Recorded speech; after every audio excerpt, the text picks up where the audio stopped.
All right, I think we're live. It's 10 o'clock. I believe we're live. Hello, my name is Samantha. I'm the CEO of Trans Youth Channel. I'm saying this primarily because this is supposed to be recorded. We don't quite have a lot of people here just yet, so what I'm going to do is just turn my camera and my mic off just for now, and then when people kind of start coming on to it, we'll be able to move over from there. We anticipate maybe about 5-10 minutes, maybe of all that time. We'll be right back, but thank you guys so much for being a part of Giving Tuesday. I also just want to note that you can also view everything on Facebook or Twitter using the hashtag TYC Giving Tuesday. That'll allow you to talk directly with us. Or if you're viewing us on the YouTube channel, you can also use the link. I believe it's right over here. It actually has a series of chat boxes. We'll be moderating that chat in addition to a whole bunch of other stuff. If you guys are looking for any specific programming, we'll also have a schedule kind of posted in the description down below if you're viewing it on YouTube, or via an infographic that we've been spreading over Facebook or Twitter. You can also ask exactly what that is if you'd like. Hi, JJ. How are you? Seems like he's getting all set up. But when it comes to Giving Tuesday, one of the biggest and most important parts is we wanted to give this idea to the community. So feel free to go to transyouthchannel.org/donate, and you'll be able to donate directly on that page. We have Network for Good, which is a partner. They actually run that donation page on our website. They'll actually be matching your funds, $1 for every $25. $25 is about that optimum donation range, but it's not necessary for you to do all of that. It's $25 lump sum. So we'll be able to get a lot of funds simply by adding even $10 to that. However, one of the biggest incentives is at the $25 level when you're donating. And if you're doing a recurring donation, $15, we will have one of our bloggers throughout the month of December actually state your dedication vocally. Otherwise, it'll go down in a small text box, kind of like this, something along those lines, and you should be able to access it there. Either way, we're just now getting started. We're getting set up, so you guys have like a good 5-10 minutes. Go grab some breakfast. It's 10 o'clock in the morning. I think that's early for me, at least, and we will be with you here very, very shortly.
All right. I think that we are probably fairly set up. We're just waiting for a few more people here. And if guests, if you would like to actually join this Google Hangout, you're more than welcome to. We have the link on Facebook, Twitter, YouTube, right here down below in the description.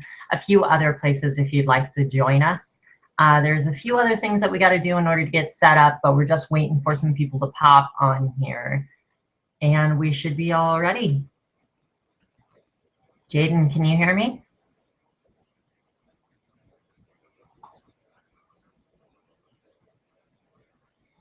Jaden's profile picture seems to be up. Not quite there though.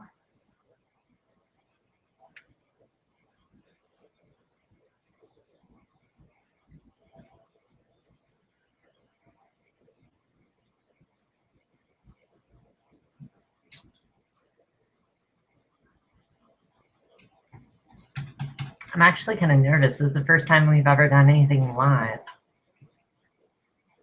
Pretty excited for this. Has anyone else done anything like this live? If so, toss it in the comments. Give us a few pointers. Give us a few ideas. We're kind of new here, so definitely love to hear from you guys.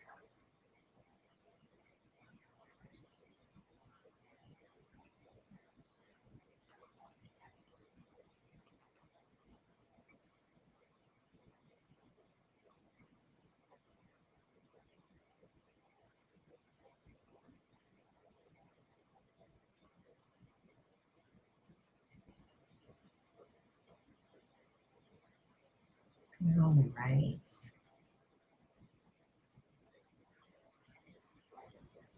We are enabling live chat on YouTube now.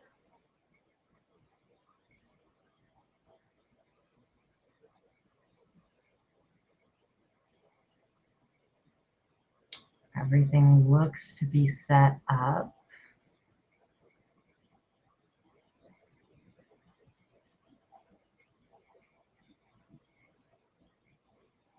All right, we have a good stream. There's apparently 4 viewers here. How are you guys all? I'm gonna test the YouTube page. It's gonna be a little bit weird. Oh, whoa, there I am. Okay, looks like we are indeed live. All right. Hey, Jaden, are you all set up?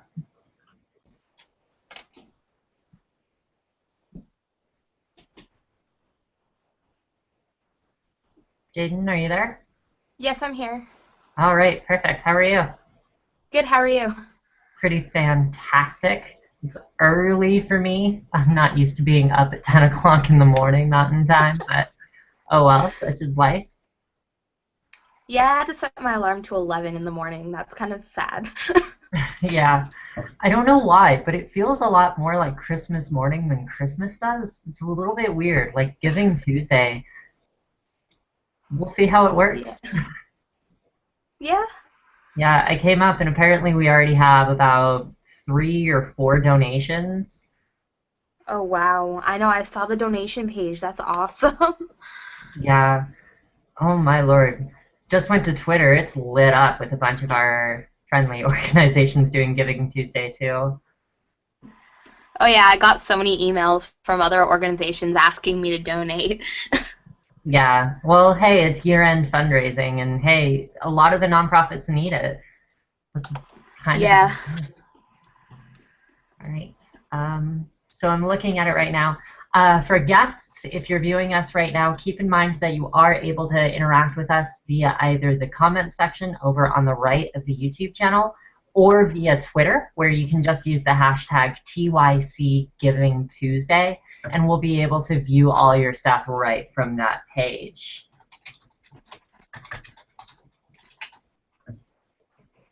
I'm actually pulling that up right now. Okay, and I'm pulling up the YouTube page now.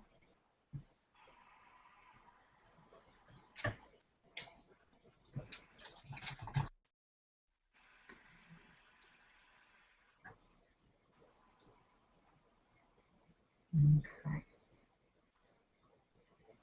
Move that Q&A.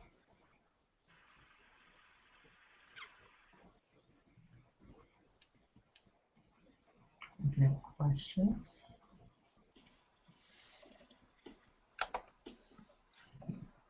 Okay. This is really exciting. Right? I've never done this before, so I'm actually kind of excited to see what happens. Oh, I've done live stuff before. I remember, like, yeah, I heard you say that, but I wasn't actually able to speak yet. But it's kind of nerve-wracking because it feels like you're talking to yourself, but you're really not. Mm-hmm. Yeah, it's weird. The weirdest part is that I'm actually looking at myself on like 2 or 3 different screens. I can't see you. I'm not sure like what the issue is here. I don't know. Well, I'm Oh up, well. and I can also. Oh, I mean, like I'm on my iPod, so I'm assuming that might be the problem because it kind of cuts out video to get better sound quality. But then my laptop isn't capable of running Google Hangouts at the same time, so it's. I guess it's better to be here on audio than not at all. Yeah, I can understand that. And I'll probably watch this Hangout till the end of it, like again. I hope it's entertaining. Well, Knowing me. one of the things that I did actually notice, though, and this might also be very important for viewers watching after the live version, is that Google Hangouts and YouTube, the Hangout on air can only last for 8 hours. So around 4:30 to 6 o'clock when we end up going to our interim before we have Beauty Image come on, we're going to start spreading a second Google Live, and we're going to be running them both concurrently for about half an hour to an hour to make sure that people get transferred over. And if you're viewing us afterward, that'll also come with a different link. So there's going to be Hangout Part 1 and Hangout Part 2. And we'll kind of talk a little bit more about that here when we get started in about 5-10 minutes or so, because we're just looking at an agenda before Aaric Guerriero, the representative from Colorado State University, gets here. So we'll see what happens. I'm actually kind of excited for Aaric. He's a wonderful person. Yeah, this is really exciting. I like this.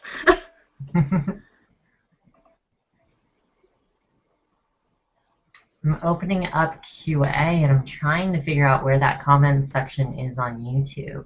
Do you know where it is? Where what is? The comments section for the YouTube page. The YouTube page or a YouTube video? The YouTube video, it's supposed to have a comment section over on the right, and I know that it's there. I activated it. Everything is fine on the back end. I just can't find it on the front end. Do you know where that is? Oh. I'm not sure. I've never done like a Hangouts on air before, but I've done like a TwitCam before, and that's kind of similar. But I have no idea. Let me look for it.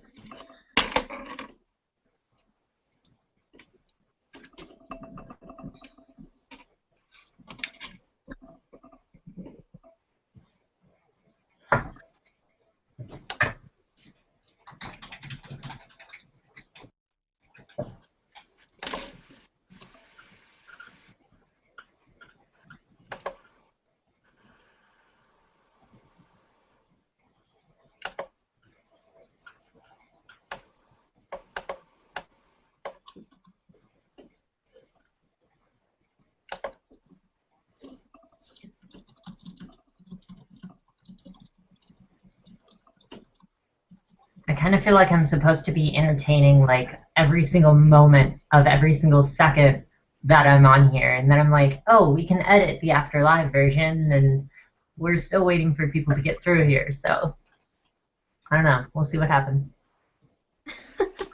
I wonder how many times I'll say that. We'll see what happens. Such is life. Yeah, no, I had a couple friends tell me that they were going to watch it, but I'm not sure who's actually going to participate. I hope we get some participators, though. That'd be cool. Well, we have 2 viewers right now. I don't know if that actually counts us. Hi, viewers. Hi, viewer.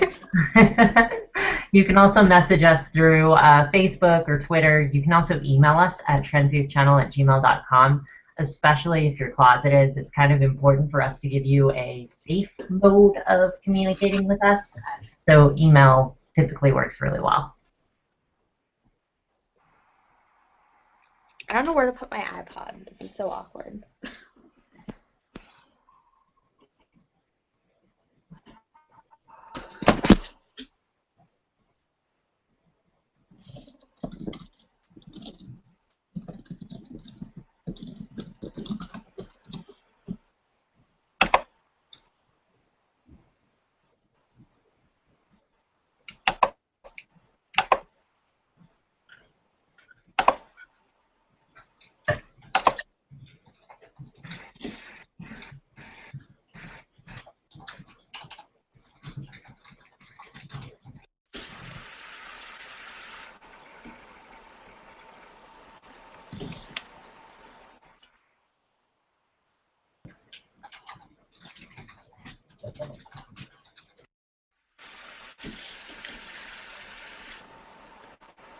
Oh my gosh, the live thing is lagged, so I just like went on there to look for the comments thing, and all I see is myself typing, and this is kind of awkward.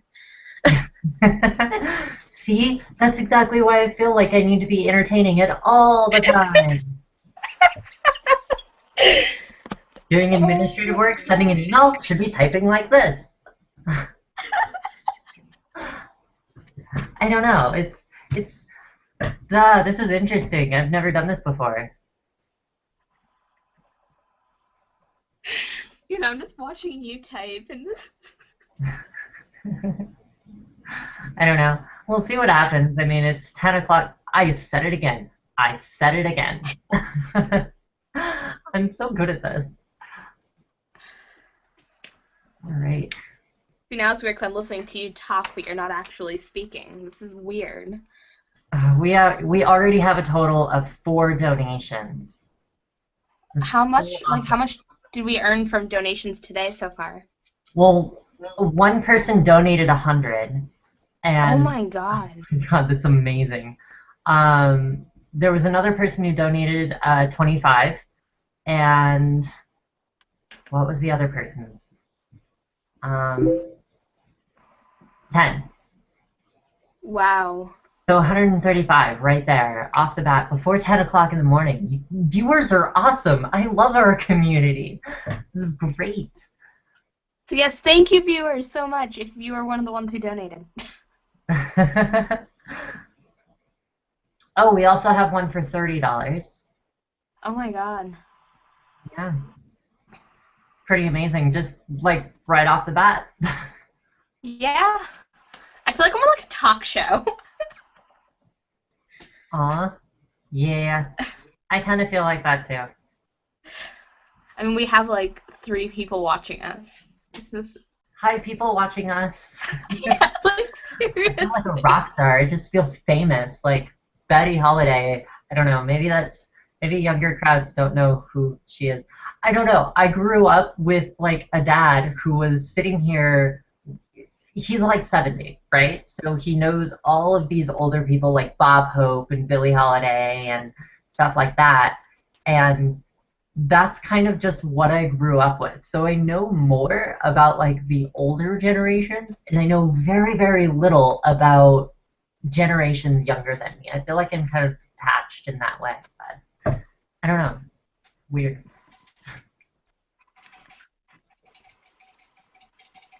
Oh, you know what's going to be awkward, though, when people start actually interacting with us is because it's like a lag, we're going to get comments, and then they're not going to get to us until like 30 seconds after we said it. Yeah, I'm kind of wondering how that's going to work, but we'll see. So we had a $50 donation yesterday. Unfortunately, that doesn't count for today's Giving Tuesday, but it looks like a $50 donation happened yesterday, which is okay. Cool.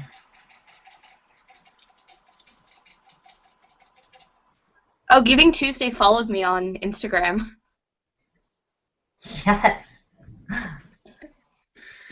This is good. Okay, I'm seriously not going to just hold my iPod here for like 4 hours. I got to figure out like a different system here. Okay, that's fine. Just stay on the iPad until you manage to get on the computer or something along those lines, and we'll go from there. Do you know where Jaden is? Other Jaden? Is she supposed to be on right now? Yes, we're supposed to have Jaden on right now. It's supposed to be you, Jaden, and I for the time that Aaric is going to be there, in addition to our viewers. Viewers, you guys are also welcome to the Google Hangout. That link is either below in the description if you're watching on YouTube. If you're watching online at transyouthchannel.org/givingtuesday, there's just going to be a plain regular link there that allows you to actually come on to here. We have about 5 spots on average reserved for a lot of viewers. So we'll want to make sure that you come on. You can say your dedication, meet and talk with me and JJ and Jaden when she gets here, as well as a lot of other bloggers. We have basically all of Trans Youth Channel planning to come on, scattered throughout the day.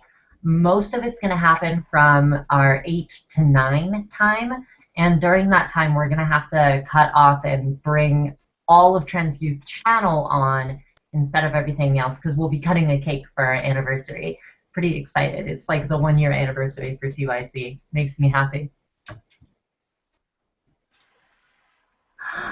Aww.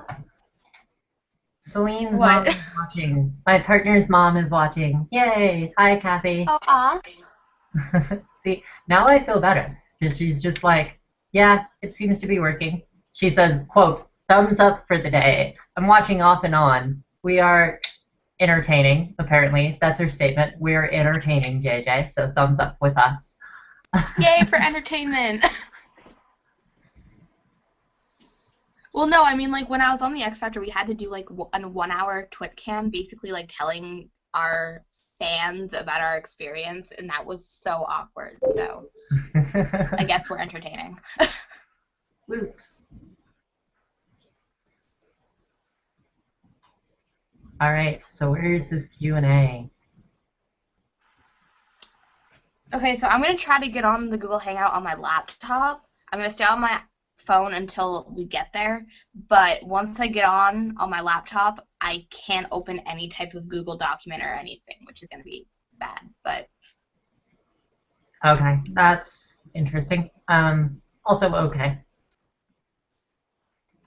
I mean, it's better than nothing. I'm going to mute myself so that way there I don't, like, create a really bad echo. Oh.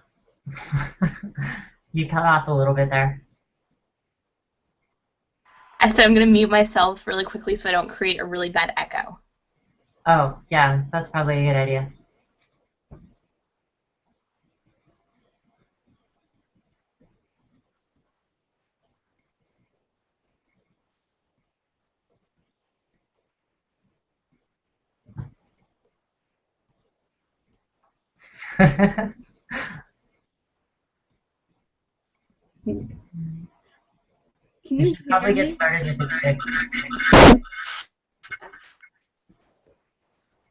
We should probably get started with explaining programming and stuff like that. But then again, we also have like another half an hour before Aaric gets here. Okay, I can see you now. Yay. Woots.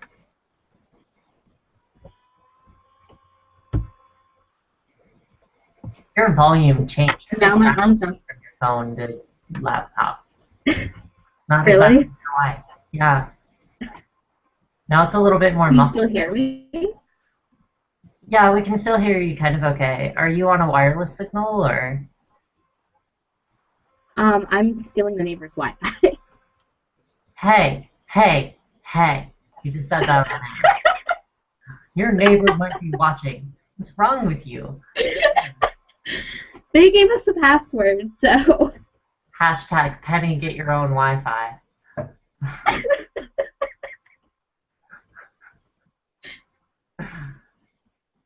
That's gonna happen. That's probably gonna be one of those Hangout best moments. Yeah, I mean, it's a weekday. It's 12 o'clock. They're probably working. Like normal people.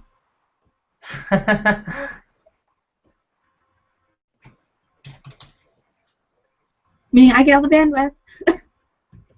Yeah. Oh, no, I embedded onto the Facebook page wrong. All it was a link to the embed.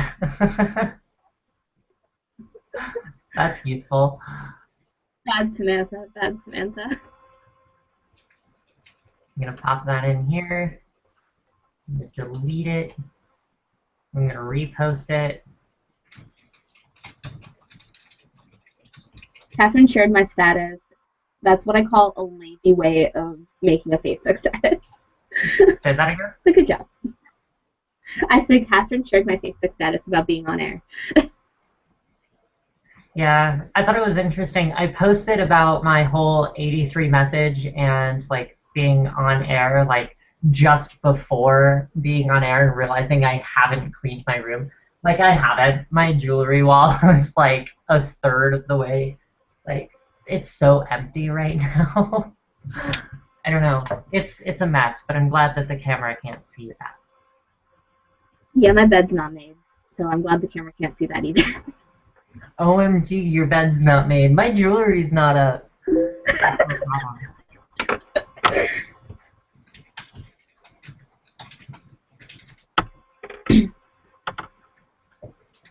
Oh, looks like Jaden got up slightly late. We'll see what happens. I'm sending her the link now. I'm curious to know who our 3 viewers are. Me too. I know that one of them is my partner's mother, essentially kind of my mother-in-law. Yep, that's gonna be recorded. That's totally happening. It's not as bad as one meeting where Karen, I think, asked if you guys were like married or whatever. Yeah. I can't remember. I don't know, it's really weird, because in Colorado you can be common law married, and now that it's possible for us to get married, that common law thing kind of happens for us, and we're like, hey, we don't want to do that. Like, we kind of don't want to do that. And we've had a lot of people like asking us since it became legal, and I'm like, ooh.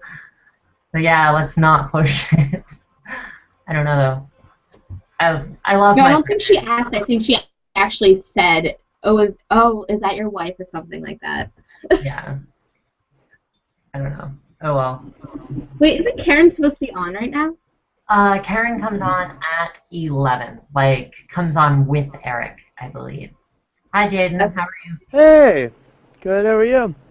I'm pretty okay. Pretty okay. Up super early. Yeah, I haven't gone to bed. Been a long evening. Really? Wait, we're both in the same area. You're going to bed? Yeah. You No. I haven't been to bed. haven't. How long have you been up? Since yesterday at 4. Wow. Jaden, Yeah. really? Yeah. I don't sleep. Oh, okay. That was me on Black Friday, so. Jaden was. Okay, from here on, you're JJ. Jaden, you're still Jaden. Sound good? I think that's good. We always have that problem, like even on private hangouts.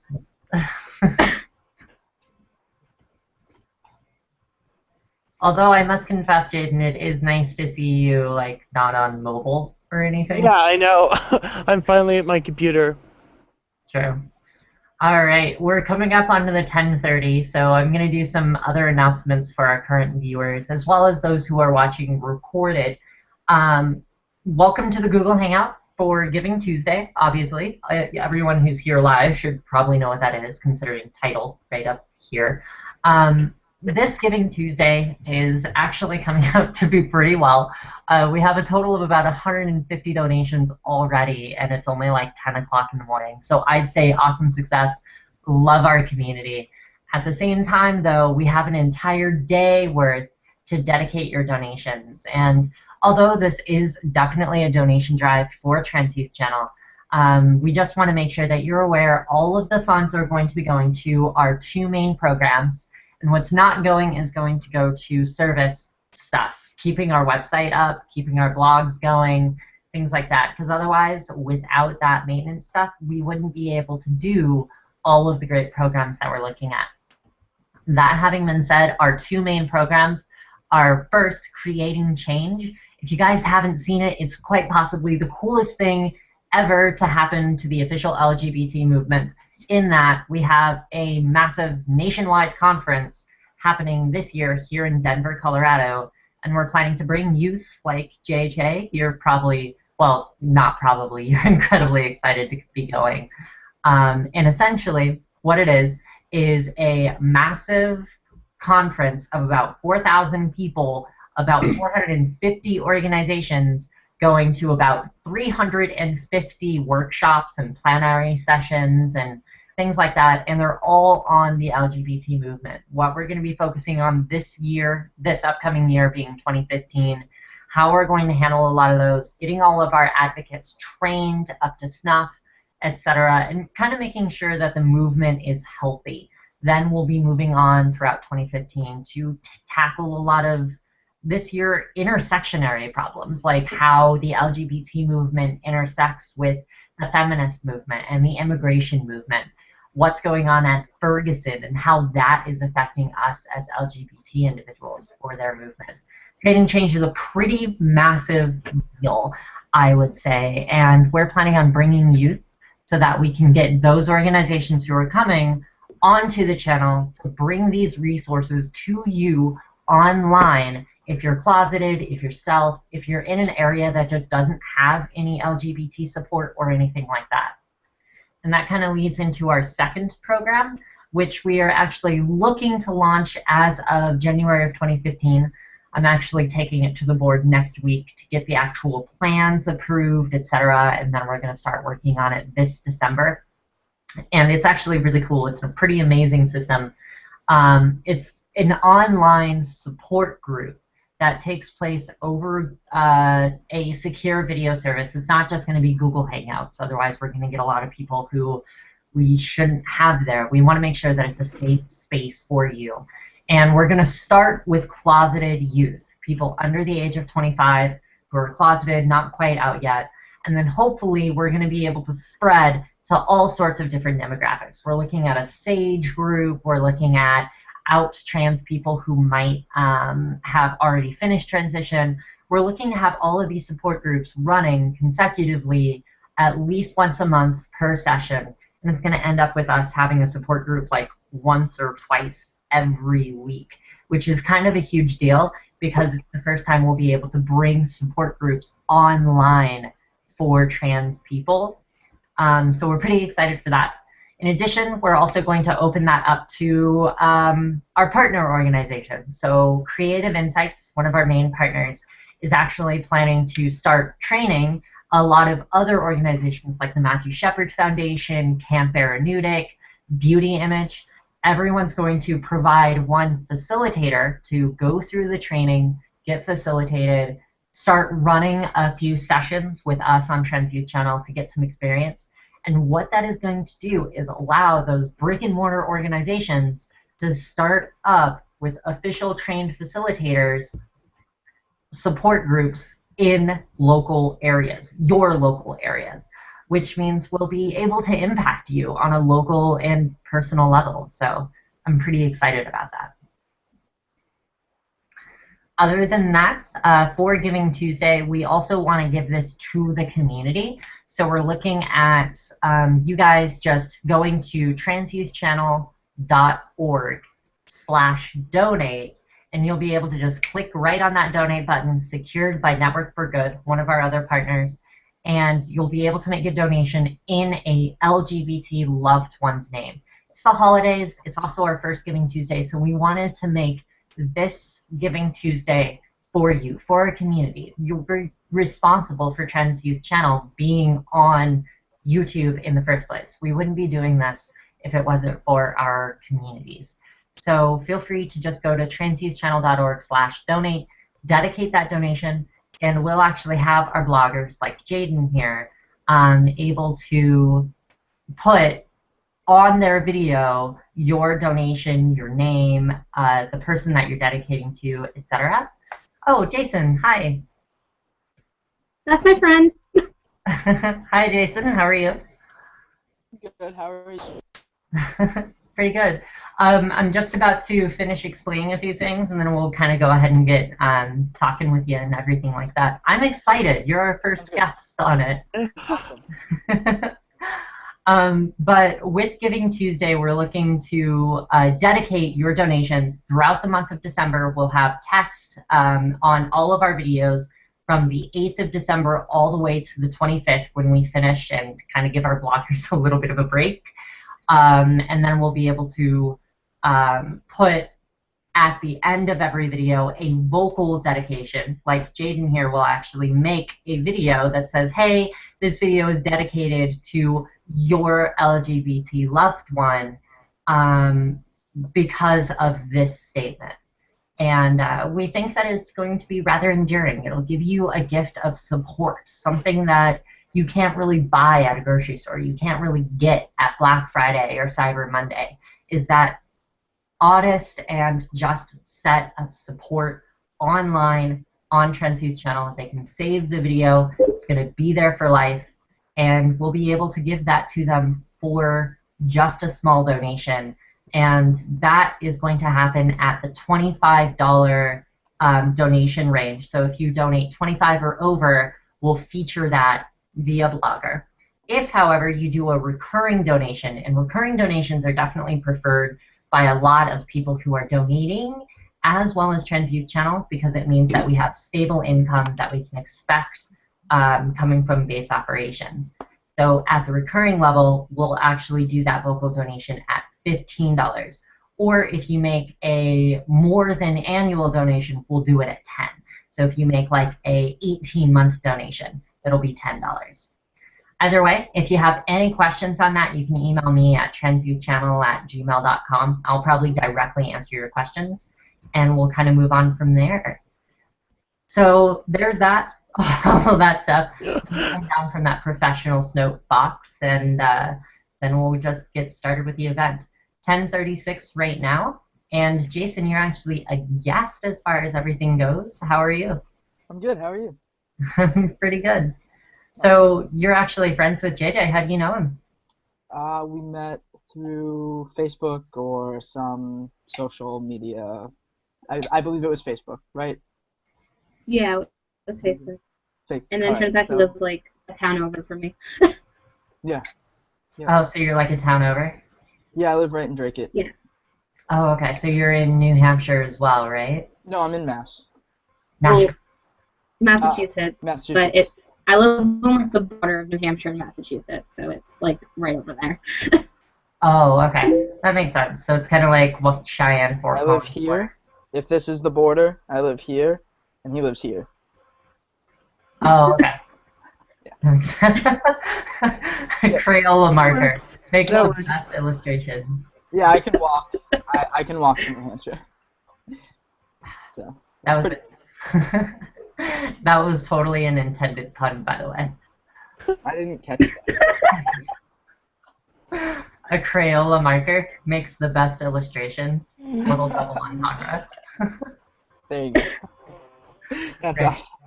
awesome. Best thing I've heard all day. Actually, at Yeah, it's also meeting, 10 o'clock in the morning. We'll be able to Yeah, do that's that. true. Oh, I hope so. 10 o'clock in the morning? Oh, are you West Coast? Then. We're Mountain Time. Jaden and I are both Mountain Time. I'm in Colorado, and Jaden is just north in Wyoming. Awesome. Denver. Yeah. That's where Creating Change is going to be this year, right? Yeah, we're very excited. We're bringing JJ and hopefully a few other volunteers. Alex still 4 has days. to pay for again. Well, I know some people going, so I will send them your way. Oh, So cool. they check you guys out. Yeah, were you actually hoping to go, or? I was hoping to go, but February is just way too close to the holidays for me to save up money right now and get myself across country. Yeah, I maybe next totally year. understand. Especially at $300 per ticket at the normal rate. Yeah, I exactly. gotta run to the Plus restroom. Hold on.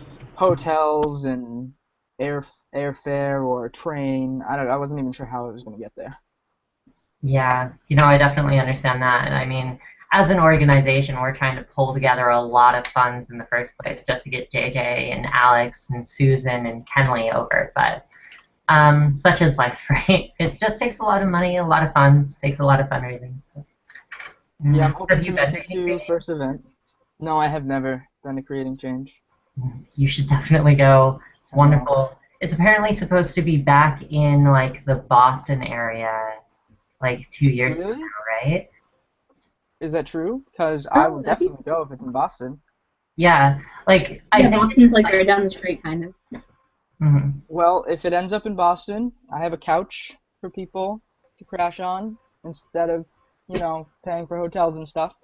Well, thank you. We're planning on actually going, like Trans Youth Channel is planning to go every year because it's one of those things that Trans Youth Channel can't ignore.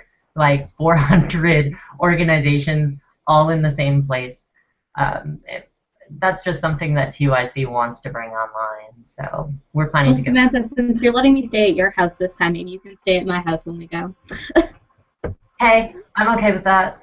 You should probably ask your dad first, but I'm okay with that. Yeah. Well, we can all meet up then Eh, and show you guys around Boston, because that's where I'm from. Oh, cool. Yeah, I grew up in the city.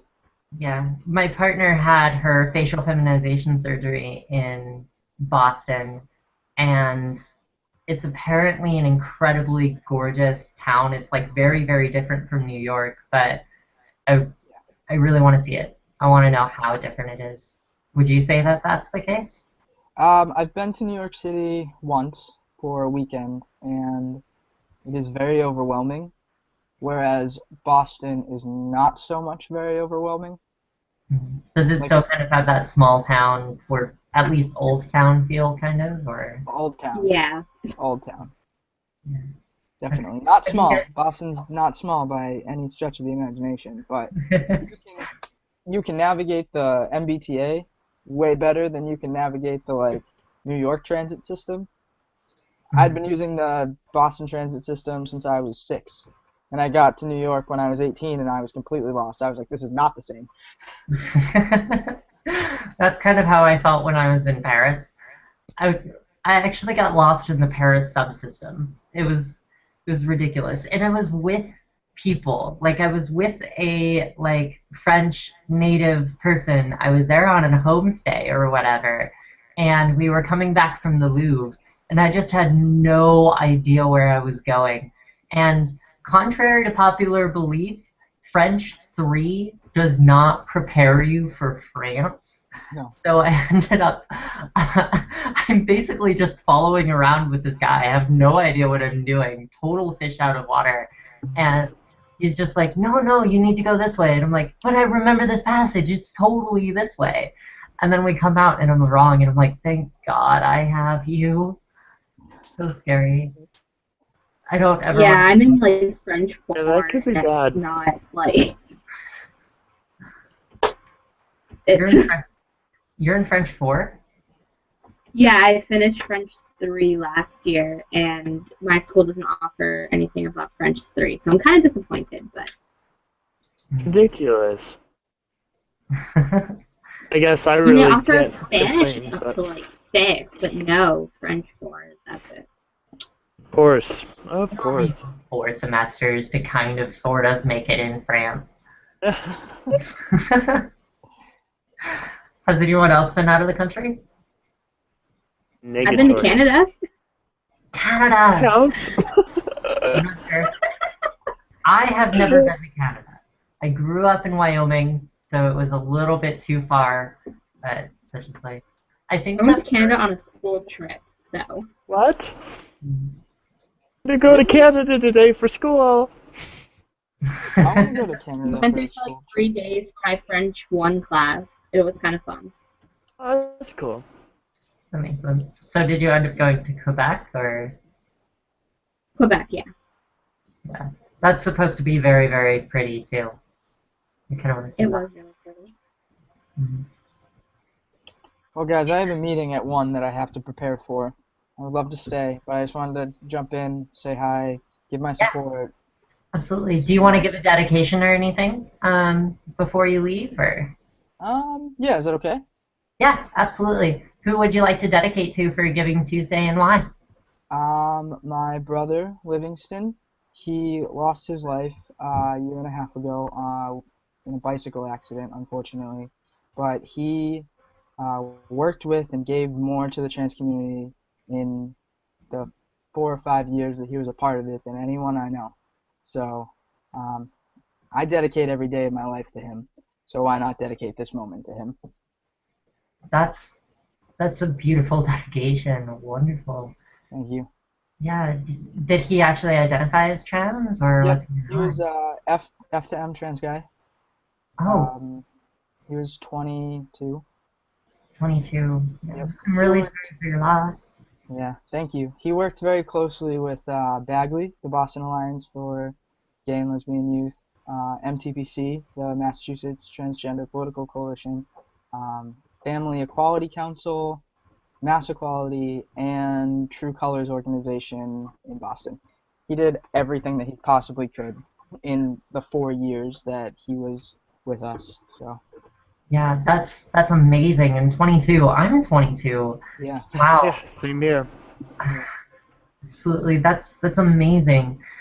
We'll definitely show the dedication. Like the live Google Hangout on air is going to be available the whole time, so we'll just kind of make sure that that dedication lives on. And have you done your donation yet, or?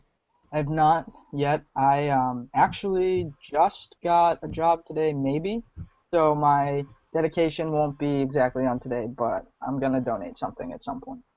All right, that sounds good. We're Yeah. doing the Giving Tuesday thing all throughout the month of December. Yeah. So from December 8th all the way to December 25th, we'll actually be running the dedications. So whenever you can, you're more than welcome to. And that also goes for all of our viewers and those who are watching this recorded as well. We're taking that all over the place. So make sure that you do get in those people that you really honor, that you really love, those LGBT individuals that have changed your life, especially Jason. Thanks so much for that. And what was his name again? I apologize. Livingston? Livingston? He went by Yeah, Liv. we're definitely going to make sure that he finds a spot where he's honored as well. Thank you. Thank you very much. I know I appreciate that, and I know the Boston trans community appreciates that, and his family is going to appreciate that a lot too. So. Yeah, absolutely. Thank you guys so much for that, and you have an awesome day, and Thank you. I hope the meeting goes really well. Thank Good you. luck. It's for Trans.org. I don't know if you've heard about it, but it's a small organization that I'm starting with a couple friends. It's going to be an all-inclusive trans online resource guide, and I'll give you guys more information as soon as I have more information. Absolutely. We would love to absolutely hear from that, especially give you like a good week or so. Once you're ready, just go ahead and get in contact with us, partner with us. We'll come up with a topic for you. That would be great. Yeah, absolutely. I look forward to working with you then, and give them my regards. Tell them thank you so much for the work from Trans Youth Channel. I will. Thank you very much. Yep. All right. Bye, Jason. Bye.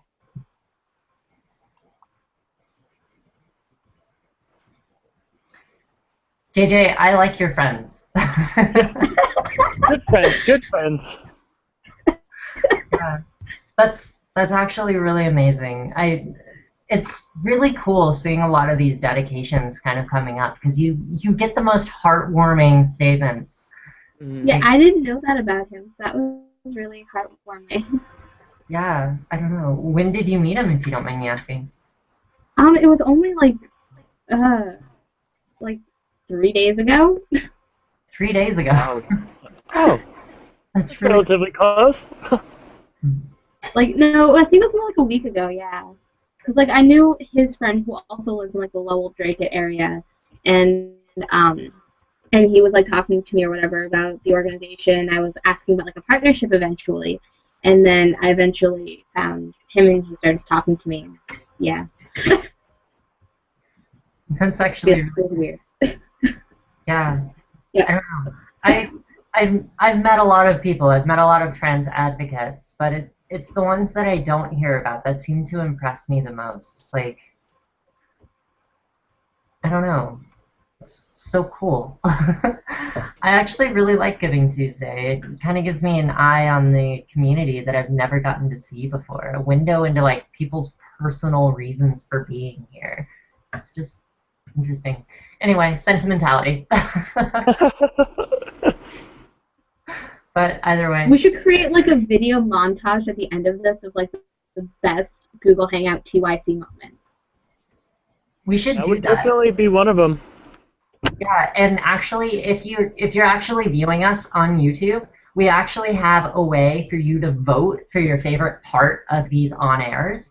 So if you want to vote for Jason's dedication versus any other dedications that you hear today, or we say something particularly funny, like a silly pun about a Crayola marker, just mention that, and we'll make sure that we keep that in the edited version. Or the stealing the Wi-Fi thing. I can't remember what exactly you said about that, but Stealing the Wi-Fi. Yeah, that's on air. Just so you know, that's on air. If your neighbor sees this, get your own Wi-Fi. Oh boy. Oh boy. I doubt it. Well, either way, I don't know. I can't necessarily condone one thing or the other because I support net neutrality, but I'm not too sure about modem usage. People's neighbors, maybe? Yeah, exactly. So we just had Aaric join us. I'm not sure if it's the individual that is going to be doing our Colorado State University interview, but we'll see as soon as their camera comes on.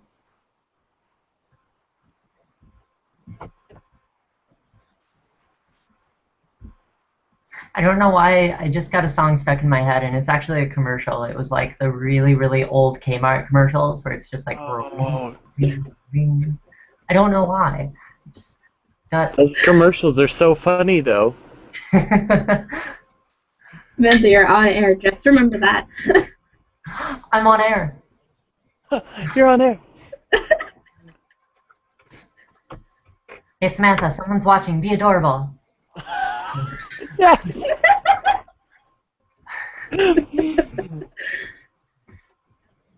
I feel like people are here to see us. Like that just feels so special that they're actually like watching us because they want to watch us.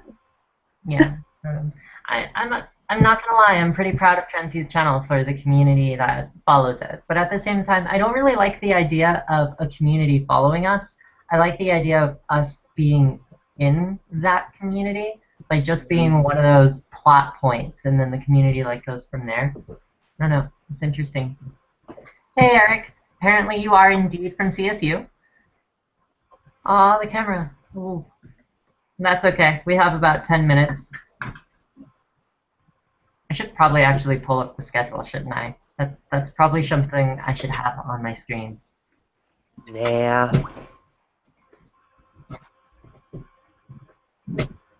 My rabbit is like flipping out in its cage and I have no idea why. Maybe he's excited for Giving Tuesday. He's excited for Giving Tuesday. Who would your rabbit dedicate their donation to? Probably the rabbit that he accidentally bit his ear off and killed when he had a litter. Oh no. Well, that turned dark fast. Oh dear. Oh boy. Yeah. I'd like to donate a carrot because I feel bad about potentially committing a crime. All right. So it's not necessarily as pretty, but I'm going to screen share this just for all of our viewers that know. We have like a handy little Excel sheet here, and this Excel sheet basically has the entire agenda for the day. We'll be seeing all of these people, all of these volunteers donating, and then we also have the events occurring at these times. Aaric here is going to be, well, he's already on here. He's from Colorado State University. He's actually going to be talking to us a little bit about specifically student activism, how to become an activist, how to make your own GSA, how to kind of come out, especially on college campus, being comfortable. And we're also just probably going to talk and have fun as far as that goes. I mean, you know, it's Giving Tuesday. No need for it all to be business-like, right? No. Can I give a shout out to someone? Speaking of school type thing. Okay, so I had to email my biology teacher last night about a lab that I just brutally bombed, and she's letting me redo it. But in her email, she called me by my preferred name, and I didn't even come out to her. So that's pretty awesome. So kudos to you, Mrs. Grieve. Thank you. Okay. I doubt you're watching this, but yeah. You never know. That's okay. It'll be recorded, and that's what that's for. After it's up and after it's recorded and edited, you can just shoot them the link, and you can give them the time that it happens at, so that they kind of know. Jaden, do you have anyone that you want to give special shout-outs to? Oh boy. Not right now. I need to think. Okay.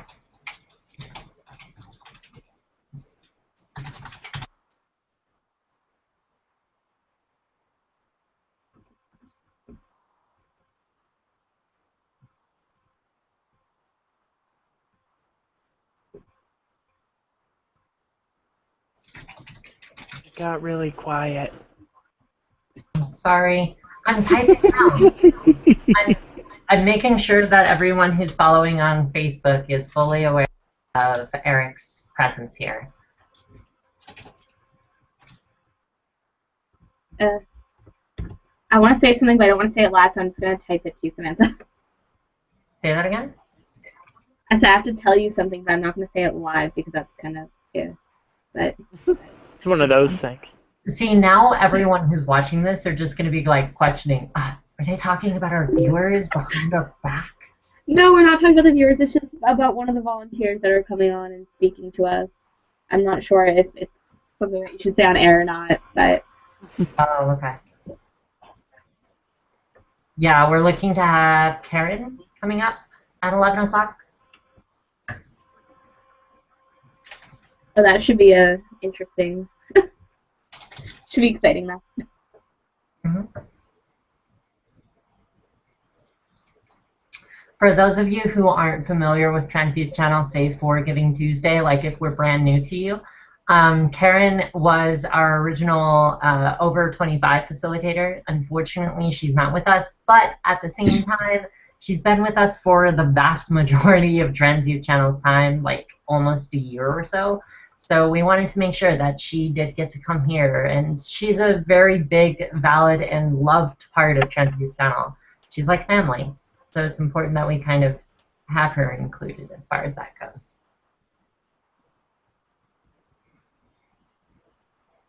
Are any of our viewers interacting with us? We have a few comments. You guys are also welcome to interact with us either hashtag TYC Giving Tuesday, or you'll also be able to email us. I'm watching both the email, Trans Youth Channel, and I'm also watching our Facebook page. So any comment that you give on any of those would work fine, although the email is a lot more private as far as things go. Are you watching the Twitter? I am. I have Twitter open, I have Gmail open. Jeez, I have a lot of tabs. Want me to watch Twitter? Because I have Twitter on my phone. Sure. Okay. I'll feel useful. All right. By the way, Aaric, how's your camera going?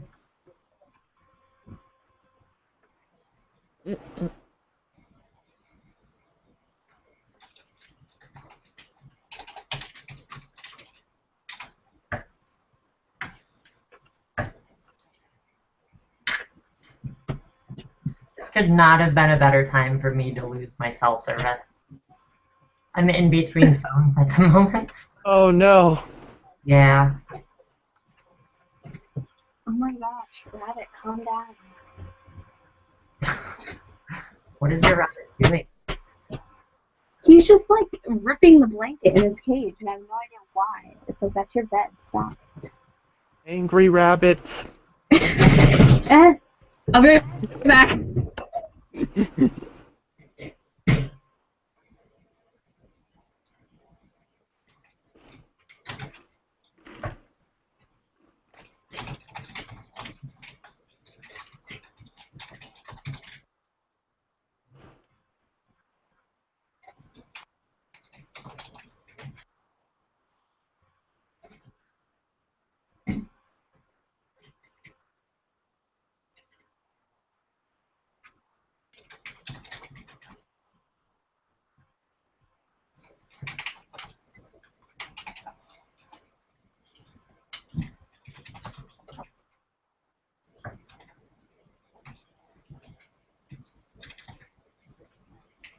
Aw, Safe Spaces and Creative Insights. Like, they congratulated us on our 1-year anniversary.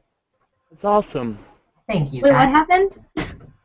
Creative Insights and Safe Spaces Project just congratulated us on our 1-year anniversary. Oh, yay. Happy anniversary, TYC. Yay, TYC. I hope everyone's planning to celebrate with us. Have cake tonight. I'm excited. I want coffee. But it's like Coffee 11 sounds o'clock at night better. when that happens. I'm gonna need coffee by then. I would agree with that, yeah. we'll see what happens. I have to make the long, hard 45-minute trip to Cheyenne, Wyoming. Oh, that's right. Oh, do you have a picture of the cake? Say that again? Do you have a picture of the cake? I want to see the cake. Unfortunately, the cake's not ready yet. I'm actually waiting for a message from them in order to get the cake sometime around 2 or 3. I'm probably going to send Celine, my partner, to go grab it. And then after that, I will be having a break from 4:30 all the way to 6 in order to make the transit for the cake from here, Fort Collins, Colorado, all the way to Cheyenne, Wyoming. So hopefully we'll have some other people there. Ah, your camera started working. How are you, Aaric? Hello, can you hear me okay? Yeah, it's a little bit on the muffled side. But I'll probably fix itself once your camera gets set straight. I'm trying to find a good place to put it. Are you on your phone? I had that issue earlier. Maybe we'll go over here.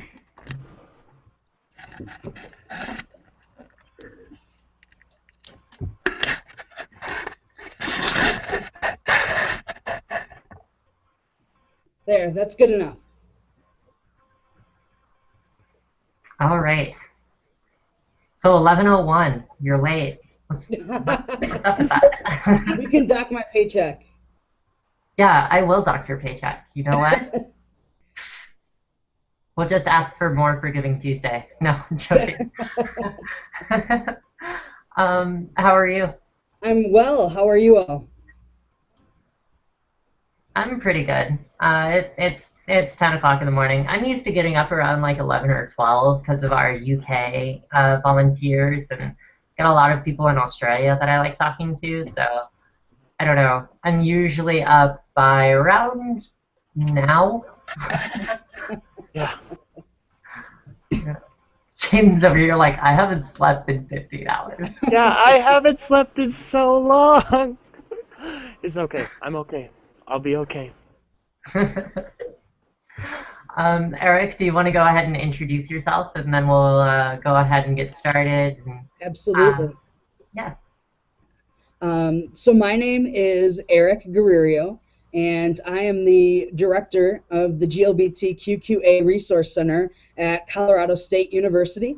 I have been here for 4 months, almost 5 months, on December 1st. Before that, I was at the University of Wisconsin Parkside, and I had the honor of being their founding director of their LGBT center. And before that, I was at Central Michigan University in a variety of roles, all in LGBT advocacy and social justice work. So professionally, I've been doing this all pretty much since 2001. So it's been a great time, and I'm really looking forward to the chat today. All right, sounds good. Been with a lot of institutions then. Yeah, so it's been 3 institutions so far. Yeah, that's definitely a huge deal. That's pretty big. Can you tell us a little bit about where you've been as far as Colorado State University goes? When did you end up there, and what have you been looking to do there? Yeah, so I got here, and my official start date was August 1st, so it really hasn't been that long. But one of the things that really attracted me to Colorado State was that I really felt like, Colorado was a pretty progressive state. A little more so than Wisconsin. I was really looking forward to working with the local communities, and I think there's a lot of great stuff being done locally for queer folks, and so I wanted to be a part of that. And on campus, there's a number of folks who are really doing some fantastic work, and so I really wanted to be a part of that team. Some of the things that I'm really looking forward to creating here, particularly for trans youth, next semester we're looking at kind of putting together some sort of very, not necessarily a formal like support group, but much more so of an informal like just social gathering, chat time with students who identify throughout the gender binary and whatever that looks like to them, and creating some space to make some connections. Also, I'm looking at starting a Safe Zone program in the next year. And for those of you who are not familiar, Safe Zone is a national program that many colleges and universities and local communities use as well, that helps and provides training and education for individuals to how best support folks kind of under the queer umbrella. For us, it would be particularly college students, so focusing on making classrooms safer, how can departments be more inclusive, and how can we change some policies and procedures that may not be inclusive, and start engaging folks in those greater conversations. Wow, that's definitely a lot on your plate. So what are the social gatherings mostly going to include? Like, are they just going to be like bowling nights, or are they going to be kind of hanging out in dorms on campus? Or yeah, so probably utilizing our center, our space, so our physical space in the Laurie Student Center, and doing, things like game nights, or, kind of having folks bring in, something like, I don't know, like maybe somebody has an activity they would like to share with the group that they would like to run, or just, a time where maybe there's something huge happening in the news and in the media, and we want to have a discussion about that and how that affects us as not only trans folks, but also folks who are in Fort Collins or are in the Colorado area. And so creating some space like that. I actually have an intern that will be starting next semester, and he'll be running that, and that will be his project. wow, it's actually really cool. JJ, Jaden, do you have any questions on that at all? Or? That's just awesome. Yeah, that's pretty impressive. I mean, that is a ton of stuff. Thank you. Yeah. So what did you do when you were actually in Wisconsin? What are kind of your personal beginnings? What other things have you accomplished? So I'll kind of start back and work my way forward. I really got started doing this work kind of as a fluke. When I was a junior in college, I was asked to join so they called it the Office of Gay and Lesbian Programs, keeping in mind that this was the late 90s, and things looked very different. And so the name kind of reflects that. So I joined that staff, and it was just the director and myself. And 2 months after I was hired, the director came to me and said that he had gotten a different position on campus, and in order to keep the center running, I needed to step up and start taking some larger responsibilities in place of the director. And so that's how I got my start in doing all of this, and I fell in love with it, and I knew there was nothing else I wanted to do professionally. And so that's how my path really got started. So I spent 2 years as the undergrad student assistant at Central Michigan. Then I didn't know what to do with my life, so I went to get my master's degree, because that's what we do and we don't know what to do with our lives, continue our education. And so I did that, was grad assistant for 2 years, and then they offered me the formal director position. So total, I had spent from about 2001 until 2008 with that center in some sort of capacity or another. And then at Central Michigan, I also took the opportunity to be out, and I wasn't out as trans at that time. I was out as gay, and so things looked a little bit differently for me personally, but I noticed that there wasn't a lot happening on campus in terms of education. So I actually created my own educational programs to make up for the lack of things that I was seeing around me, which was a phenomenal opportunity, and I'm really glad I took those opportunities to do some of that, because it really set me up later for some professional success.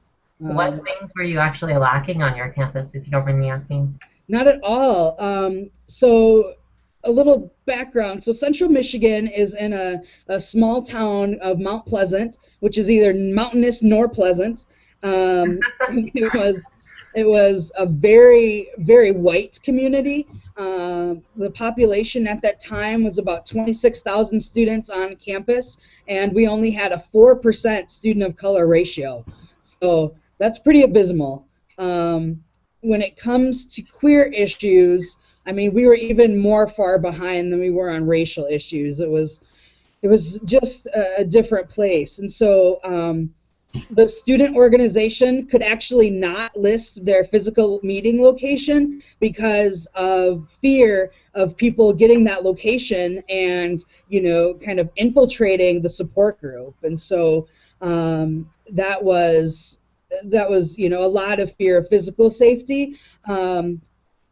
In 2004, they had their very first drag show, and the administration was very against having a drag show on campus, and so that's why they waited so long to do that. And we had to have police escorts for all the performers to and from the location, and had to have police inside the location throughout the entire show because physical safety was such an issue.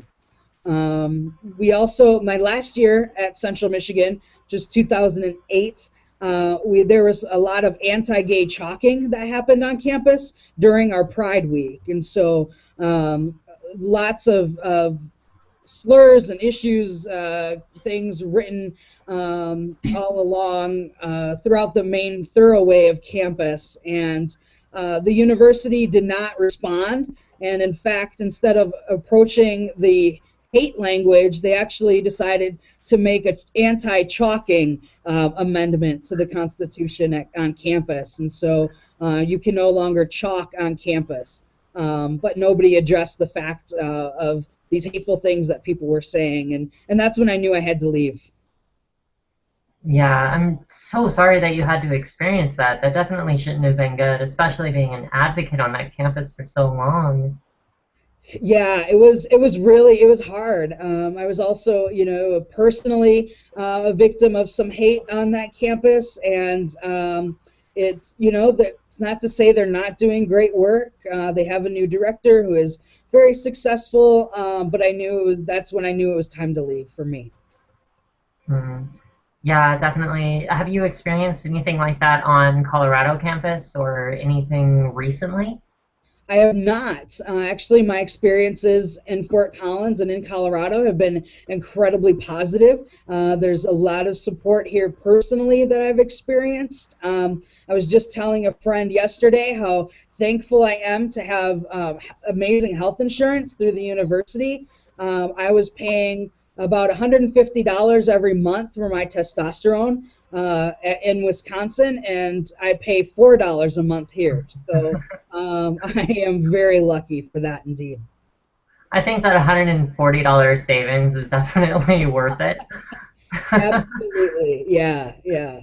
What would you say is kind of the general overall feeling on Colorado's campus versus Wisconsin's campus over the course of like the past 4 years or so? What would you kind of say is the atmosphere toward the community? I think one of the major differences is that people are much more open and talking here. People are very, very committed to social justice here. Not that they weren't in Wisconsin, but it was very hidden. You had to find it, and people were not as visually and openly supportive of the queer community like they are here, and so that has really been a major positive difference for me. Yeah, awesome. One of our viewers actually does have a question using the hashtag TYC Giving Tuesday, which you can use in order to communicate with us openly on Twitter. Or if you're closeted, you can also just send an email to transyouthchannel@gmail.com. And we'll be able to use those in order to ask Aaric any of the questions as far as that goes. Once again, try to be respectful as far as that is, but we'll get as many of them in as we can. JJ, what is the question? Okay, well, this question came from a Facebook viewer, and it was a private message because they are closeted. It's kind of a personal question, so if you don't feel comfortable answering it, you don't have to. But were your parents supportive, like, going through all of this, or? Yeah, so I was very afraid of telling my parents when I first came out as trans because my first coming out didn't go so well. But luckily for me, my parents have been amazing. Their response, so I came out to them in a letter via email. My parents are in Michigan, and I was in Wisconsin at the time, and so seeing them face to face wasn't necessarily an option, or at least not on my timeline, and so I wanted to tell them sooner. So I wrote a letter, I emailed it to them. It took them an hour and a half to respond, which was the longest hour and a half of my entire life. But they responded and said, we don't fully understand, but we look forward to working with you, and nothing will change our unconditional love for you. And that was their response. And they have been phenomenal with my name change and pronouns. Pronouns have been more difficult than my name for them, but I understand that, and I'm willing to work with them. So yeah, I've been very fortunate. Awesome. That's really cool. It sounds like you've had a fairly good and decent personal transition.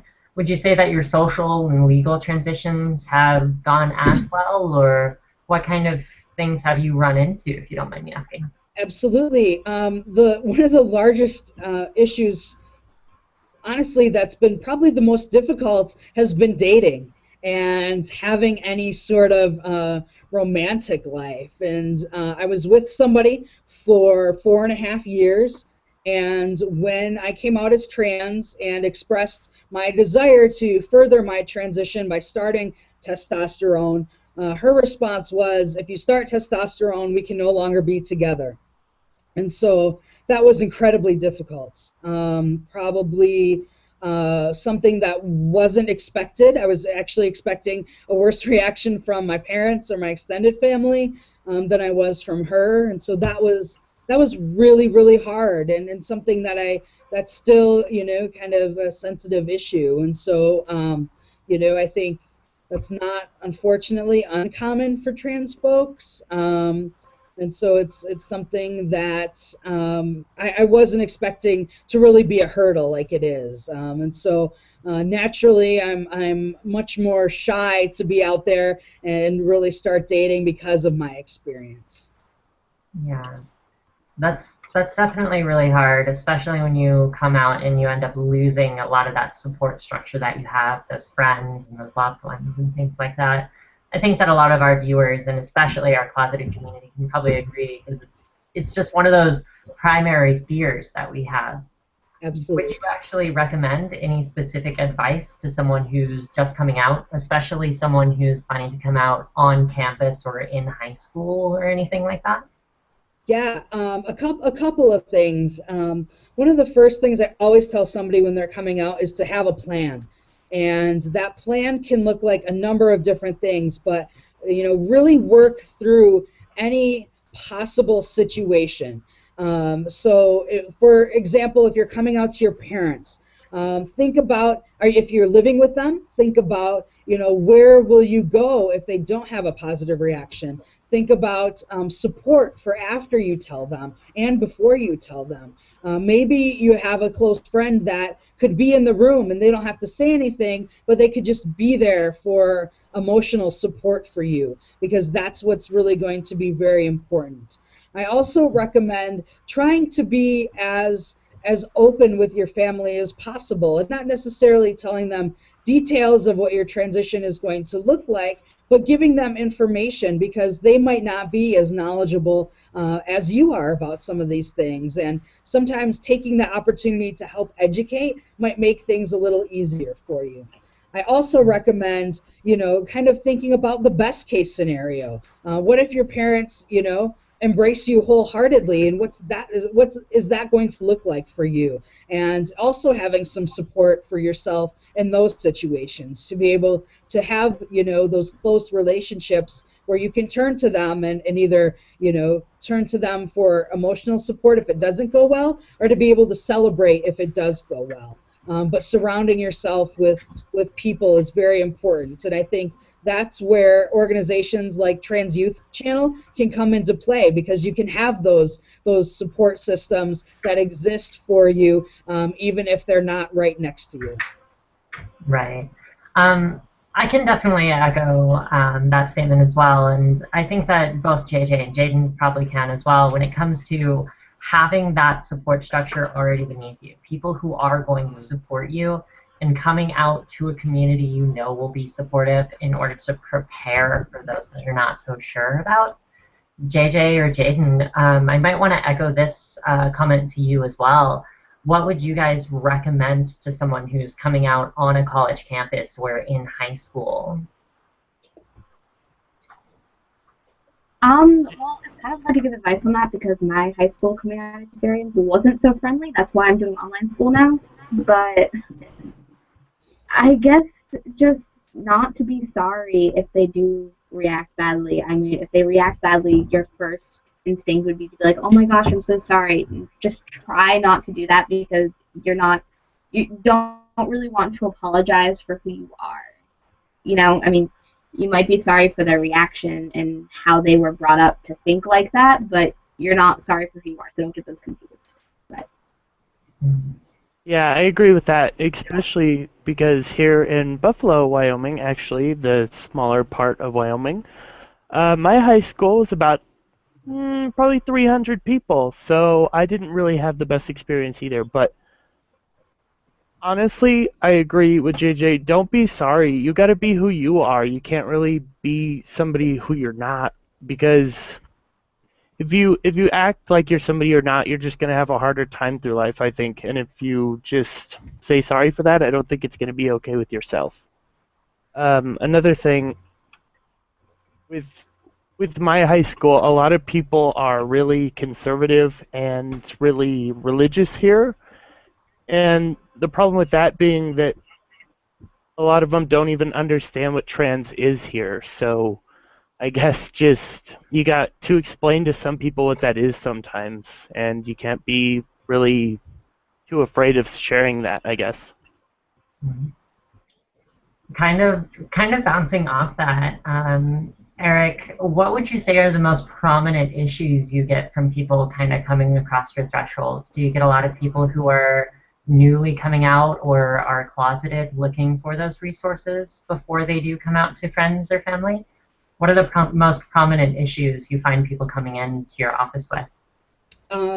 Definitely the coming out process. Usually people are out to themselves when they come in, but are looking for some sort of support and help in coming out to others. And so there's some really great resources that we, kind of connect people with, making sure that they have that support. And so, whether it's finding support here on campus or finding support through our counseling center on campus, or finding support in the local community or online venues, we really, we do a lot of referrals out to help people find that support. Definitely.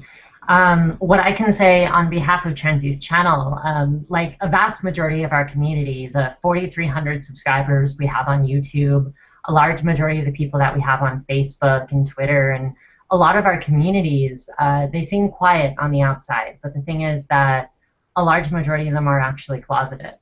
And there's just this entire process before they manage to come across to that proverbial threshold to their LGBT communities, and in many cases that literal threshold. People are rounding the block several times a week. You probably see the same person come across the hallways like 4 or 5 times before they manage to get the courage or whatever you want to call that feeling to kind of cross that threshold. So I would probably say when it does come to being on a campus and trying to come out to yourself. It's a matter of kind of getting across that hurdle of this is something that I should be allowed to explore, not necessarily saying black and white, I am or am not. It should be coming at it from a perspective of I might be, and I can definitely explore this space in a safe area, get to know a lot of people in that community, and then from there I'll probably have an encouraging nexus of individuals around me that will be able to come out. Would you kind of agree with that, Aaric? What would you say is the process before that? Absolutely, I would totally agree. When I was an undergrad, I used to call our center at like 2 or 3 in the morning, and I knew nobody would be there, but I needed to hear that voicemail. I felt just so isolated and alone, and I knew, rationally that they wouldn't create an office just for me, so I knew that there were others who needed that support, but it didn't feel like that all of the time. And so I think that's really one of the motivating factors for me to do this work and for us to be so visible on campus is to let people know that we exist and that we're here, and that we can support them throughout that process. I do meet with students outside of the center who are looking for a connection but may not be ready to step into our center, and so letting people know that there are places they can reach out to. I totally agree, Samantha. Definitely.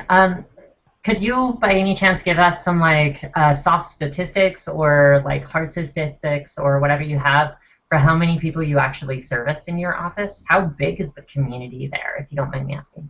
Absolutely. So a weekly the weekly traffic for our center, we see between 60 and 80 students a week, and we can break that down by what they actually accessed. And so the majority of our students utilize the center space for a lounge area.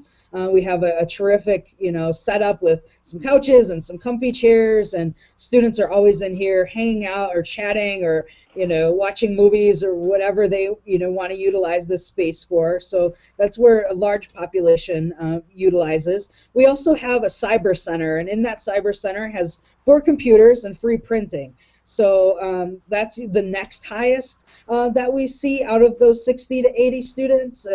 So students who, just want to come in and print a paper for a class or need to Google something or, quickly or whatever it is, we have that available for them. And then we also have a resource library, and that's our lowest right now. And so students can come in, check out books and videos, peruse the resources that we have if they're looking for something along that lines, because that's a really important resource as well.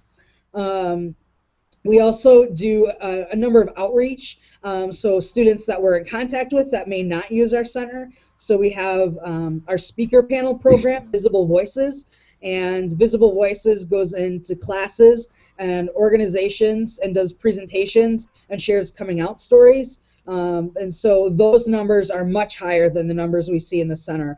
I should mention that we just moved into our new space probably maybe 2 months ago. So the folks are still, having a hard time finding us in our new location. And so I definitely think we'll see an increase next semester after folks know where we are.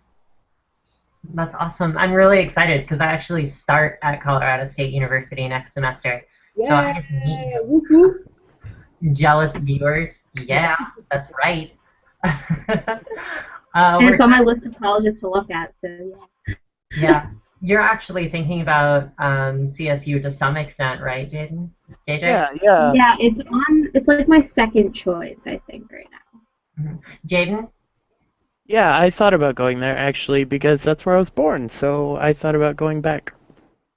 Oh, that's awesome. So we might actually just end up coming together. Yeah, exactly. That's what I was thinking, too. Yeah, that's kind of the cool thing about Trans Youth Channel. We're just all over the nation, but somehow we just figure out how to connect in a lot of ways. Like, we have 3 people from North Carolina, and we didn't know that until this upcoming meeting. So we're thinking about doing something there in order to meet up and stuff like that. It's really interesting how small an entire nation can get when you start adding in that online factor. I don't know. brings are. everybody closer. So we are currently on the half hour.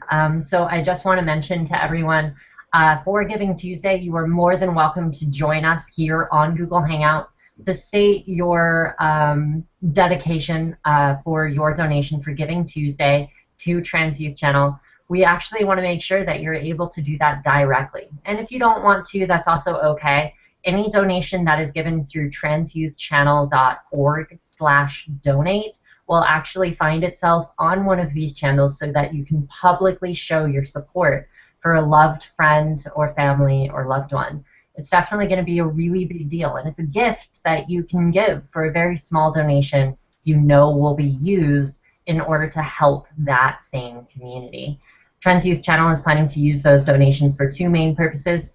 The first one being creating change, which you can learn a little bit more about by emailing us at transyouthchannel@.org, or you can go to Creating Change's website run by the LGBT Task Force, and that's creatingchange.org.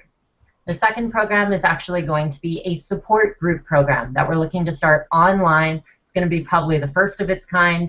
I haven't heard of it before, but we'll be able to have closeted online support groups starting in 2015. But we need some startup funds, so if you want to provide a donation, you'll be able to do so. If you don't have anyone to dedicate, that's also okay, because we'll actually dedicate that donation to someone on the Transgender Day of Remembrance list, people who have lost their lives simply for being trans. We're currently with Aaric Guerriero, who is a mainstay.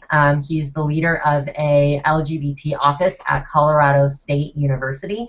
Definitely a really, really awesome campus, really awesome LGBT center. And we're talking to him a little bit about starting GSAs, having that history, and what it's like to be an LGBT individual on campus. That having been said, let's go ahead and move right on into the second part as far as that goes. You can actually ask Aaric some questions by contacting us using hashtag TYCGivingTuesday or anonymously via our Facebook channels. We had one viewer access us through Facebook, or emailing us at transyouthchannel.org. So, Aaric, do you have anything to add on to that before we kind of jump into the second half of questions?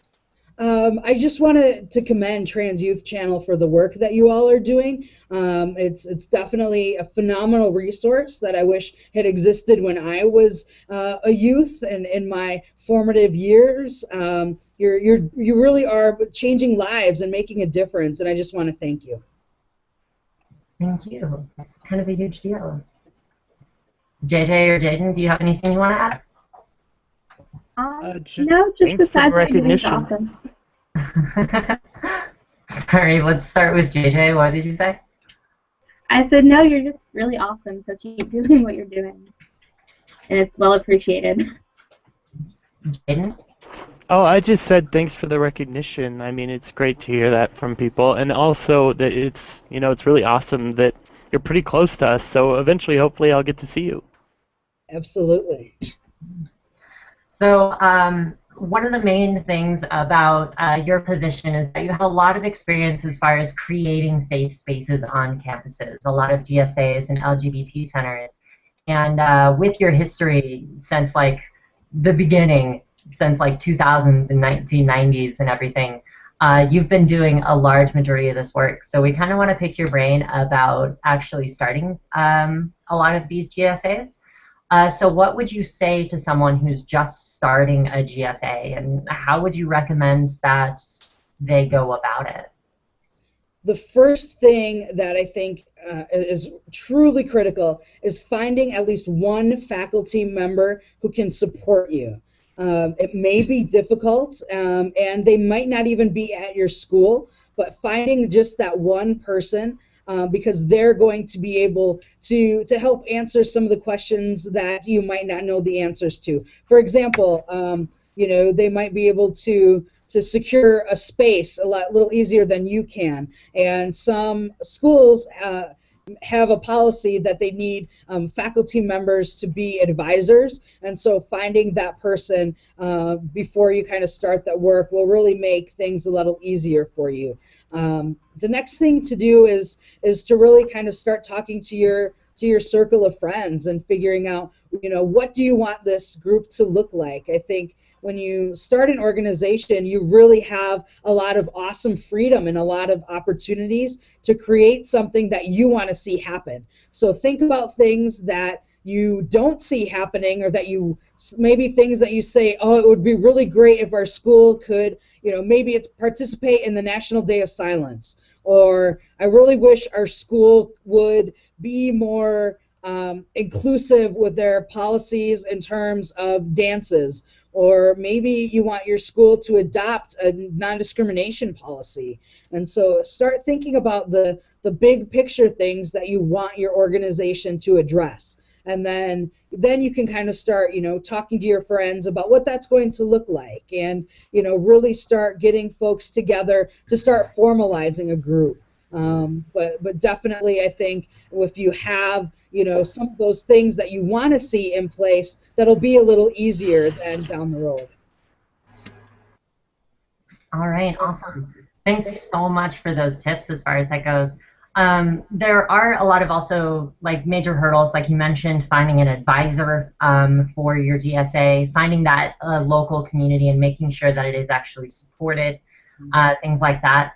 How would you recommend that someone go about gaining funds for a GSA to run and keeping it going once you've established it? That's, if I had to think the full answer to that question, I would not be in Colorado. I'd be on a beach somewhere, because I would be rich from that idea. But I think that's difficult, and it's kind of like any organization with growth of an organization. So it's finding people who may be freshmen who can kind of pick up the slack if you're a junior or a senior and graduating, and helping prepare them to take on the role. It's also engaging a lot of people in the discussion and helping people realize that a gay-straight alliance or any sort of kind of group that focuses on social justice issues in a high school is not just for the LGBT community. It's greater than that, and it's really about creating space that provides education and provides support for all individuals. And so it's really kind of having those conversations, I think, and that's something where a faculty advisor can help with. When it comes to finding a faculty advisor, think about maybe there's a faculty member or teacher that you've had a really great connection with, or maybe you feel really safe in their class, and maybe they haven't necessarily said anything like LGBT specific, but you just feel that they would be supportive, or that you feel like you could talk to them.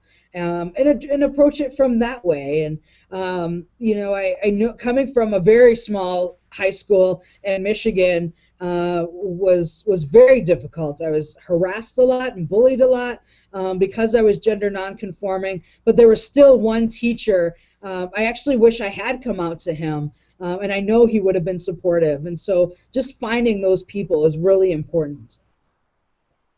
I can definitely echo that, especially when it comes to building online organizations. Once you find that one person who's willing to be your rock that you can attach to, and kind of be a little bit of a mentor, not necessarily about LGBT things. They don't actually need to be hugely educated for them to want to learn, for them to want to create those foundations for you. So if you can find someone that you're comfortable with, that would definitely be a really, really great place to start. And sure, it might involve a little bit of education for the both of you in the beginning, but it doesn't need to be a fast process. You don't need to have a GSA done within a semester. You can just kind of let it grow and let the community come to you and then create that. Is that something that you might agree with? I would totally agree with that. And there's some really great resources that exist for creating GSAs. And so I would recommend in Wisconsin, there's an organization, GSA for Safe Schools, or GSAFE. Their website is gsafe.org. I would highly recommend them as a starting point. And also There are some really great resources through GLSEN, which is the Gay, Lesbian, Straight Educators Network. Their website is glsen.org, and they have a number of different things that you can download, such as, what should a constitution for a GSA look like? What should a first meeting look like? Even how do I find a faculty advisor? They have all of that written and together for you. So I would definitely recommend those resources. Perfect, perfect. So one of the biggest things is for this Hangout, since it is on YouTube, we get to take advantage of a small description down in the bottom. And a large majority of the reason Trans Youth Channel exists, as well as a lot of the other GSAs and LGBT organizations around the world, is to provide those resources for a community. So when this Hangout finishes, or at some point within the next 12 hours or so, we'll actually have those links that Aaric mentioned and that all of our guests will mention in the description down below for YouTube.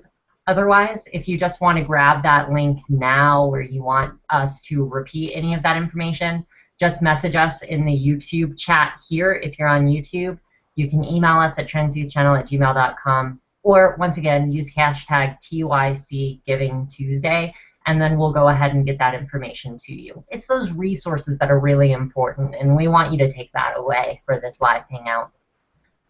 We also have Karen, who has just joined us. How are you, Karen?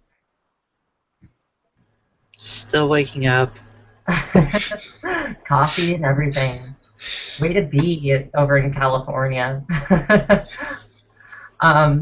So the next question that we do have is not necessarily toward Aaric, because Aaric, although you've been in multiple states, you might be able to give some pretty good leeway on this, but I want to put this out more toward our viewers and toward everyone else on the Google Hangout. What specific challenges do you think that you'd expect from state to state to state?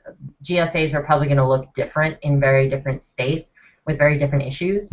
For instance, like here in Colorado, a GSA might be very interconnected. It's going to have an exterior community attached to it, while Baylor in like Waco, Texas, might be a little bit different because it's more internal and you have to start going outward. Can you give us a few insights on what differences your GSAs had from Wisconsin to Michigan to Colorado? Yeah, and a part of that is also the time.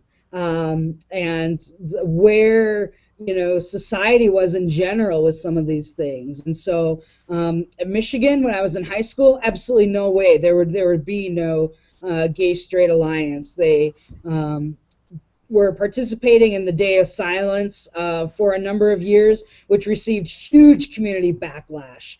And so that still is something that's they're not very much farther than when I was there, unfortunately. At Central Michigan University, it was by the time I left, it was a little different. The organization had grown from a small group of probably 10 people to a much larger group of 30 to 40 people who were attending regularly. And so that was something that was a big difference. But they didn't have the local community support either. And so much like you were speaking about, Samantha, it was very much kind of internal, focusing on how to expand externally. In Wisconsin, it was different. There was some community support.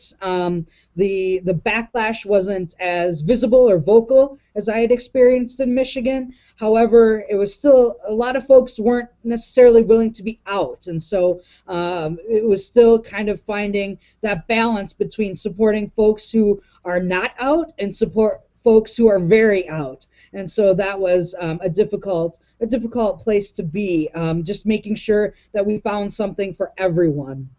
And here in Colorado, I would say that so far I've experienced kind of a little even advancement from that. I feel like Colorado State is very involved in the local community. Hopefully, there will be a community center back again. Fort Collins just lost their LGBT community center. And so that's definitely a big need here in the area, and for us to continue to reach out and do some work in the community. But I really feel like some bridges are being built, and so it's more of a larger feeling of support than I had felt in either Michigan or Wisconsin. All right, awesome. Does anyone else have anything that they want to say on that topic as well? Because Trans Youth Channel is fairly international. Karen in California, and Jaden in Wyoming, JJ in New Hampshire / Massachusetts area. Do you guys have anything that you would want to say as to how your GSA is unique? And viewers, you can also comment on how your specific GSAs and LGBT connections are unique in your areas as well, using the comments links over here, or once again, Twitter or Facebook. JJ? Well, actually, like, my old school GSA is kind of unique. I'm actually texting my teacher right now about it, but she's going to hop on later on today, I think. But anyway, it took us like 2 years to establish a GSA, and that still there's only like 3 people in it because that school is tiny. But yeah, so it definitely took a while. It was kind of unique as to how we ran things, but I'm not sure where I was going with that. But No, that's fine. kind of lost my train. But Jaden or Karen, do you have any input? I don't think I have the best input because I'm a little older, and I don't mean that as a cop-out. When I was in high school, they didn't exist. And when I went back to when I was first in college, they weren't around. And when I come back, I've seen them. I don't know how schools are with them. I really don't. So I really can't comment. Okay, that's fine. It's honest. Yeah, that's fine. Also, for viewers, if you're not aware, Karen is one of our over 25 facilitators. In addition to Jake, Karen's planning to come back, but she's not currently with TYC officially. So if you want to know about Karen's videos, they will be on YouTube, and you can just kind of backtrack, and you'll find quite a lot of her. She's been with us for like almost the entire year with Trans Youth Channel. She's definitely part of the family, part of the community itself as well. So, Karen, do you have anything you want to add to that? I'm happy to have a job. Yay! I think that we can all do like 3 cheers for the fact that a trans woman managed to get a job in California, which is amazing and progressive, and I love it, and I hope that it happens in every country and every state. You'd think so, but I was a security guard. True. That said, let's go ahead and move on to the next set of questions. Eric, do you have anything you want to add to that before we kind of come back to you? I don't think so. Okay. We kind of want to move into some somewhat controversial but somewhat fun to talk about topics as well. I actually came across an article, and I'm sorry I wasn't able to give it to you, Eric, so that you could prepare. But I came across an article about a few weeks ago that a University of Wyoming student sent me. Her name was Jesslyn. And it basically talked about trans men and non-binary trans individuals in feminine colleges, so all women's college spaces. And apparently, according to this article, a lot of trans men are being accepted into these with F on their birth certificates, on their licenses, on everything like that. It's very difficult to change gender markers in many of these states. And they're transitioning to become men, and they are taking on positions of like authority in these all women's colleges. A lot of the women on these colleges kind of have the impression that that kind of flies in the face of the point of the college to give that special environment of power to women. And it's kind of a intersectionality type issue between the LGBT community and the feminine community. In addition, we also hear from a lot of these trans men saying that in the very beginning of their transition, it's kind of like a massive bigger version of the potty panic issue. where they don't feel 100% comfortable going to a male institution because they're not seen quite yet. They don't, quote, pass, don't really like that word, as that. So they feel comfortable in these all-women's colleges.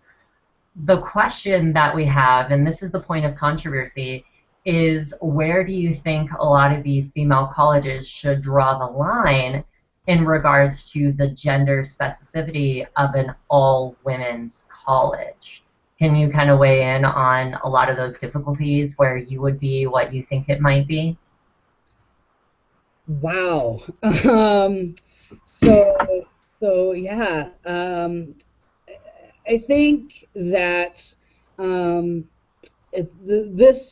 it's not an uncommon discussion. I think if any of you are familiar with the conversations that are happening around the Michigan Women's Music Festival on trans inclusivity, I think it kind of mirrors some of that, and so it's not the first time that some of these conversations and controversies are coming up, and I think the important thing that some folks forget is that I can speak for myself as a trans man. I lived for 30 years as a female in the world, and naturally I feel more comfortable in the settings where I had been before, and so in lesbian bars, for example, or in situations with mostly women, because that's where I had been. And so I think it makes sense that trans men feel more comfortable at a women's college, and I think that's also somewhat of an issue of safety. Many trans folks still feel uncomfortable and not really sure around men who identify as cis, and so it makes sense that women's colleges are where they go. I think that a broader conversation needs to happen around what does a feminist look like and what do women's spaces look like. I think that I think they should always be places where everyone feels comfortable. I think this notion of exclusivity really doesn't accomplish anything, at least in my opinion. And so I think that's a tricky question. Yeah, it's definitely pretty tricky. There's a lot of controversy to it, and I actually did a few videos on my personal channel about this specific article. The other really tricky part to it is that a lot of trans women are not being accepted into these organizations because they have M's on a lot of their birth certificates and licenses and IDs, and it's hard for them to get into this women's space as well. So it's also kind of really tricky on the side of a male to female trans woman or a genderqueer going that way as well. Maybe we can get some input from the rest of the panel as far as that goes, as well as viewers. If you have a specific opinion on this, feel free to also message that using all of our already noted channels as well. Karen, do you by any chance have an opinion on this, or would you like to stew on it a bit? You're laughing a little bit. Because I'm still waking up, I'm still doing my morning routine, I'm trying to find documents, and I'm like, I have no idea what just happened. So, I'm trying to find some stuff that I need to get going on, that I need to do within the next few days, so I just need to find the document I can reply to. So, I have no idea what we're talking about. Aww. I suck, I don't... I work 2 to 10, I get off, and then I'm like, I'm dead tired, and then I just sleep till about 10 a.m., from about 1 a.m. to 10 a.m. And then I woke up, got my coffee going, and then Jaden called me out, said I was late, even though I wasn't even supposed to be up yet. Sorry, we got you up so early. I apologize. No, I mean, it's not that I'm up early. It's just that, like, I'm physically up, just not mentally. Yeah. JJ or Jaden, would you like to kind of weigh in on the controversy here with trans men being in all women's colleges and women not being able to make it in so well, and trans men finding that to be a very secure place? See, that's a very difficult issue because, I mean, I don't know. I mean, a part of me just wants to say, like, authority-wise, to judge by the gender marker, but then that would be kind of like, I feel like that would be very rude in a way, but I mean, it also depends on how far they are in transition, because I mean, that could be an unsafe environment for a trans man who is 100% passing, but their gender marker still says female. Like that, I don't know. Yeah, it's pretty hard. Jason, what's your opinion?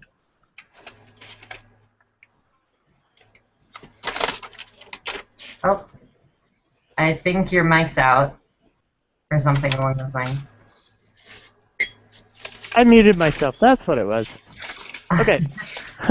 So on the topic of, per se, you know, male to females going to all female colleges, I could see that as a secure place, you know, being male to female, but at the same time, I don't know if it really helps all that much just, you know, being able to fit in there. It's hard to explain, I guess. Yeah. Do we have like LGBT colleges, or? That was actually going to be another question. I was wondering, as a launch on this, Canada has recently announced that they're going to be running a publicly funded school as a result of bullying and a lot of other things like that. It'll be happening in like the mid-Canada region. I can't remember where in Canada it is. But they are making a college that is specific for individuals who identify as LGBT. So kind of like you have all women's colleges and all men's colleges, now you have a college specifically for the LGBT community. How do we feel about that? Do we feel that it should be necessary? I kind of feel like it's a larger version of trans-inclusive bathrooms that are set completely separately from male and female bathrooms. But at the same time, there's a lot of complexities here, because we're talking about a solid education. We're talking about sex education classes being completely different, things like that. How do we feel about that? And we'll start with Aaric.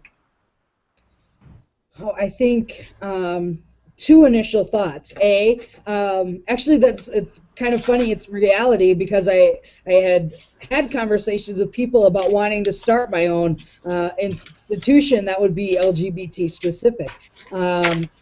I think that there are a lot of positives to that. I think that creating a sense of community, creating just having a group of people with shared experiences can be really powerful and very empowering at the same time. I think that I often feel like LGBT folks, or at least LGBT centers, are often kind of the last to come on board in institutions. So to have an institution where we don't feel like we're last would be very different, and could create a very different atmosphere. At the same time, I think that we're losing out on inclusivity and what inclusivity truly should look like, and really creating a space where we're separating ourselves a little bit, and I'm not quite sure how I feel about that aspect. What does everyone else think?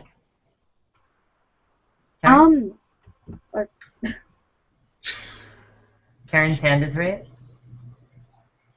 Yep. Well, one of the things is, I don't see that happening in the U.S. in the next decade or two.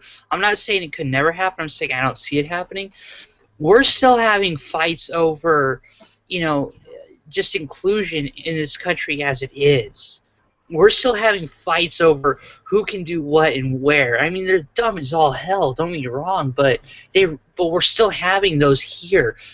If we made a college just for that, you know people in this country would freak out and be like, it just, they call it discriminatory, which would be like the weirdest thing in the world. It's like, wait, this is discriminatory? There'd be religious protests. You could see the Westboro Baptist cult out front, like with signs and stuff on their opening day. You know that anybody who went there is kind of marked. And if you're not in an inclusive, I don't want to, how do I say this? Like, if you're not in a progressive state, you're going to be seen as like, you're going to have, the name on your college or whatever. It's not going to be like, Cal State San Bernardino. It's going to be this one college. It's going to be Queer College USA or something, and they're going to be like, nope. And they're going to, and I hate to say this as somebody who has just been going through the hiring process, they're looking for anything to get rid of you. And if they know they're not able to fire you at will, there's a lot of places that won't actually hire you from the get-go. Yeah, thumbs up, Jade. Thumbs up, JJ. It was a good statement. No, the thing is this, they're going to see it. It doesn't even matter if it's like Pacific Inclusive College. It doesn't matter. They're going to say Queer College USA. Nope. Throw it out and not even care. It's going to be like, Right. And but then why do we have women's and men's colleges? You'd be surprised by how much those can actually help and hinder somebody who's getting a degree. If you're going through an HR department where somebody has been to that school or knows alumni, it might put you to the top of the list. It might get you kicked right off of it because they may see it as like, oh, this person is now a lesbian. I'm dead serious. This is not a joke. They'll be like, oh, this person went to women's college. They're a lesbian now. That's not a joke. I really wish it was. There are some really vile stereotypes on that end. Yeah, thumbs up, Jade. Thumbs up, JJ. Okay, thumbs. Jaden, what are you on this? So. I mean, I see pluses and minuses to this, starting with the cons, because, like Karen said, I mean, ideas will get thrown. I mean, your resume will get thrown out just because you do have this college put on there. Because not only that, but it's almost like how trans people don't really want to be thought as they want to pass, and so if they're not really if they're possibly going to this college, that might possibly hinder their fact that they might be no longer passing. They might feel like, oh, I don't feel like I'm passing anymore because I now go to this college because of the fact now people know that I'm going to the college because I'm trans, Right. It might out them on accident, It exactly, might. Yeah. I mean, one of the things is that I have to, because I'm a veteran, I include my DD-214 when I apply for places, and that's just your military discharge papers for anybody who doesn't know. And it still says David on it because you can't have it changed. You have to get either DD-215 or you got to go through this whole process, which is actually a really big topic in the trans military community. But it's so like they're gonna see Karen, David. What the hell?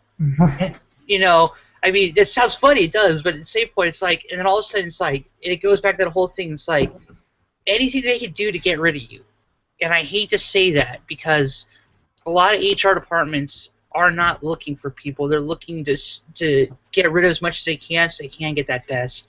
And if you have anything on your record, if you have a police record, if you are trans or whatever, they might take that and be like, no. That there is an all LGBT college, it might, I'd say within a decade or two after it starts, so we're talking 4 decades down the road for the sake of argument here, if you have that on there, it's going to be like, oh, people, like, they'll just be over it and not give a shit anymore. And it'll be like, oh, hey, look, this person went to this one college, this person got their degree, they did it in a safe environment where they felt comfortable, and so therefore they'll focus on their studies instead of whether or not they're allowed to use which bathroom or whatever.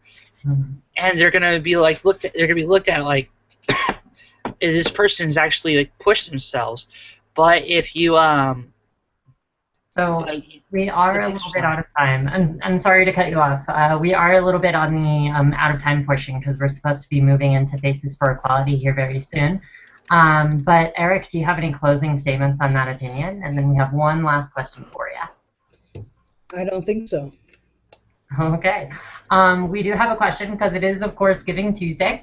This is definitely a very important time for a lot of nonprofits, a lot of schools, a lot of other areas, and especially for Giving Tuesday, we wanted to give this to the community. So, Aaric, is there anyone that you would like to give your dedication to for Trans Youth Channel? Yes, I will be giving my dedication to somebody who kind of started my own process, or at least provided some role modelship, and I connected with his story, and it really ignited me to kind of deal with my own stuff and to find the courage to come out. So today my donation will be in the name of Ryan Salins. Ryan Salins. That's interesting. I think, was he a pretty predominant advocate, or? He is still, yes. He has a book out called Second Son, and he tours colleges and universities across the nation and does some really great outreach and education. That's really awesome, and he was like a really driving force for you as far as your transition and everything like that goes? He definitely was, yes. Awesome. Well, thank you so much, Ryan, on behalf of Trans Youth Channel, in addition to Aaric. And Aaric, I really do want to thank you for taking your time out of the schedule. And if you want to hang out or anything like that, you're more than welcome to, but we're definitely going to take you off the hot seat now. I hope the interview wasn't too much. Not at all. I feel very honored and privileged, and know that if you're looking at CSU, please don't hesitate to reach out. Yeah, absolutely. And that's going to go the same for a lot of other colleges as well. Any college that you're looking for, feel free to reach out, closeted, questioning or not, to those LGBT centers. They're definitely very safe places, and they'll definitely hold you in confidence if you are not out yet or anything. Just get that information. Know that you're going to a very safe and supportive college, no matter where you do end up going. Absolutely. Thanks so much, Samantha. Yep, absolutely. Thank you so much, Aaric, for joining us on Giving Tuesday, and thanks to Colorado State University for giving you that time as well. Yeah, absolutely. Thanks. Yep, thank you, Aaric. All right, so we are past the hour. We're at noon time right now. We have JJ, Jaden, and Karen with us. We're actually moving into our next event, which is going to be Faces for Equality. Faces for Equality is actually a representative with 2 people on it. It's an organization that's being run by 2 people. Pretty amazing. And what's even more amazing is that one of those people is actually a volunteer with us. It's actually JJ, who is on air with us right now. And you actually partner with another individual named AJ. Do you know if AJ is going to be able to join us at all, or? I don't think so, because they're in school. So, yeah, so it's kind of disappointing, but I mean, I'm here. Great. But other than that, we can go ahead and get started there. Before we do, though, real quick disclosure, if you are just joining us, because we do have some new viewers and everything, welcome to Giving Tuesday with Trans Youth Channel. Definitely a very, very big day for us, and a very big day for our community and you, I would say. It's a day that you can take out of your holidays, just like Black Friday and Cyber Monday, Small Business Saturday, I believe. Saturday.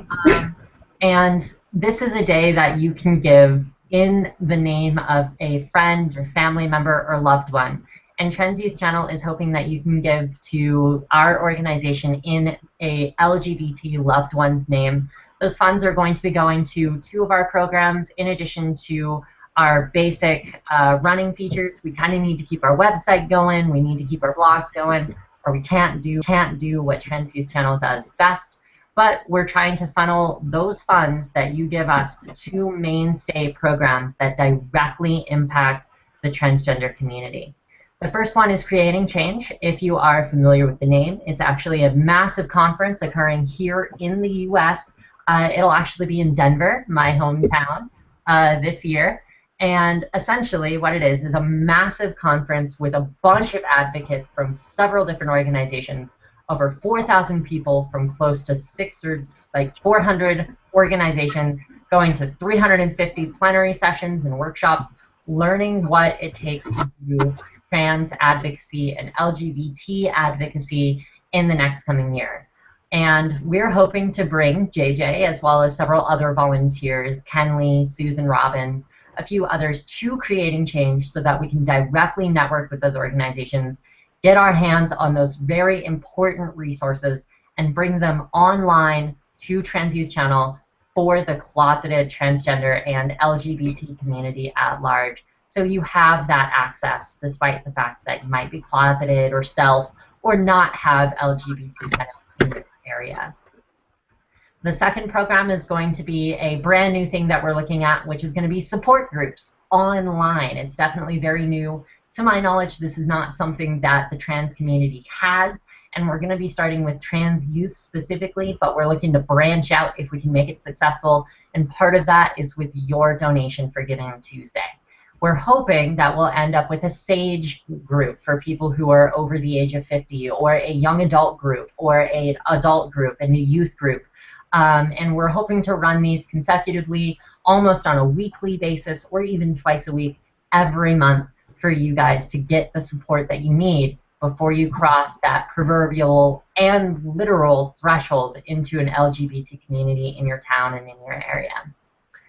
That said, thank you so much for joining us for Giving Tuesday. We're going to launch into our second programming, which is going to be with another partner organization that we at Trans Youth Channel have a very, very close-knit partnership with Faces for Equality. And JJ is actually the representative for this organization, so we'll start with that interview. If you have any specific questions or comments that you'd like to give to JJ as a representative, or you just want to communicate with TYC, just use hashtag TYC Giving Tuesday, so we'll be able to respond and ask those questions for you. Or if you're closeted, you can also email us at transyouthchannel@gmail.com.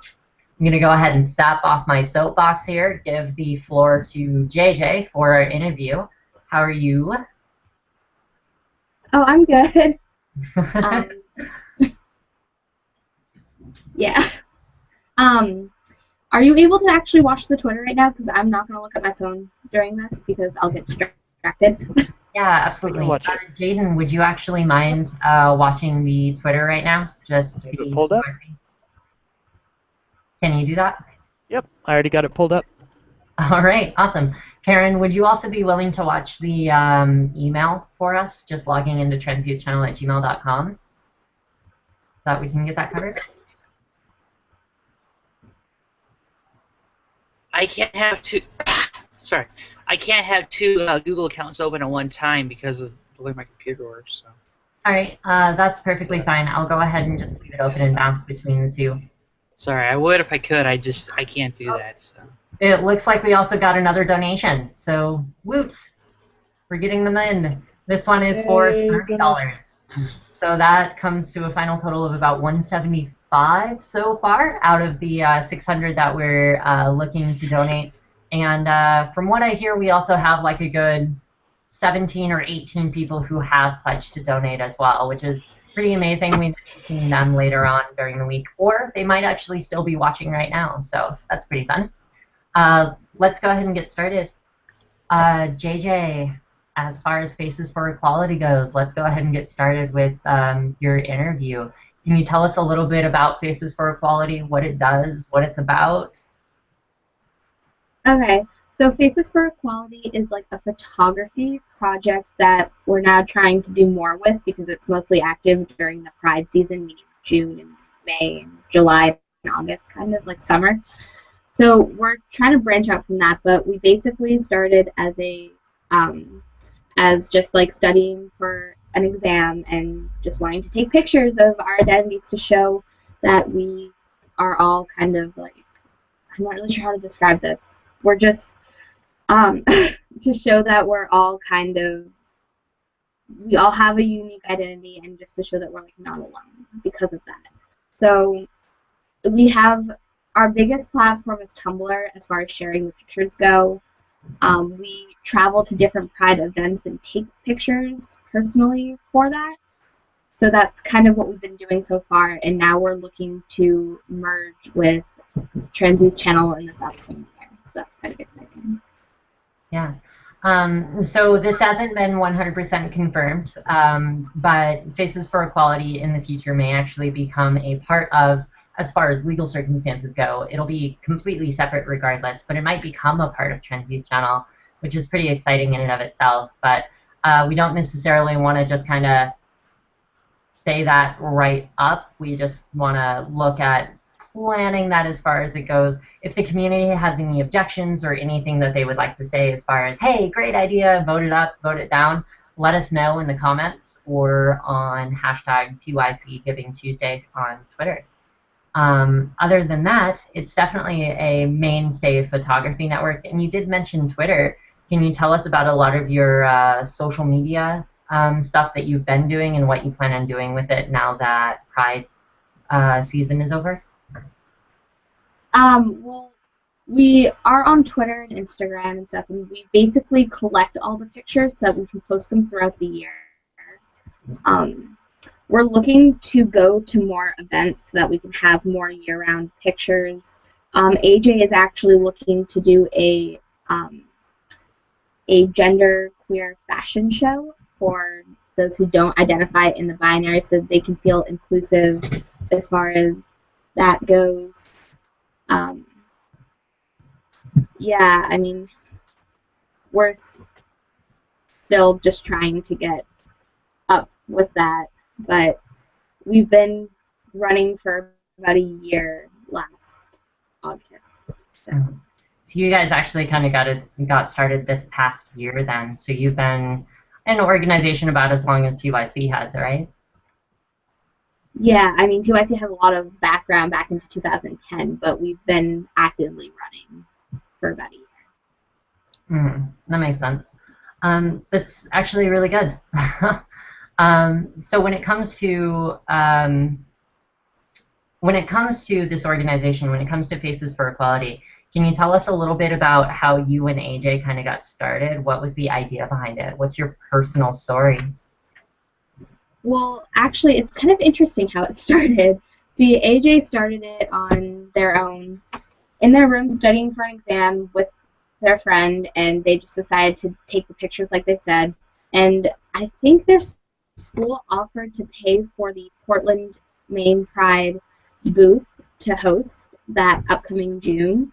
So that's when that happened, and I went to Portland Pride as like my first Pride event. And I happened to run into the organization, and I took a picture with them, and I ended up just talking to AJ after the event, and we ended up connecting on Facebook, and that's how I got involved, and now I'm the vice president, and it's kind of cool how we just kind of met for 5 seconds at our Pride event, and now all of a sudden I'm a main part of their organization. But yeah, Pride can get pretty wild, especially when you end up volunteering for years afterward with like 20 different organizations. That seems to be a pretty common story among a lot of advocates. Just like, hey, I met the organization at Pride, and I'm like, you guys are so cool. That's basically how it happened, yeah. That's actually really cool, though. How did AJ get it started? Do you know? I'm not sure exactly. I can't really speak from them, but yeah, I think, I mean, on our website, I believe they have a description on it. I don't have it pulled up right now, but it's basically like their alternative way of expressing in a way that they couldn't in other forms of what other people do. So it was kind of just like an alternative way on this. Okay, that makes a lot of sense. So as far as you're just running with like 2 people from what I'm aware of, and how many people? Yeah, we have no other people. You got a huge social media following. How do you handle that? Does it get a little bit overwhelming, or? It gets overwhelming. That's why I was so eager to help AJ once I found out that it was just them. So we just kind of split up the social media platforms. Like I basically run the Facebook. Sometimes AJ posts there. I used to run the Instagram, but our Instagram is kind of dead because we have like no followers, so we kind of avoid Instagram. But yeah, Tumblr is all AJ because that's what they started with that, and then the Twitter is kind of linked with Facebook and Tumblr, so it kind of just goes on that. But like I said, we're not doing that many big projects yet.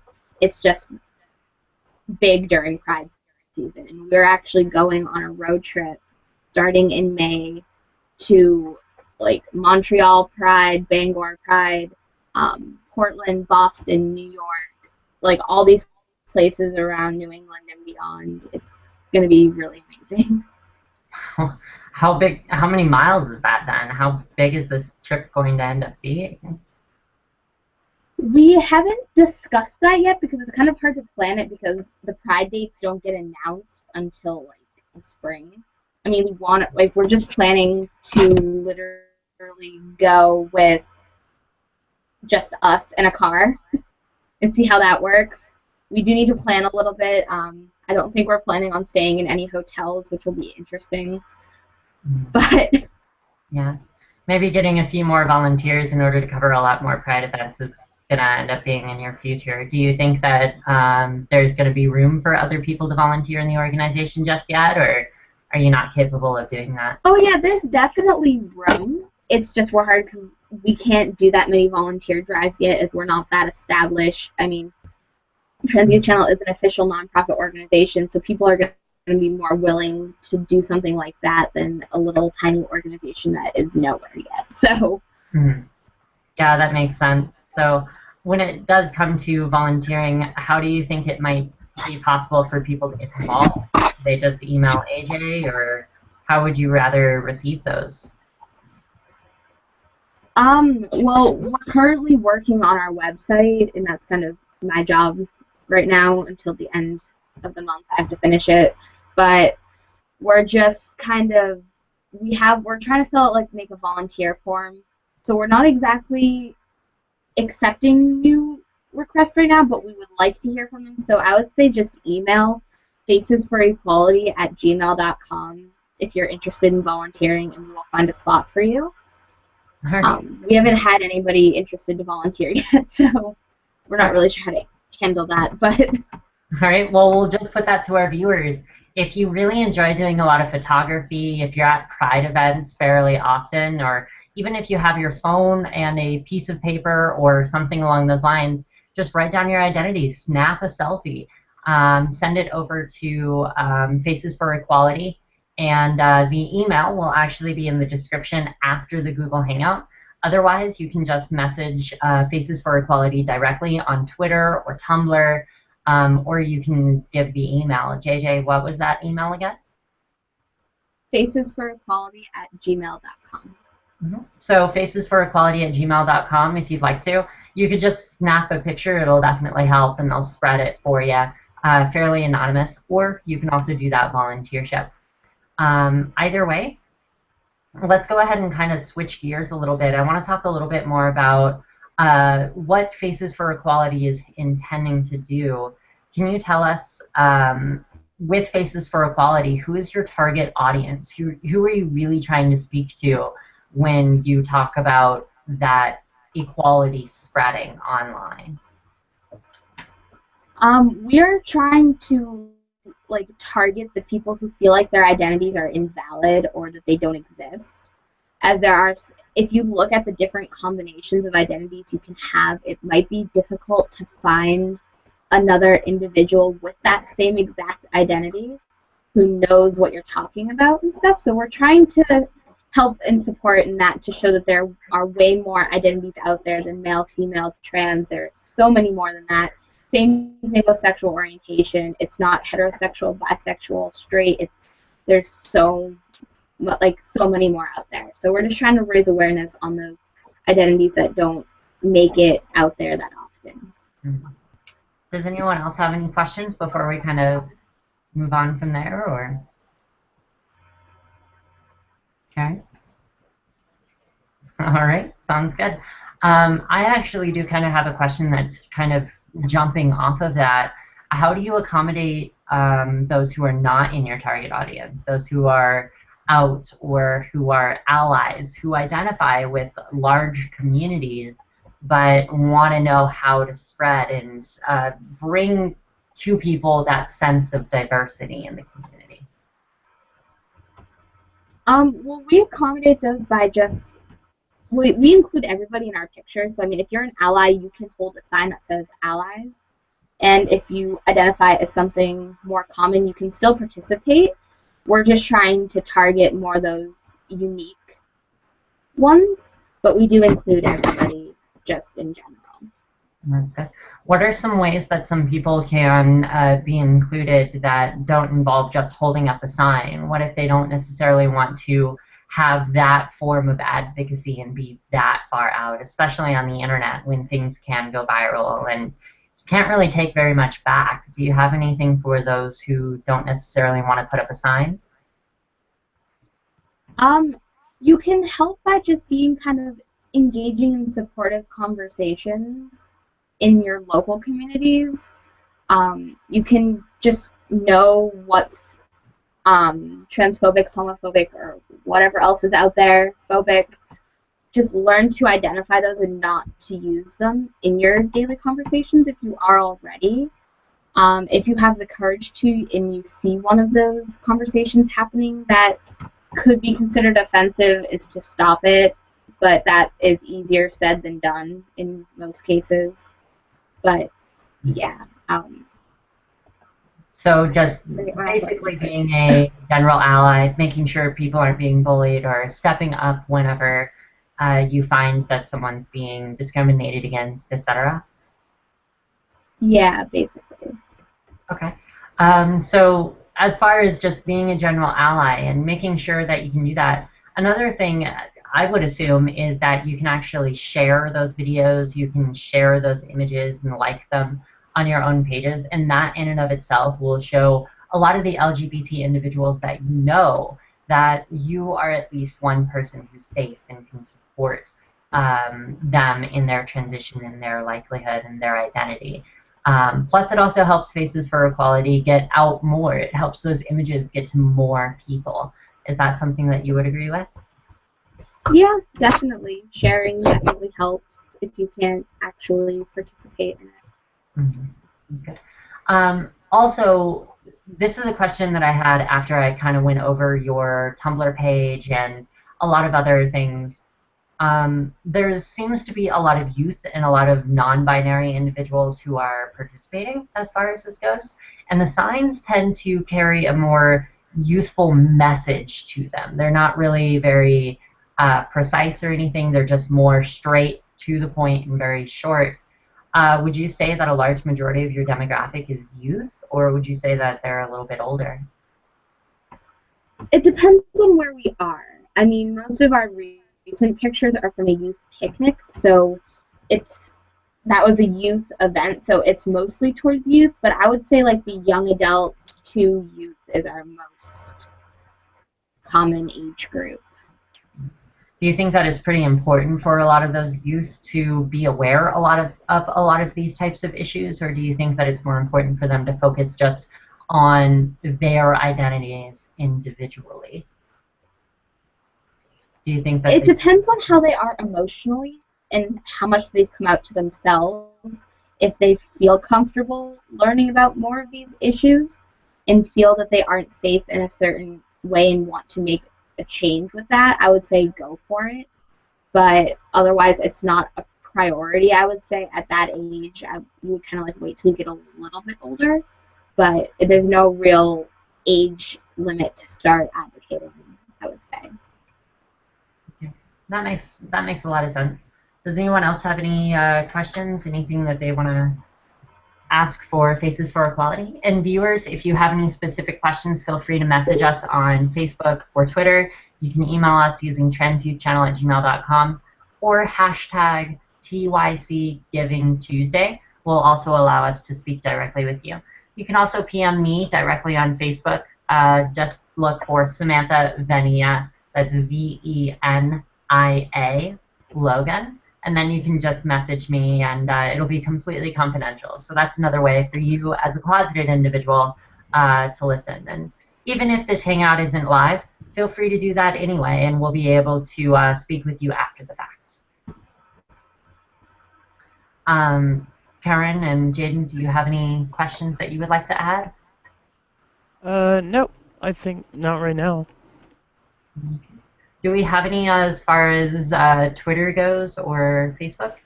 I don't see anything on Twitter currently. Okay. What about you, Karen? Do you have any questions?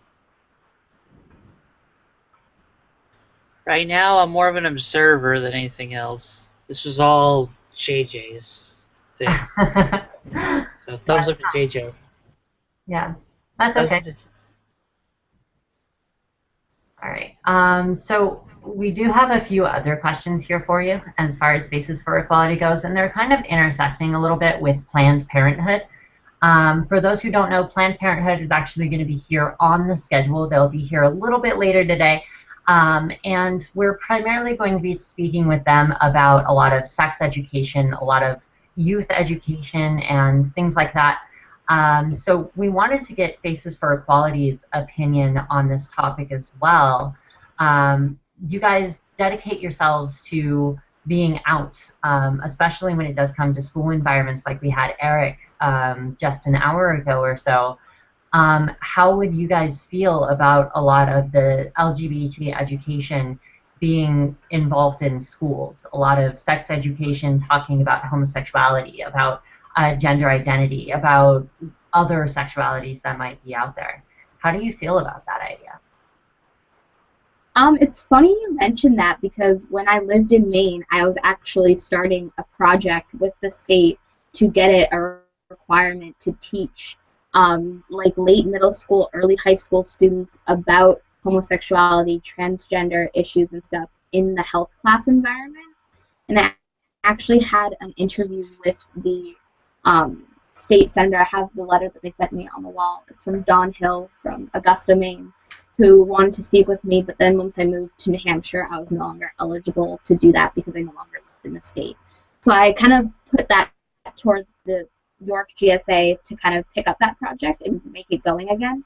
But I think it's a great idea for kids to be educated, because if I were educated in school there about like these types of issues, I knew that other people like me existed, and it wouldn't have been as much of a problem as far as coming out to myself, and I probably wouldn't have had as many mental health issues as I would today if I were just simply educated knowing that it exists.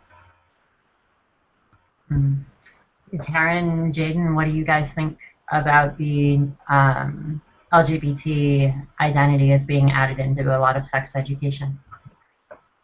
I personally think it's a great idea. I mean, honestly, I think it's something that everybody should learn about, and especially in our society nowadays, I think it's something that we need. So I think it's a great idea. I would definitely kind of agree as well, but I think that the main hot topic, at least for me anyway, is actually how young someone should be on this, especially when it comes to trans children. I mean, look at Jazz and look at Leah and a few other widely publicized trans children. They've known for fairly early, and that's not every trans person's story. Like for me at least, I'm not the type of person that was a girl trapped in a boy's body. The dysphoria was very anonymous for me. So when do you think we should be making it a point to educate these children? Because at some point they would already know, and at other points they may have a lot of trouble coming to terms with it in their teen years. And for some people in their adult years, when do you think would really be the best time to expose them to that education? Well, when do you teach sex ed in school? I remember in 6th grade watching like the video that everybody was freaking out over. So I mean, like, just I think it's good to address it in bits and pieces. Like, I mean, they start talking about the human anatomy in like 5th grade, and then it kind of moves into more detailed in 6th grade and 7th grade, and I think it's just good to expose it at a young age, but not give answer all the questions, and then kind of give this like I remember last year we learned like the complete human body anatomy in great detail, and I think that when you get towards like an early high school, maybe like 8th grade, 9th grade type age, then you can kind of like answer every single question they've had since they were 5. But yeah, I think like just kind of spread it out. I don't know. What would you say to parents who would object with the idea? I would say, they have to kind of learn it eventually, and if you want them to learn it at a later age, there are options to get them taken out of the class during that presentation, because I know in my health classes we've had kids who have had to step out when we learned about this type of stuff because of parents not wanting to expose their children to it, which I find ridiculous, but I guess it's a parent's preference. But yeah, I can definitely see that. What do you guys think, Karen? Jaden?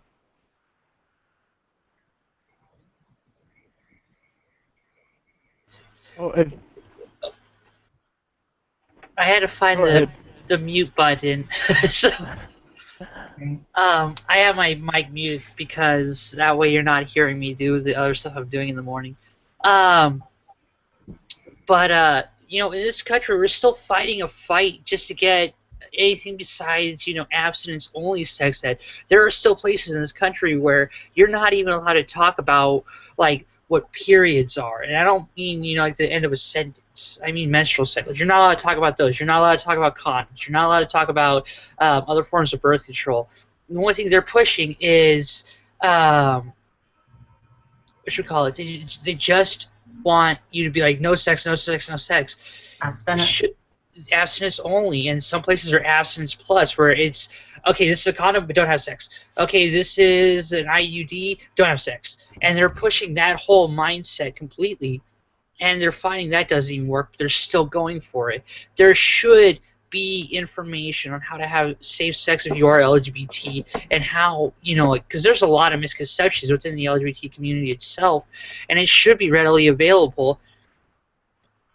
I see this as a bigger fight than just, hey, take care of all your students. I see it as, I can actually see some people freaking out, going like, oh my god, you're teaching my kid how to have gay sex! No, all my kids are gay! Okay, seriously, I have heard, oh god. The irrationality, no, that was meant to be funny. The irrationality behind... Someone do such an amazing falsetto before. Really? Yeah, I haven't. No, though. You can do that. Catherine is just joining us as well. Catherine, I wanted to bring you up to date real quick. If you haven't been watching or anything, Catherine is actually our volunteer representative. So if anyone is who wants to get started or volunteer with Trans Youth Channel, which you can definitely do by going to transyouthchannel.org/volunteer. You'll most likely be speaking with Catherine. She's actually relatively new, so we'll be onboarding her very soon. But she's actually our volunteer, and she's also the CEO of another organization that's been running essentially the same amount of time called Operation Bullyhorn, which deals with a lot of bullying. And it's just another point of intersectionality between the LGBT community, bullying, and all of these other school things that we're talking about that directly affect youth. Catherine, one of the main things that we're talking about is sex education, how old someone should be in order to get that, and whether or not LGBT education should be included in that general education. So yeah, we'll kind of let you get the feel of it by first taking Jaden's point of view on it, and then we'll go from there. Does that seem okay? Sure. All right, Jaden, what's your opinion? Okay, so I think just in general, I think like Jaden was saying earlier that we need to spread it out, because I think giving it all at once is kind of like it's also like a culture shock kind of thing, where If you give it to somebody all at once, they're going to be confused and not know how to process it, and possibly, misconstrued the information because they don't know what's going on. And so I think that would be a great idea to just spread it out. But you do definitely. Can I go off of what Karen said? Yeah, JJ?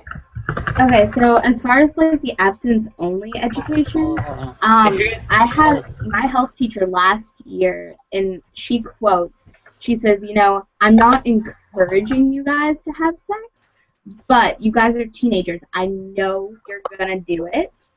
So my goal here is to teach you how to be safe while doing it.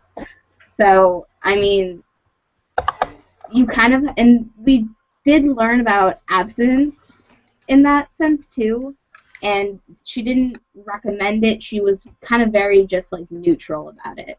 So, I mean, she was an awesome health teacher. So, yay for my health teacher last year, but still, it's a very controversial topic. Yeah, I definitely agree that it is. Catherine, kind of coming from a different perspective, what is your opinion on this? Do you think that LGBT sexual education should be involved with public schools? And if so, when do you think that we should be implementing it? Absolutely think it should be.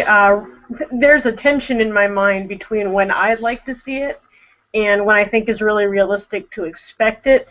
I think we should seriously, realistically expect it no later than the beginning of high school. I would really like to see it starting in middle school because realistically, people are hitting puberty, people are starting to understand their gender identity and their sexual orientation before then.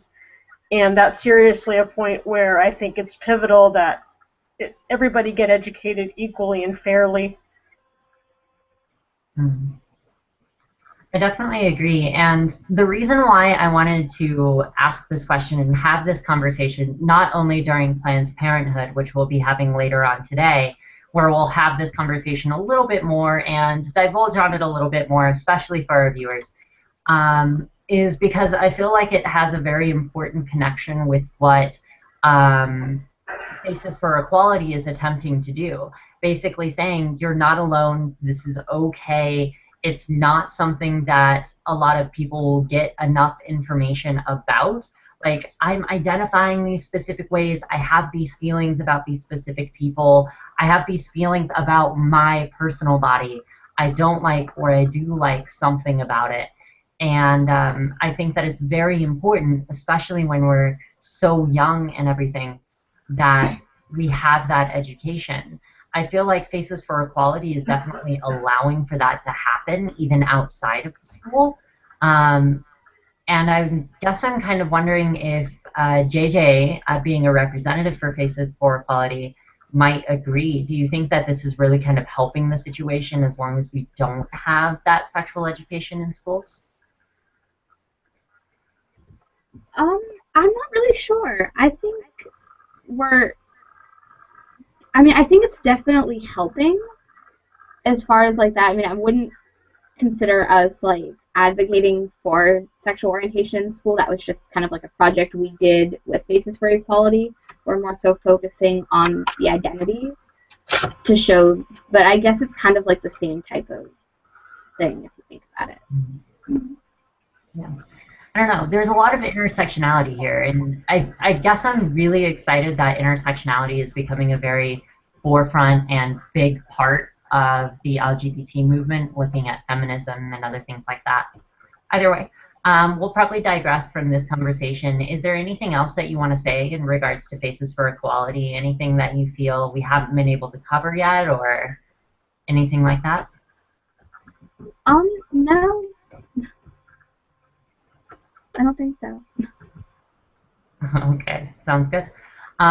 So if any of our viewers have any questions or comments, we do actually have like a good 15 minutes longer with Faces for Equality.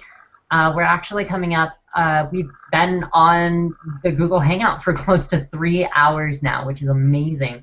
And we've been hovering around 5 or 6 different viewers that whole time. So thank you guys so much for sticking with us. We're going to be looking at a small break here very shortly in order to make sure that we're not burning out by the end of 12 hours. It's definitely a really big accomplishment what we're looking to do here. But that having been said, if you have any questions, feel free to get a hold of us using hashtag TYC Giving Tuesday on Twitter, emailing us privately at transyouthchannel@gmail.com, accessing us on Facebook, or if you're viewing us on YouTube right now, there's also a comment section here. If you're viewing us on the website, you can click that small little tiny YouTube logo that should be right about here, and that'll actually take you to the YouTube page where this is happening. And if you actually want to be a part of this Google Hangout, a lot of people are making their dedications for Giving Tuesday right now. If you want to do that dedication yourself online right here, we'll be able to give you the link so that you can give this to that friend or family member that you're supporting. And they'll be able to know that throughout the entirety of the holiday season. I definitely think that it's a pretty good gift. I definitely think that it's wonderful there. Otherwise, JJ, I do have a question. Being a part of Faces for Equality and having a gear toward people who are very insecure with their own identity, thinking that they're not alone, talking to a lot of people who are questioning and a lot of people who are closeted, on behalf of Faces for Equality, what would you say you as an organization would want to dedicate your donation to? I did talk to AJ about this. We haven't really decided on who the organization would like to dedicate it to, but can I make a dedication? Yeah, absolutely. What would you want to make a personal dedication to? I want to make a personal dedication to my friend Ravnit, who we might have saw a little bit on the Facebook page with my picture. I'm not sure if it got actually posted yet. But yeah, my friend Ravnit, a little background on her. She's a more so female-identified genderqueer / non-conforming person who was struggling with cancer for about 3 years of her childhood. She got diagnosed at the age of 10 and died on her, I think she got diagnosed when she was 11 or 12, but she died on her 15th birthday last year. So that was kind of a big kind of put down. She didn't come from a very supportive family, as they were very religious and closed-minded. So it was kind of difficult, but she did try to advocate as much as she could, and I do feel like she deserves a little bit of recognition today.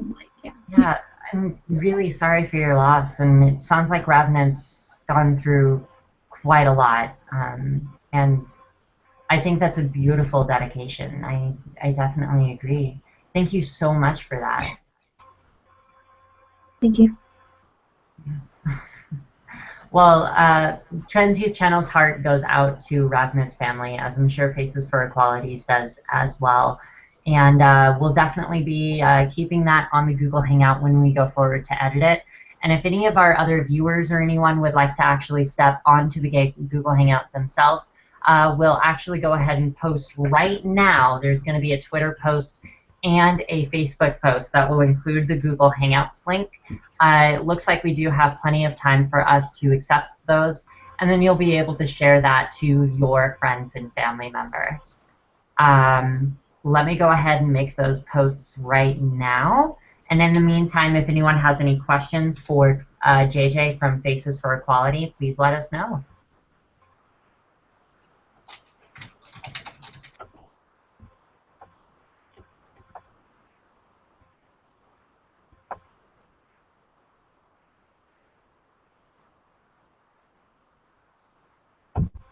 I'm just doing it now. And let's add an image. Let's actually add Ravnit's image. I think that that's pretty important. So let's go ahead and do that.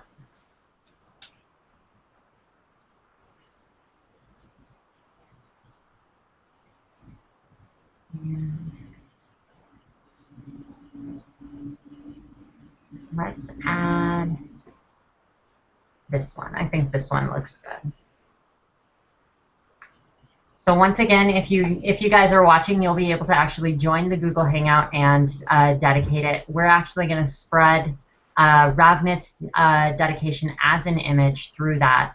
I just did post it onto Facebook, and I'm about to go ahead and cross-post it over to Twitter.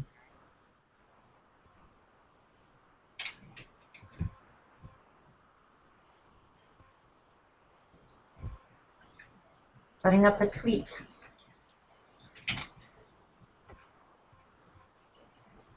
I'm not gonna lie, tweeting from a computer is definitely a little bit weird for me, but that's okay.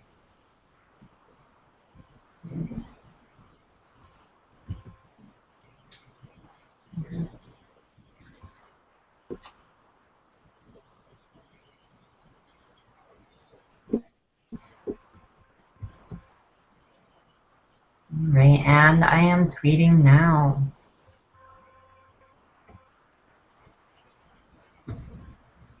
All right, so we do have both of those on there now. So if you guys just want to join in, we'll be all set for that. I personally, and I'm pretty sure Jaden as well, would like to take a break since we've been here since 10. Probably both Jadens, actually. So we're just going to take a quick 5 to 10 minute break. Karen and Catherine, if you guys want to actually share, like, let's go with today's YouTube video. Has that one posted yet? We have Thanksgiving. It doesn't look like it has quite posted yet, but that's okay.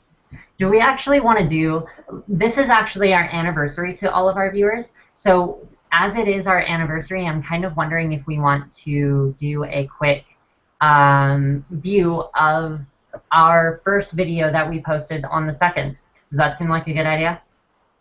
I think it is. Yes, that seems wonderful. All right, so let me go ahead and get it. Opening YouTube app.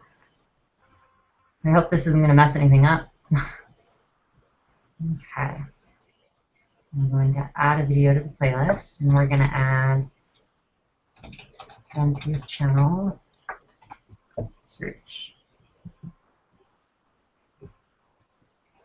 What video was it? Let's head into our video manager. Karen, would you be able to find it for me?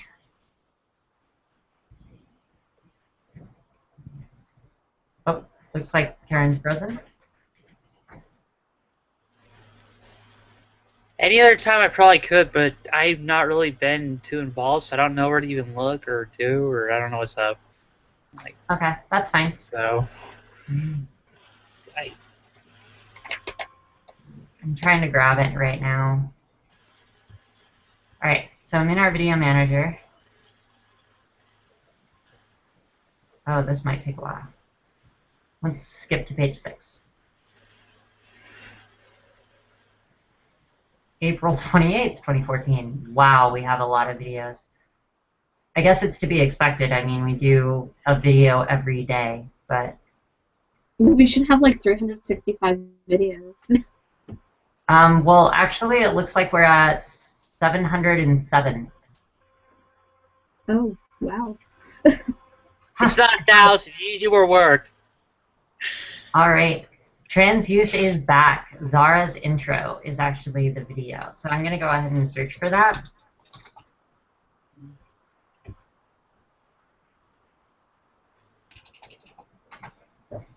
And let's go ahead and add that to our queue. I feel like I'm on a talk show. I like this.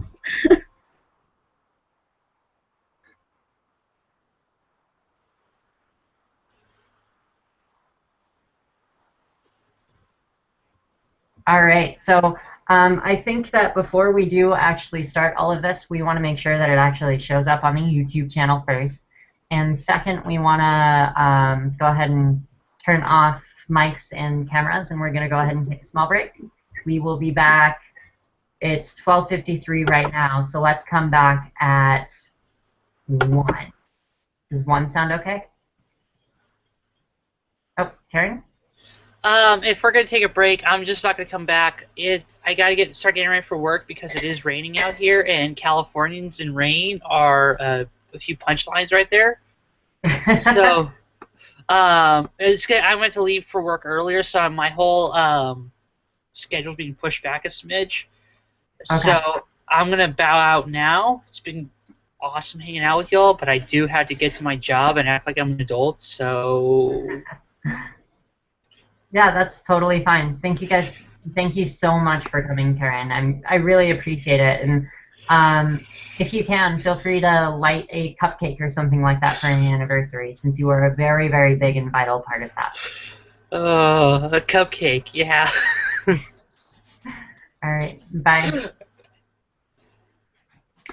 And the rest of you viewers, definitely feel free to hang around. We'll be back in about 15 minutes. I'll be publishing it on Facebook and Twitter and all the other areas. Thank you guys so much, and we will have Zara's video from the 2nd of December last year.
Well, I thought I was back on air, but she's not back on air yet.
Let's not start that next video just yet. Let's go ahead and exit YouTube real quick. Right.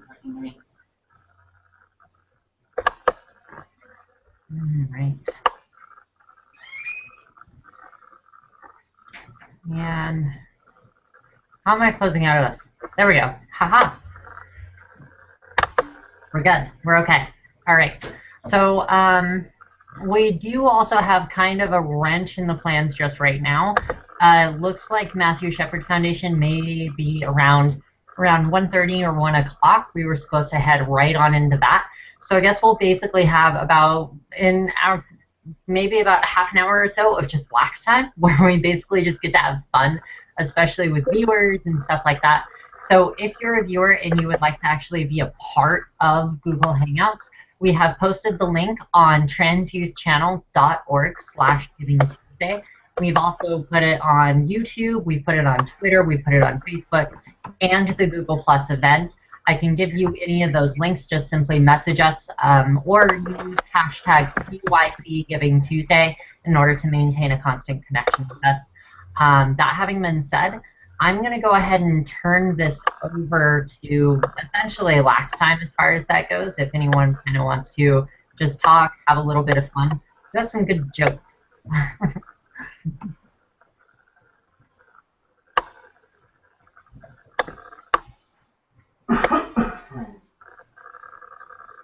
I like how there was just a random cough in the background. It's kind of amusing. Sorry, I had to turn my camera off with my camera. You should probably also close the door. Anyway, Celine's actually going to be joining us around 2 or 2:30 or so that's kind of fun.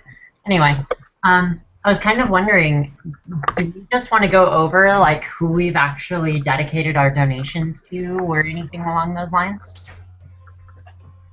We could go over like the event timeline for the next couple hours. Yeah, sure. So I actually have a kind of nice Excel sheet here. So we actually do have an image, but it's a little bit outdated because I made it the day before yesterday. You know how that is. You can go ahead and pull that open.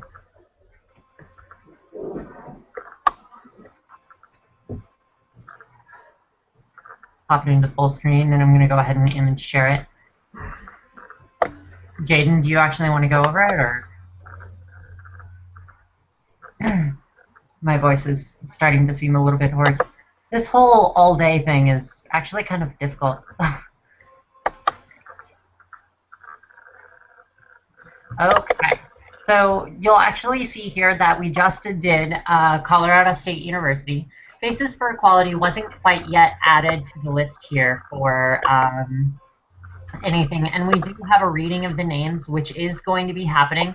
We'll have 2 readings of the names for Transgender Day of Remembrance. As far as the Matthew Shepard Foundation goes, they decided that they would like to split between Matthew Shepard Foundation, and then after that we'll do Planned Parenthood, so they're actually going to be 2 separate events. They're supposed to be doing so between 1 or 1:30 is when they should be here, so we're looking at in the next half hour.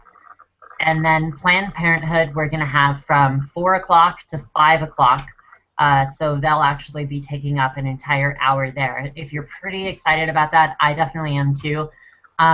There is a lot of controversy surrounding Planned Parenthood, though, which we definitely want to hear about. This is definitely going to be more of a forum where we want to hear a lot of your opinions, and we want you to talk directly with those organizations. That's what they're here for. From 6 to 7, we actually have Beauty Image. Most likely one of our biggest and closest organizations, primarily because it's actually run by my personal sister, which is kind of interesting. And we're going to be talking a lot about paths of intersection. What we mean by intersection is when we look at a lot of different movements. We're looking at the feminism movement, body image movements, the LGBT movement. We're looking at a lot of these different ideas that have been surrounding around race and body image and mental health. And Beauty Image, not being specifically an LGBT organization, but definitely being something close to the LGBT identity, there's a lot of intersection between all of these different movements. That's what we'll be talking about from 6 to 7. After that, we're looking at one of our largest organizations. They're actually one of the bigger ones, is Creative Insights. We'll be talking about finding a qualified gender therapist, having a network of LGBT resources that allow you to find those therapists a little bit easier and better. And then lastly, of course, at 8 o'clock, congratulations, happy anniversary, Trans Youth Channel. We are officially 1 year old. If you guys were watching the video that we just released a few moments ago, that was actually the first video that we published. It was Zara welcoming you back as an official organization for Trans Youth Channel. And then it's also Matthew Shepard's birthday as of yesterday.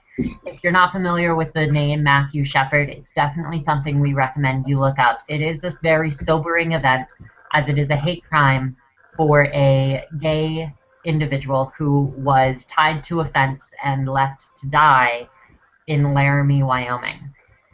We're actually going to be talking to that organization that has sprung up as a result of that. And we're also going to be talking about the Matthew Shepard James Byrd law that has been officially passed in order to make official hate crimes treated harshly in our current political system. Next, we're looking at the second reading of the names, which is going to happen at 9. What TYC means to you and what it means to us. We want to hear from our viewers. We'll allow you to come on bit by bit, person by person, in order to tell us what Trans Youth Channel means to you. Have we been particularly influential in your transition, or have we been important in your journey of education and discovery? Last, we're looking at closing and results from Giving Tuesday.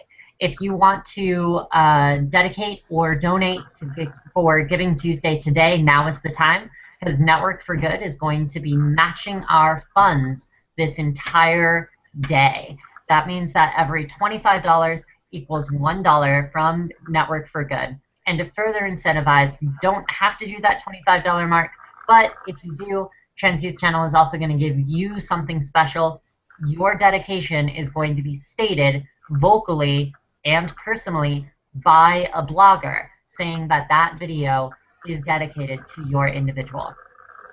Now, if you do a recurring donation, which we definitely also value because it's usually preferred by a lot of volunteers and a lot of people who are volunteering with Trans Youth Channel, it'll be essentially the same thing, except that that mark where we ask for a blogger to speak your name on the channel will be $15 for recurring donation. All right. So that'll essentially be the platform. That'll be the schedule that we have as a rough estimation. JJ, did I miss anything or?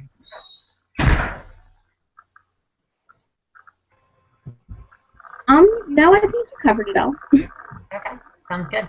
So it's currently 1:12 right now. Our next event actually occurs at 1:30. So if any of our viewers want to actually hop on and actually make their dedication, you guys can do so. Just let us know.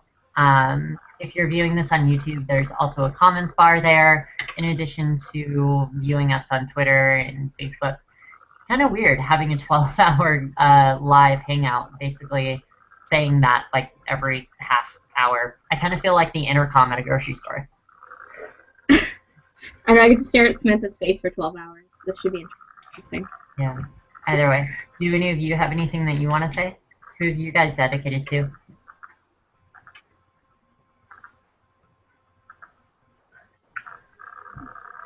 Catherine? I didn't know if we were all on. My mic's been giving me some problems. My dedication was actually to a former professor of mine. His full name is Heath Adam Ackley. He goes by Adam. And he recently, within the past year and a half, lost his job as he came out as who he truly was. And the school where he was working has just treated him very, very poorly since then. And he has since then become a really outspoken advocate for basically the entire LGBT community, but especially for trans youth. That's actually really cool. So is he actually a female to male then? Yes. And yeah, he got treated really terribly. Yes, he was actually a professor at a fairly conservative Christian college where I actually attended about a little over a decade ago now. And it's the same institution where I had been involved in ex-gay therapy while there, and it's ever since then it has just become even more vicious in many ways toward the LGBT community. So understandably, when one of their long-term professors decided to finally be able to be true to who he really was, it didn't go very well, and there's been a huge uproar on the campus ever since. It's been very, very difficult. He lost his job very quickly, and thankfully has since then become pretty well known, at least from what I've seen from back home in California. He's all over the place speaking and still teaching, just at a different school. So it's amazing. He's just an incredible human being. Yeah, that's actually really heartening to know that he's been able to move forward and he's been able to kind of continue. But it's not very good that a school is willing to go so far as to excommunicate a teacher for that. And you said that school was also doing things with like anti-gay therapy? Yes, it's a fairly conservative Christian university, and I didn't know when I first started going there. I knew I was a Christian, but I didn't really know a whole lot of the ins and outs. And the church where I grew up never mentioned LGBT things, so I never even knew until college that there was anybody within Christianity that had an issue with the LGBT community. And I found out real quick that they partnered a lot with groups that promoted several of the, at the time, huge ex-gay therapy movements, and I ended up getting mixed up in one of those because at the time I didn't know the term pansexual, but I knew I wasn't heterosexual, and they had me convinced I had a demon and all sorts of things. Oh, I'm so sorry that you had to go through that. There are a lot of really good religious institutions, and just to hear that there are some institutions that are not willing to look at the LGBT community in all of its light, I definitely hope that inclusive churches start spreading even further and even more. And as I understand it, you actually do a lot of that, right?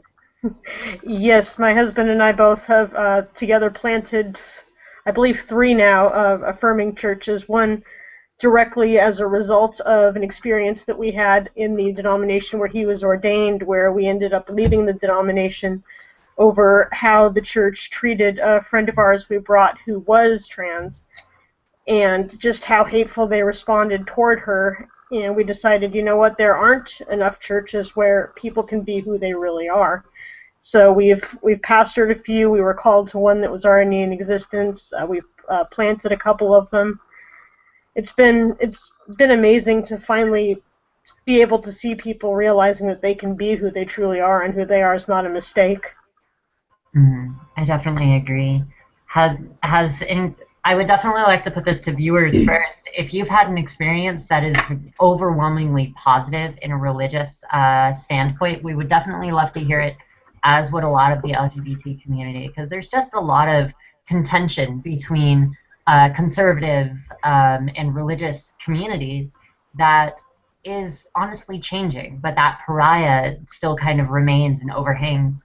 And a lot of LGBT people don't find these places to be safe if they have a religion that they particularly identify with. And I definitely think that it's important for a lot of people to carry those thoughts and those beliefs if that's really who they are and what they believe, regardless of whether you're LGBT or not. And finding those comfortable, religious, safe places, I think is really important. And we'd love to hear more about a lot of your positive experiences with religious institutions as well. Jaden, do you have any input on that? I do.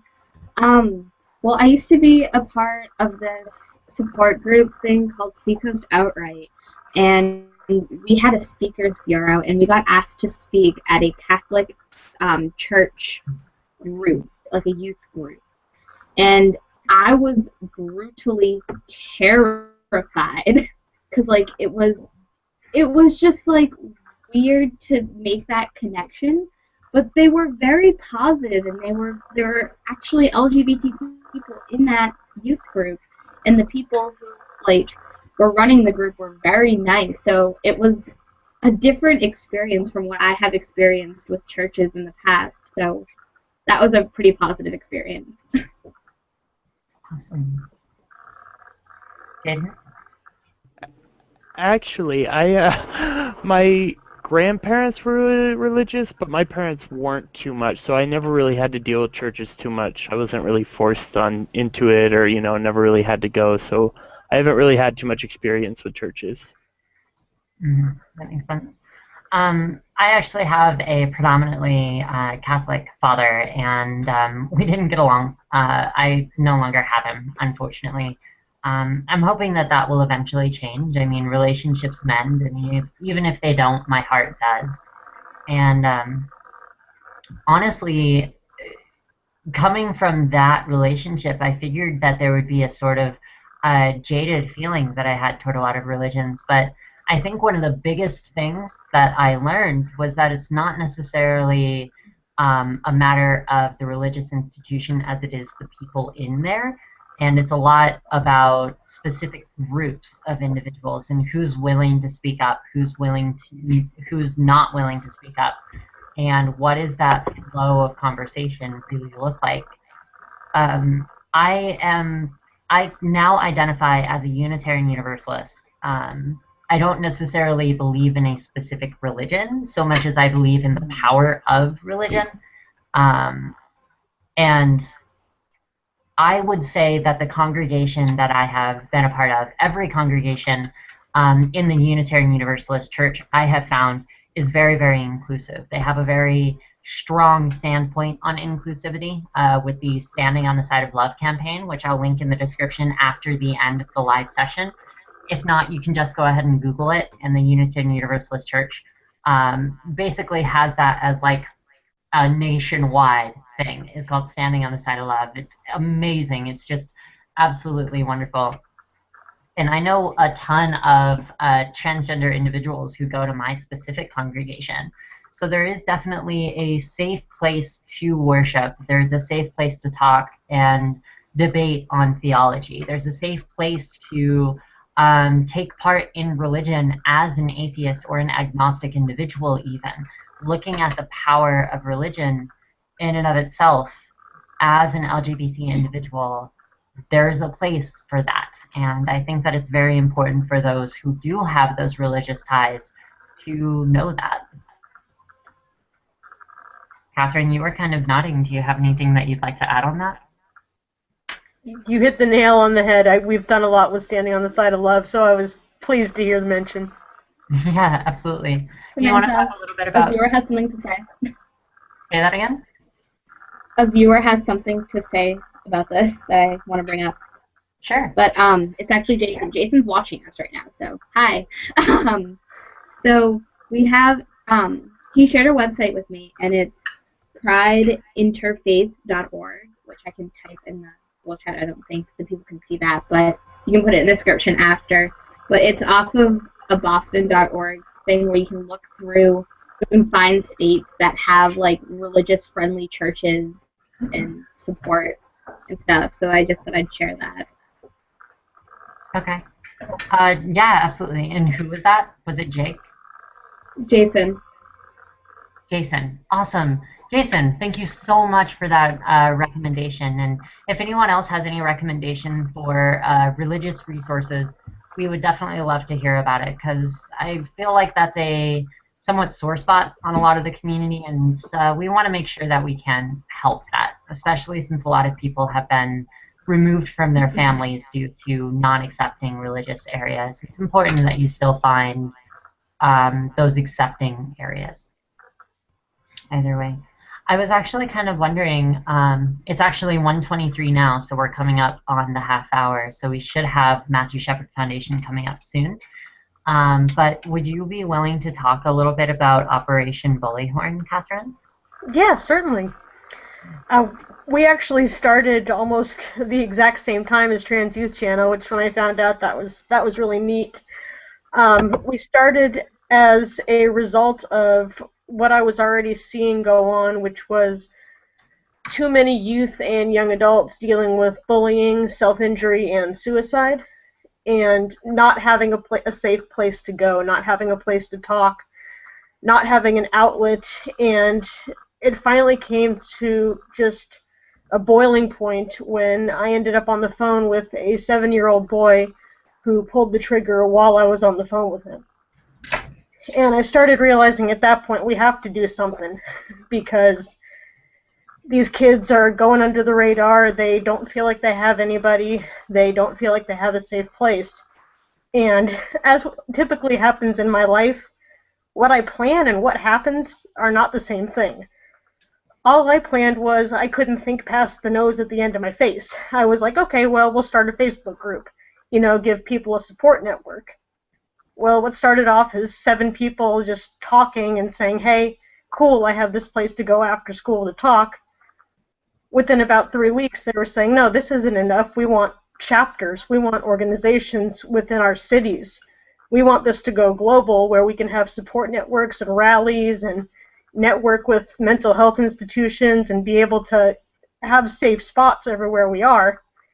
We literally exploded almost overnight. We've now got almost 600 youth that we're helping out, and we actually just had a chapter of individuals spring up in Uganda about 3 months ago, which, if you know anything about the LGBT legislation, especially there, is really, really awesome to see. We have groups all over in about 14 different countries right now, and they do educational events, and we give resources for when our youth get kicked out of their homes, which happens far too often.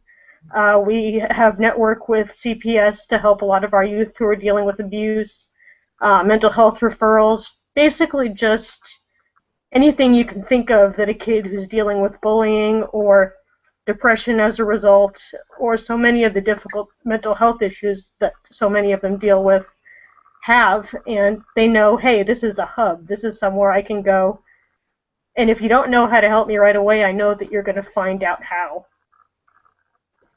Yeah, That's a really powerful start to an organization. I'm really sorry that you had that experience, and even more so, I'm also sorry for the individual that you were speaking with. And I'm really happy that your reaction was to help, and your reaction was to have a rallying cry. And I think that with a large majority of the statistics going on in the trans community, Operation Bullhorn is almost a necessity, especially with the work that you've been doing in local towns, in schools, and stuff like that. That's pretty amazing. What do you actually plan on doing in the future with Operation Bullhorn? Do you plan on growing in any specific way? I've got dreams that are so much bigger than anything that I think I actually can dream. I would love to see centers open up that can be both drop-ins for youth and also that can be safe living houses. I don't know how to go about this, but one of the dreams that I really have that I want to see happen is to create a place where teenagers who are kicked out of their home and maybe are old enough to be emancipated, but really, don't have it together enough to be out on their own, didn't know that they were going to get kicked to the curb, where they can just go and they can have a space to live that's safe, they can get on their feet, get jobs, and know that somebody loves them, and know that just because they get kicked out of their homes doesn't mean that nobody cares about them, and they're always going to have a safe spot to go and a landing spot. Mm-hmm. Yeah, I can definitely sympathize with that, and I think that that's a really, really, really, really important part of it. And I also want to thank you so much for drawing the bridge between Operation Bullhorn and Trans Youth Channel as well. That's really big for me, and I just want to thank you so much for being a part of that. And I'd love to actually feature Operation Bullhorn on an actual topic week, if you're okay with that. I would love to. I noticed even more, just the last couple of weeks, the more I learned about Trans Youth Channel throughout the time that it's been here. And we had just over this past Thanksgiving one of our Bullhorn youth who was brave enough to tell his family over Thanksgiving that he is their son. And they didn't understand this, and it was basically, well, grab your second plate of turkey because you're out on the street. Yeah. And it's so sad to see, but I'm so glad that groups like this exist and that all of these groups are popping up to be able to network together to find out the best ways of helping. Right. I definitely do understand that. And thank you so much for the work with Operation Bullhorn. That's such a huge deal. It's an honor. Yeah, thank you so much. Does anyone else have anything they want to say in regards to that before we move on to our next organization? Jason just came on.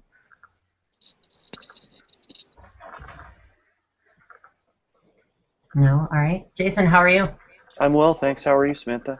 I am fantastic. It's been a while since we actually talked. It's been no time at all. When you get as old as I am, that felt like about 10 minutes. Okay.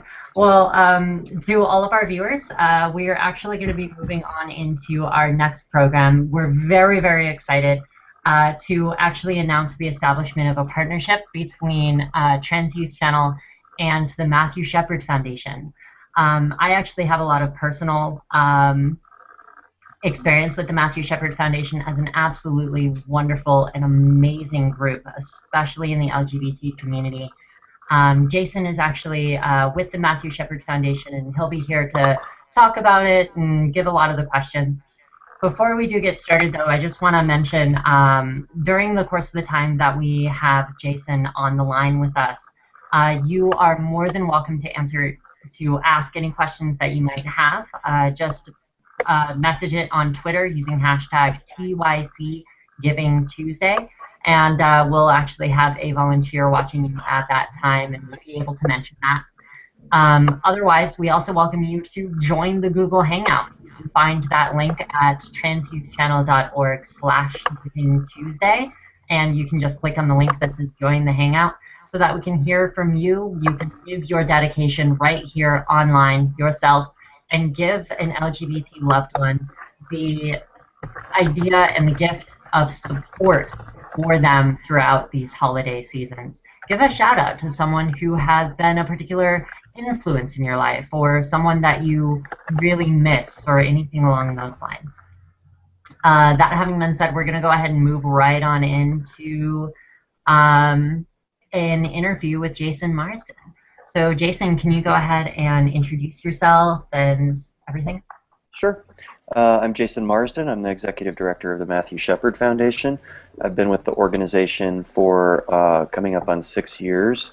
I was actually a friend of Matt's in Wyoming in the 1990s before any of the tragic outcomes of his life, or before any of us understood that he and his family would become very important figures in the LGBTQ movement. I went on to a career in wildlife conservation nonprofit work, but was asked to come home, in a sense, and join the organization a while back. The foundation was created by Matthew's parents in the months after his murder. They received sympathy cards and well wishes and contact from political leaders and people all across the world, in fact, in those days. And many of them made donations to a memorial fund, and the Shepard family found that through the surprise generosity of thousands of people, they had a small resource that they could use to try and help more people like them become allies to the LGBTQ community, and to help more LGBTQ and allied and questioning youth to have a safe place, a safe contacts, supportive figures in their process of accepting themselves, being authentic, coming out, and having happy and healthy and productive lives. So that was 16 years ago, and the organization today is a staff and board of 10 or 15 people who carry that work on in Matt's name. A lot of speaking we do around the country and, in fact, around the world. Judy and Dennis Shepard just got back late last week from Russia, where they did some outreach in St. Petersburg and Moscow, met with a lot of youth and family members of LGBT people. Of course, I think you all know, in that country, things are very difficult for our community right now. A lot of political scapegoating, a lot of violence, particularly aimed at the online presence for this community. And LGBT people are being portrayed as they're being portrayed more as spies for the West than as actual human beings and citizens and neighbors. And so the Shepards have been there, and Jamaica and Trinidad and Hungary and Poland and Singapore and a lot of places on behalf of the United States as citizen diplomats to help them deal with some of the challenges that that they've been helping American youth deal with over the past many years. So that's kind of where we are right now. We have a youth resource called MatthewsPlace.com that has a lot of original blogging and vlogging. Samantha is an alumnus of our blogging program. There are a number of really interesting voices there. We have a trans man named Jamie Cruz, who's been one of our longest running bloggers, and a number of other voices on faith and asexuality and where sexuality and disability, physical disability intersect, and a number of other really interesting issues of diversity. So we also are doing some work on improving hate crimes implementation. There's a wonderful federal hate crimes law named after Matt, but it can use more help, more training. Citizens need to understand more about how it works. Law enforcement needs to know more about how they can use it effectively. So we're doing some work in that area. And of course, we're sort of an all-purpose advocate for acceptance and moving beyond the idea of tolerance into the idea of full-fledged acceptance and celebration of diversity. It's our hope that we reach that point and decide that our work is complete. That's always been the Shepherd's vision, that the day might come when they feel like they actually accomplished everything they set out to do, but erasing hatred from the human heart is a pretty tall order for a small organization. So we carry on day by day and do what we can. That's probably more than you needed in terms of an introduction, but maybe there must be something in there somebody wants to ask about. Yeah, it actually does hit on a lot of points, but before we start talking about a lot of questions and things like that, I did just want to mention that we do indeed have a partnership. I'm really glad that I can come back to my blogging roots. I actually used to blog for Matthew's Place, and I'm really happy that we can now kind of connect the two. So Jamie Cruz, who was originally actually one of the original bloggers with me, is actually gracing the channel on the 8th, this upcoming week, for Matthew Shepard Foundation. And Zara will actually be making her video show on Matthew's Place, which is pretty exciting. I'm really happy about that partnership. Yeah, we when we got into the idea of blogging, it's one of our real themes in this work that Judy has always stressed is that people's voices are their most powerful tool in erasing hate. That, and you see this in these polls and things that come out. If people know somebody who's lesbian, gay, bisexual, transgendered, questioning, queer, gender nonconforming, asexual, whichever sexual identity minority they may be a part of, or which multiple identities they may feel comfortable identifying as, people are more accepting of that community if they know someone who's a member of it. And this is intuitive, right? We understand people we know better than people we don't. But actually, in terms of activism, you have to persuade people to put their necks out there, because this is not always a comfortable role to play. I want to see the world be a more inclusive and celebratory place. Sure, a lot of us feel that way.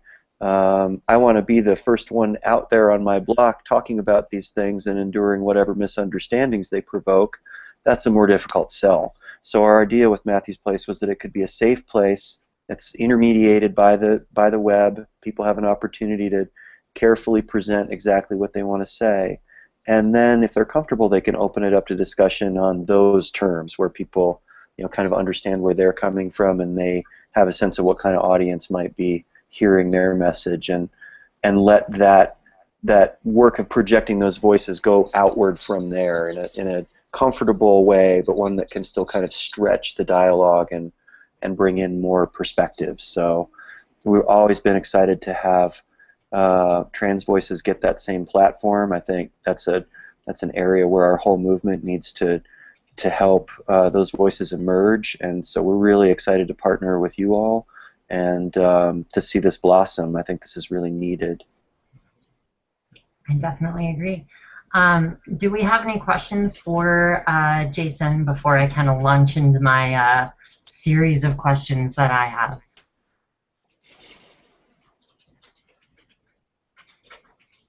No?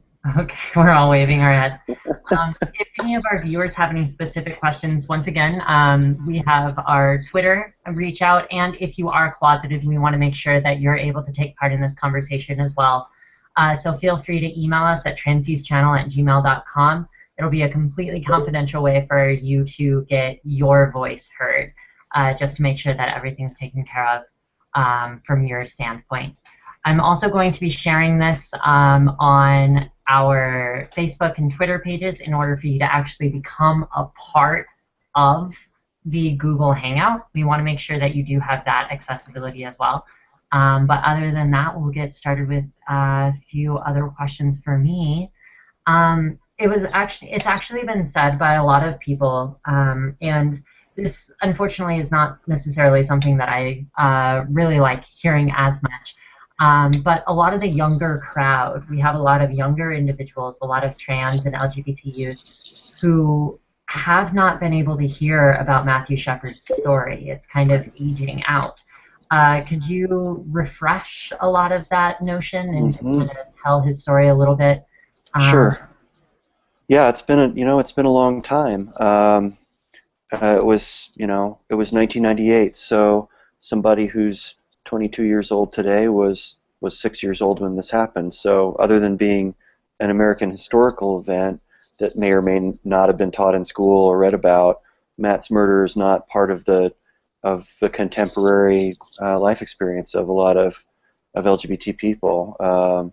Certainly, it's remembered in some official ways by, I'm 42 years old, so I remember it as part of my lived experience. But what we do now with the foundation, in large part, is help people learn about his story and then come to understand why it mattered. So what happened is Matt was a 21-year-old student at the University of Wyoming in October of 1998 in Laramie, Wyoming.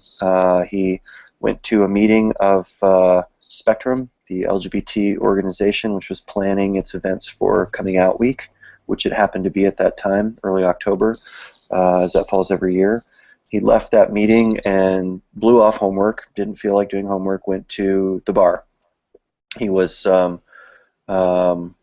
sitting at the bar, sort of collegiate bar, drinking a Heineken, and he was approached by two young men, his same age, also 21, who lived in the town, and according to police investigative results, he told them, or they guessed, that he was gay. They portrayed themselves as being gay to win his confidence, strike up a conversation. They offered him a ride from the bar, and instead of taking him home or to their place, they kidnapped him and took him to a sort of rural subdivision on the edges of Laramie, where they attacked him first in their truck, later outside the truck with the butt end of a pistol. They ended up hitting him in the head 19 to 21 times with the butt end of 357, very large pistol, very heavy, and ultimately did irreversible brain damage to him.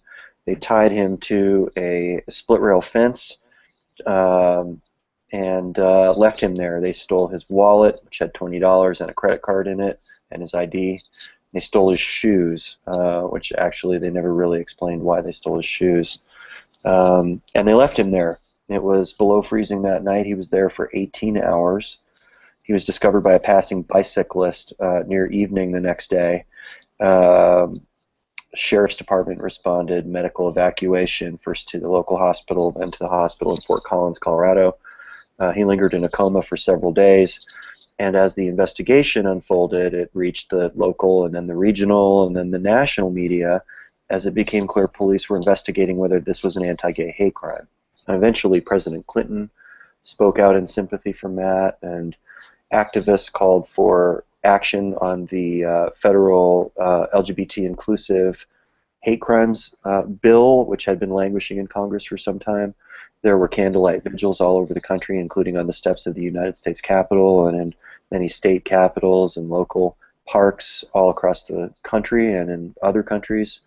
The media, from the BBC to Japan and everything in between, took interest in this story and the vigil as he remained on life support, and then he passed away on the 12th of October.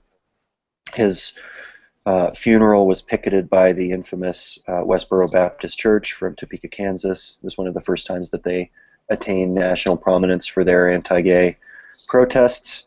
And in time, Matt's story and his tragic death became a rallying cry for the community, one of so many people who have been subjected to anti-gay or anti-trans violence over the years, but for whatever reason, and why certain stories become popularized is a complex thing, but for whatever reason, his story became an entry point for people to understand that this kind of violence did exist, and that there were efforts to deal with it legally, legislatively, and it caused Matt's parents to go from being, ordinary, ordinary parents to extraordinary advocates for this cause, out of their desire that this not happen to anyone else again. And they continue that work now, and their ambition for what can be done in response to Matt's death you know, has an organization has built itself up around them in order to help them get that done. So that's who I am and what our staff represents. We're another set of arms for the Shepards to reach new audiences, and so here we are. Here we are today, 16 years later. But it started with a person.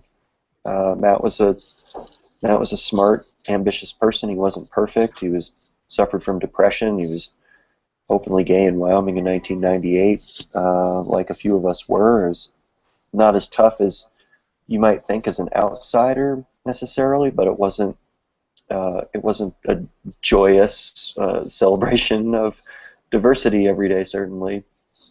And so I like to say that, you know, people say, "Gosh, it's amazing that so much good has come out of something so awful." And when I'm really thinking about it, I usually respond that nothing good technically came out of what happened to Matt. That was just pure evil, and we'd all give back the platform and the opportunity to do this work to have him alive. He'd have been 38 yesterday. Yesterday would have been his 38th birthday. So nothing good comes out of losing him. But what has come out of this is a lot of good has come out of how people chose to respond to it. People chose to say, no more, this is enough, not again, this has to stop, and we can all stop this kind of violence from working. We just have to get an agreement from the broad majority of every human being out there that they will work with us on that to reduce hatred and violence. So it can be wrapped up by this weekend if we can convince billions of people to start living their lives that way. And I say that often, and I don't say it to be glib. I say it because that's what it will actually take. So each of us telling our story and trying to sensitize others to our community and its needs and what we're really like is one more little piece of that project falling into place. And we have to reach a lot of people, so it's going to take a lot of us, and it will take some time. But I think, you know, we can probably all agree we've come an awful lot further in a short period of time than probably any of us expected to see. So it's working.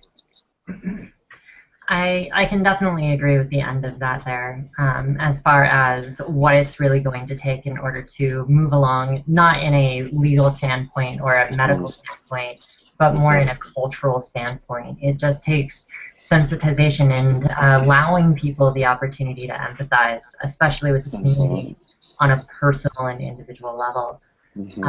That's actually really cool. And you said that you were actually a friend with Matthew, and you also said that you were actually doing a lot of work in different nonprofit fields, especially when it comes to, I think you said wildlife and environment. Yes. How did the Shepard family actually approach you to get you started with the organization, and what did the early years of the Matthew Shepard Foundation look like? Sure. So was one Monday morning, October the 12th, 1998, I went to work at the Casper Star-Tribune. I was a newspaper reporter. I'd been, like everyone, watching Matt's condition reported in the media daily. He was in intensive care for several days. There was actually a hotline you could call with a recorded message, and they'd update it like 2 or 3 times a day, explaining what his condition was, and you'd call this 1-800 number. And I was actually out to dinner that Sunday night, the night before. I remember calling that 1-800 number from the payphone in the back of the restaurant, just checking in, like 8 or 9 that night. And then the next morning, I got to the newsroom, and he had died overnight. And so it was a pretty big day at the paper. We were all writing up the next series of stories, and I wasn't involved in the coverage because he was my friend, and it would have been unethical for me to be involved in the coverage. But I helped. You know, people in the newsroom they didn't, bless their hearts, they didn't know that much. You know, I had one guy that kept talking about so-and-so, a 24-year-old gay. Like, when you put that in the story, I'm like, well, you know, you don't actually call people a gay. Like, that would be a 24-year-old student who identifies as gay. You know, I'm trying to help people understand that you all know these nuances of language make a difference. Whether you're making somebody sound like a person or you're making them sound like a thing. This is actually a really big deal in, I think, all of the work we do in the broader sexual minority community. So I did things like that in the newsroom. I did copy editing. I just tried to be supportive, but they certainly couldn't have me out interviewing people and writing about it.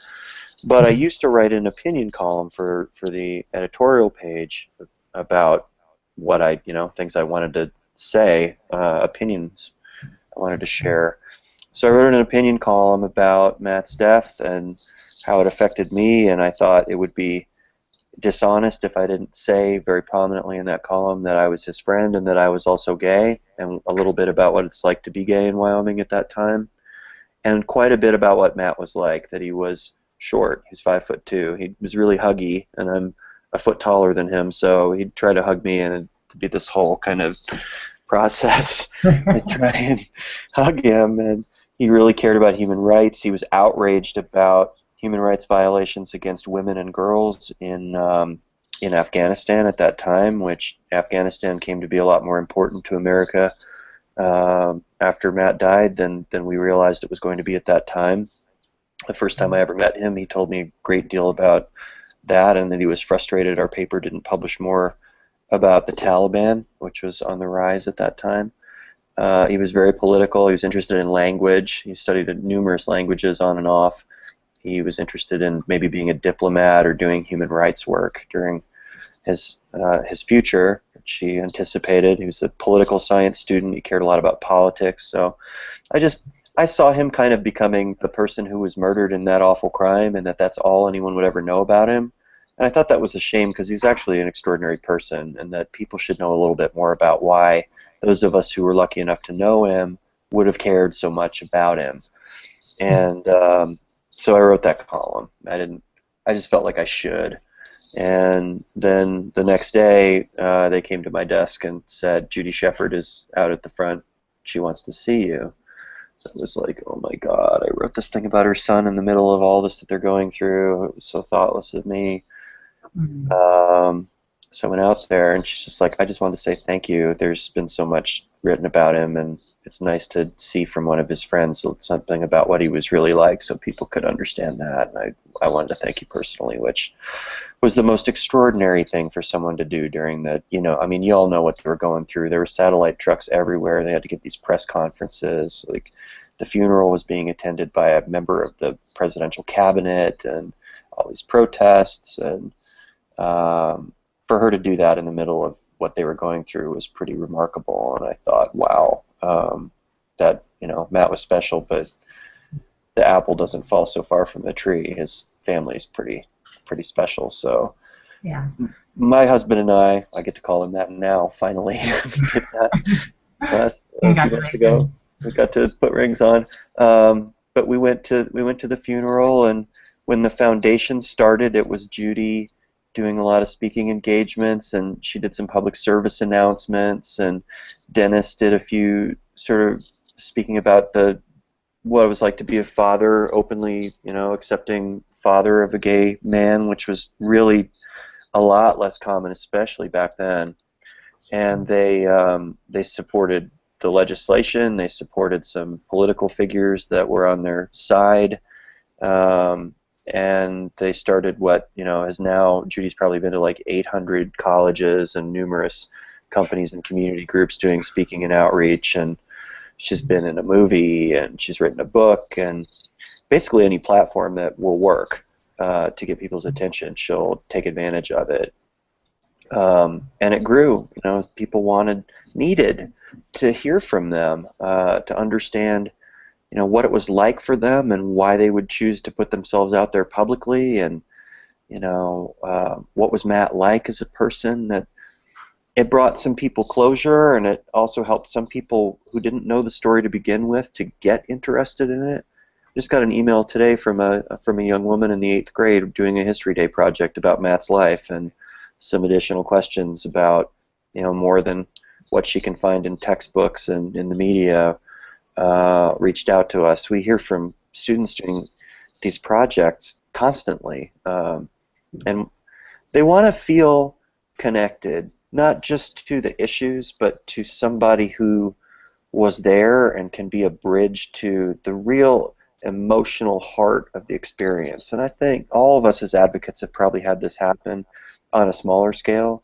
My scale would be awful small if I didn't work here, I suspect, but I'd still have those relatives who are like, what's it really like? What did it feel like to be gay in your 20s in Wyoming? What, were you picked on? Were you bullied? Like, now bullying's a big issue. How do you see that in retrospect after, what was it like for you when you were in junior high school? And people want to know.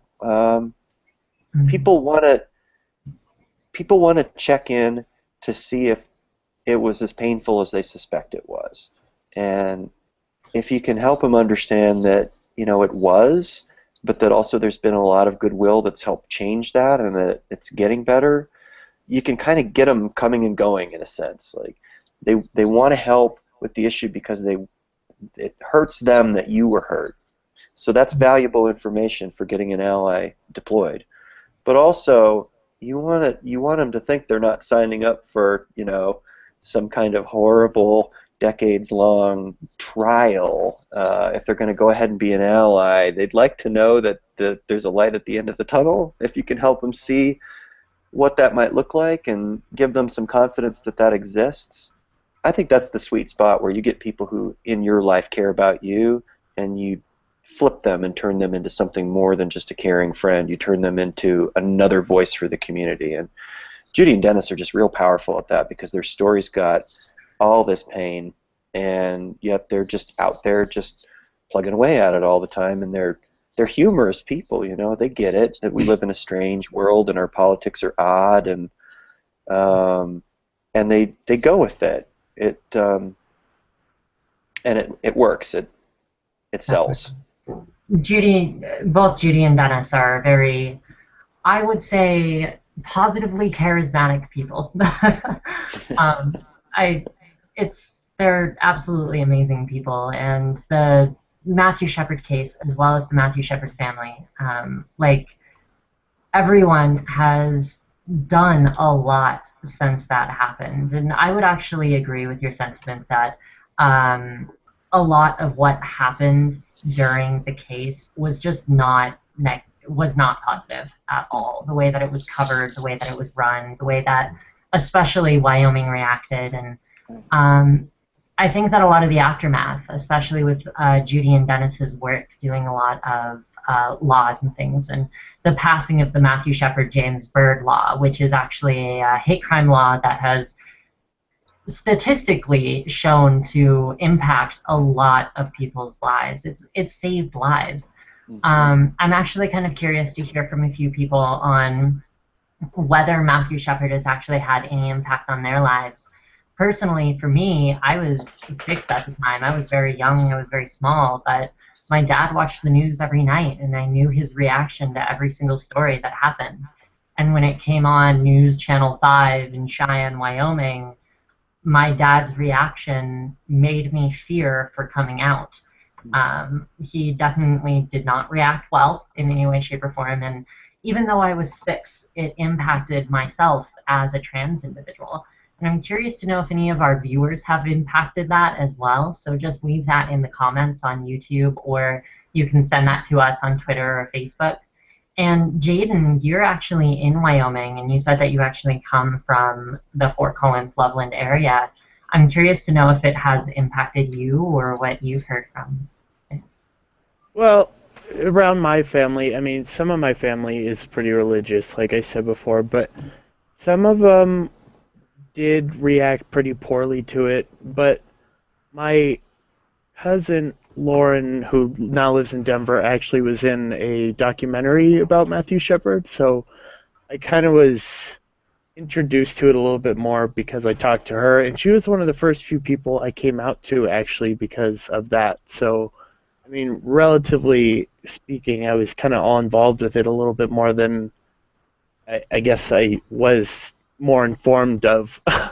So kind of, it's impacted me in some ways good, in some ways bad, just because my dad is also kind of he's not really, how should I put this?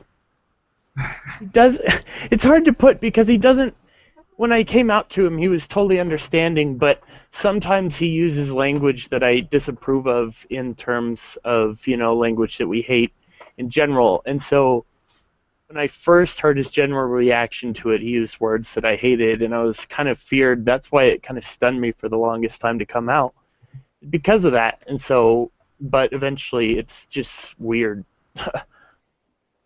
Mhm. Yeah, and Matthew Shepard's also impacted a lot of people who aren't aware of his story as well, especially with the passage of the law. And the Matthew Shepard Foundation has done a lot of amazing work in legal standpoints and political standpoints and things like that. Can you talk to us a little bit, Jason, about a lot of the accomplishments that the Matthew Shepard Foundation has had over the years? What would you say is a highlight on the organization's resume?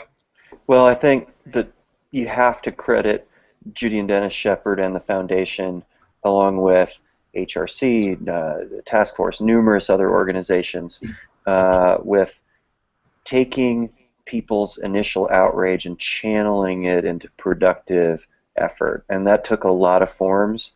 There were a lot of state and local LGBT inclusive laws passed, anti-discrimination ordinances, state-level hate crime laws, employment protection laws in the year or two after Matt's murder, and a lot of that was catalyzed by the outrage that people felt. And so the first thing they could do is take a look at what the community was working on already that was sort of halfway there or needed some more support or more people to push it. And so those types of efforts benefited from the influx of new activists. Some of the things like the Presbyterian and Lutheran and Episcopal and Methodist churches, those long processes they all went through to become more open and accepting and allow LGBT clergy and other things, that took until, like, in a few cases just a couple years ago, but a lot of those efforts started or were actually going but got infused with energy by the response to Matt's murder. And the foundation, especially in its early years, was doing a lot of outreach to open and affirming churches to try to help them get their voices in front of the governing bodies for those denominations and kind of push the process along. But all of that, in terms of how history will look back, all of that pales next to the federal law. So at the time of Matt's murder, there was a federal hate crimes law, and it covered race and religion and creed and national origin and some major things. And if you committed an act of violence against someone for one of those reasons, given some fiddly circumstances about jurisdiction, the federal government could prosecute you if your local or state authorities wouldn't do it. They could come in and do that. But more importantly, they could offer resources and funding and support and FBI lab time and extra investigators and just help with the investigation, with the prosecution. Because Matt was attacked in what authorities characterize as an anti-gay male hate crime, that was not covered by that law. And so there were layoffs and budget cutbacks and other real-world implications for Albany County, Wyoming, because they had to put on what was potentially going to be 2 death penalty trials, and they had 2 defendants who couldn't represent themselves, and so the public defender's office had to provide 2 defense teams of that caliber to appropriately respond to a potentially capital sentence. And so that actually caused budget problems for all the people who lived in that county. And if Matt had been attacked in an anti-Christian or anti-white or specifically over any of those other aspects of his identity that were governed by the existing law, all of the federal government could have come in and helped with all of those issues and smoothed that all out and made that much more bearable for a fairly small community with a small tax base to deal with. But because of the type of hatred that was on display that night, that wasn't an option. And so it was very much noticed by authorities there that, that's a strange disparity. And those people who were pushing that law became aware of it and agreed. And the Shepards completely agreed. And Wyoming had then and still has now no hate crimes law at the state level. There's only 5 or 6 states left that don't have one of these laws at their own state level. And Wyoming is one of them, which is ironic because it's thought of as being the place where this discussion really got started. Even Texas, where James Byrd's case arose, has sentence enhancements and other provisions for crimes that are motivated purely by this type of bias. So I think that was huge. It took 11 years from Matt's murder before President Obama signed that law. It's been in effect for 5 years now, but we're still participating in efforts to train law enforcement, community meetings, so that LGBTQ people and their allies in the broader community actually understand what this law can do. And the technical assistance part is really not understood, but it's probably the part that will prevent the most crimes, which is the part we're interested in. Yeah. It has been used to prosecute, but if we can use this more to prevent, that's a legacy worthy of Matt's name and all the effort that's gone into this. Kind of jumping off of that, I was speaking with another one of your representatives who is actually kind of the bridge, the go-between, as far as our partnership goes. And she was mentioning some work that you're planning to do with a very, very surprising statistic that in the city of Dallas, Texas, I believe it was Dallas or Houston, one of the two, that's Houston. They, over the past few years, have reported 0 hate crimes. No racial hate crimes, no gender crimes, no sexuality crimes, no hate crimes, period. Which is very, very unbelievable given the work with Ferguson and a lot of the other issues that have been coming up. You guys are actually looking to better police or enact ways of making sure that's the case. Can you talk a little bit about the work that you've been doing there? Yeah, we're just getting this started, but it's very promising. It's getting off to a fast start. So I talked about some of these trainings. There's, for starters, before Matt's name came into the law and LGBT people were included, and as well as disabled people, and gender identity was finally brought into the law, which is really important because of the anti-trans violence that we're also aware of. There was an original statistical law from 1990 that asked police are asked to report to the Justice Department all kinds of crime statistics so that somebody at the national level is keeping an eye on what's going on in this country in terms of criminal behavior, and are we putting enough resources into preventing the crimes that we want to prevent, and are we having an impact with the dollars we spend and the personnel we have. So we watch these reports. They come out every year. It takes about 2 years for it to be compiled, so we're looking for some 2013 information here in the next few months as we get into 2015. But there's about 18,000 police and sheriff's jurisdictions in this country, all law enforcement agencies out there, big and small, New York PD, Mayberry PD, and everything in between.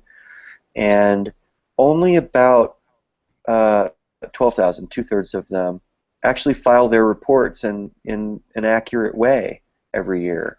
And all these different types of hate crimes, as you mentioned, there's racial, there's religious, there's ethnic, in addition to sexuality. Sexuality is usually about 3rd place each year in terms of the number of crimes, hate crimes committed. It's, racial animus is still by far the biggest category of violent hatred in this country. And you only need to, read the media these days to see how that plays out and how damaging it is to communities. So we believe that the resources of this law and the federal government can never really reach their potential if we don't know how big the problem is and where it's at.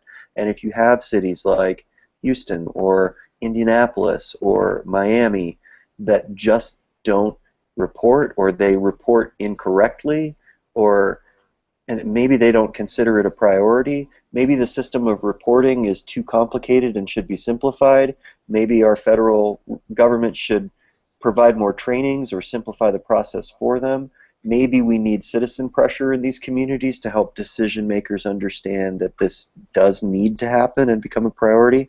We're assessing what it's going to take to move more places to do this right, so that we can actually finally get our arms around how big this problem is and where are the hot spots and what types of crime. And we want to partner with organizations representing religious and racial and other forms of diversity to make sure that their communities and ours, especially, you know, many of our communities overlap in numerous ways, that we're being served by these efforts that exist to protect us from this kind of violence. So in the spring, we're going to start some pilot educational programs with the Department of Justice and attempt to get courses put in place in law enforcement academies to make sure police officers at the rank and file level know what these laws are all about, how to identify these crimes when they happen, how to be sensitive to the community and the victims and their loved ones, and how to get those statistics into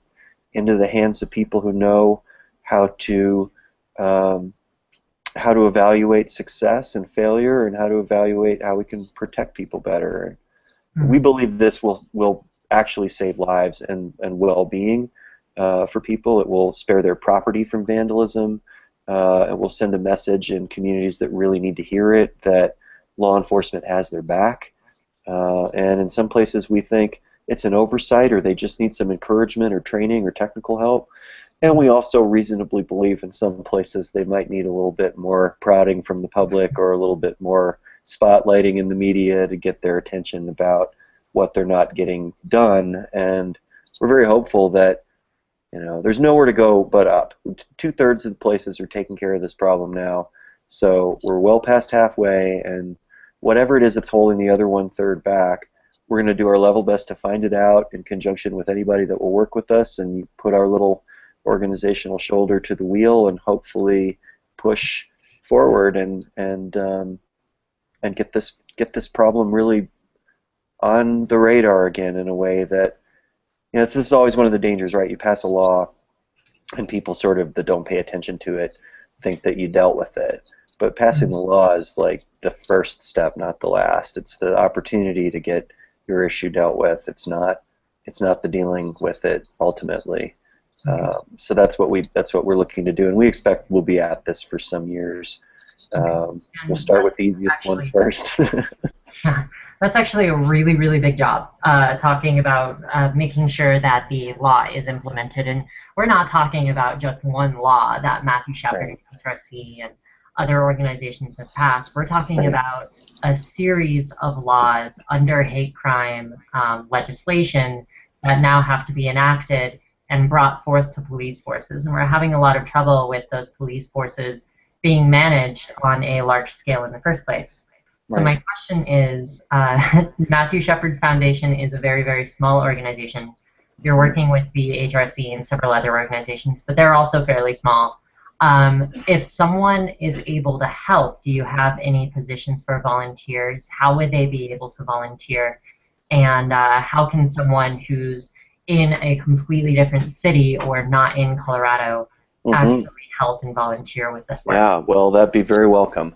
And we're going to obviously take a look at our local circumstances here in Colorado and Wyoming, where our staff is largely located. We did yesterday was the first day for a new staff member who will be overseeing this program, and we're just getting our arms around the data and figuring out what our initial steps will be beyond the trainings and the few other pieces I mentioned that are already in the works. But we anticipate in each, as we identify communities around the country where we think we have good partners and a good base of support, good decision makers that will listen, we're going to need volunteers on the ground in all those places. So, and we're going to need people to come forward and say, I'd like to be a part of this in my community, probably just to bring those communities to our attention. We know that there are a huge number, probably about 40%, based on surveys, about 40% of hate crimes never get reported to anybody. They just happen. We've all heard these stories. I hear a lot of them, but I bet you all have heard them too. Somebody gets attacked, and maybe it's a misdemeanor type thing. It's property destruction. It's some kind of little thing. Maybe it's a physical act of violence. but they don't get reported to the police because people don't think the local police will care, or they will. Maybe they'll care, but the victim will then find themselves in the spotlight, and it will bring more trouble than it solves. There's a lot of reasons that these don't get reported. They're very human, very understandable reasons, but you know, this is beyond the problem of just the, you know, not just police aren't gathering statistics correctly, but people aren't even giving the police a chance to show whether they would do so. So one thing we're going to be looking for, especially in communities that are really out of balance, like Miami or some of the other ones that were mentioned, we'll be looking for people to come forward and say, I was attacked on such and such a date, and this is what happened, and no, I didn't report it because why would I? There's no sign this community cares. Or other people who, you know, did report it and their attacker got off with some kind of a plea bargain that left them feeling like justice wasn't done. We're going to need to hear from a lot of people in every place that we end up working in, just to get our arms around how big the problem is outside of the statistical picture. So we're on Facebook, Matthew Shepard Foundation. You can reach us through Twitter, Matt Shepard FDN. You can drop us an email, info@matthewshepard.org. There are comment forms available on our website. We can hear from you with all your contact information. We can hear from you anonymously. You can give us a call. You can mail us a letter. Our address is on the website. Go to one of the interior pages and look on the lower left. You'll find our mailing address. However you're comfortable getting in touch with us, but we definitely want to. We've heard a lot of stories, and we have kind of a little running tally of things we've learned about over the years. But you know, we know that's just the tip of the iceberg, and that people have a lot of information that they can share with us that we can help them get heard where it needs to be heard. And we're obviously interested in hearing it. Mm-hmm. And a vast majority of our community, according to recent surveys with Trans Youth Channel, it's estimated that about 2/3 of the population online for Trans Youth Channel on YouTube and Tumblr and things like that are closeted or questioning in some way, shape, or form, be that their sexuality or their gender identity. So it's very, very important, especially for Trans Youth Channel. And we're actually looking to add this to our partnership program, is closet friendliness. Is there a way to contact you anonymously that is fairly concrete, and someone would be able to volunteer with you or do something somehow when they're closeted? Yes, I'm just looking on my screen here to see if I can pull up a window that will show that. But go to matthewshepard.org and look for the Contact Us tab. Let me flip over here and make sure I'm actually glancing at it. That will give you a page where you can select what you're trying to contact us about. One of them is volunteer opportunities. One is programs, speaking engagements. There's a number of themes. Any of those that you choose, I mean, I'll see all of them. I think almost everyone on the staff has signed up to get all of those. Yeah, you see this on the screen now. And you can pull down, you know, what are you trying to reach us about? And there's a whole bunch of topic areas, so we can get a sense of who should help you out. But at this point, I think pretty much all of us get all of them, just because our work, you know, we're not so big that we have like a department here and a department there. You know, we're all pretty much right here talking about what we're hearing from the public on any given day. So, you know, and it's going to ask for your name and your school and your email address and stuff. And if those are sensitive pieces of information, your email can be johnqpublic@xyz.com. Just if you need us to know something and it's really too dangerous, in your opinion, for us to know who you are, just put some anonymous, made-up stuff in there. Just tell us, first of all, foremost, tell us what you think we need to know about your situation or what you've learned. And if you can give us, you know, if you can give us a real email address and the rest of it's johnqpublic or whatever you're comfortable with, great, because we might have follow-up questions. But we're all, I mean, we know, I was in the closet. I mean, we've all been there, so we need to know where it hurts. or we can't help. But tell us as much as you're comfortable with. But please don't let fear of losing your anonymity stop you from contacting us. We not only would, we would never do that, but just don't, whatever it is you don't want us to know, don't tell us to begin with. Would be, then you'll feel the most comfortable about us. But please let us know what's going on so we can help. That's the big thing. One of, because we're kind of running a little bit short, it's about 2:30, but we don't actually have an organization after you. We're actually moving into just getting to know Trans Youth Channel and talking to a lot of our volunteers and stuff, so we can easily bleed over in time. Okay. But I wanted to know a little bit more about MatthewsPlace.com, primarily because it will be the website that we feature in a week from the 8th all the way to the 14th on Trans Youth Channel this next upcoming week. And it is a major place for online community. It's almost like a little tiny town. You can stop by to get your blogs, you can go to a forum, and you can just get a lot of inclusivity and a lot of community there. Can you tell us a little bit about the back end of that, why you decided to move forward into that, etc.? Sure. We're really proud of this program, and it has grown. Like, we had 380% audience growth last year. We're hoping, I don't think it'll be that big this year because the relative numbers and the absolute numbers eventually catch up and you get a little bit more normal growth pattern, but it's growing. And where it came from was, right, so Matt was from Casper, Wyoming. There's no gay bar in the state of Wyoming. There's no LGBT community center. There's no pride parade, although they do have a picnic now in a couple of the towns every year, which is an awesome start. And they get really good turnout, actually. There'll be a dance every, now and then. They'll put on a dance through, HIV/AIDS education grant funding often. There's also Rendezvous, which is kind of important. Right. Rendezvous is sort of our pride festival, which, because it's Wyoming, it's a camping trip up in the national forest. And the last time I went, it rained for 5 days in a row, so I'm not the best salesman for it, but that usually doesn't happen. It's actually a lot of fun.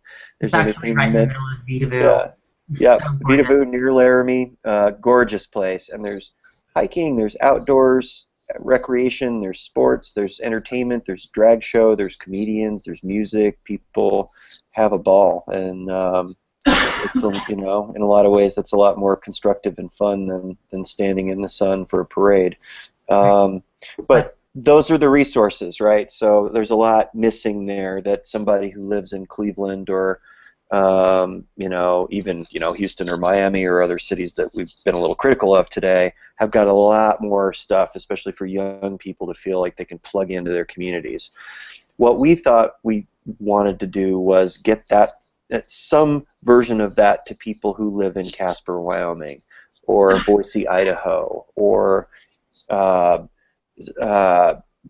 Kennewick, Washington, or any number of places you can think of that have got plenty of LGBT people, not a lot of visibility, and not very many resources. So we started this site about 8 years ago now, and it had a resource directory and a way to ask questions, and we'd do interviews with a gay celebrity now and then, or a supportive figure. Barbara Streisand did an interview for us that people loved, and there's some, Ian McKellen gave us like 45 minutes of really interesting interview one time, and it started growing, and then it became a project that an intern was doing exclusively, like all the time, and eventually we had to hire an editor to actually be in charge of the whole program because it receives grant funding and corporate sponsorships, and we have about a dozen at any given time, about a dozen young people from many stripes of the LGBTQ and allied community are participating in blogging or writing special articles. We have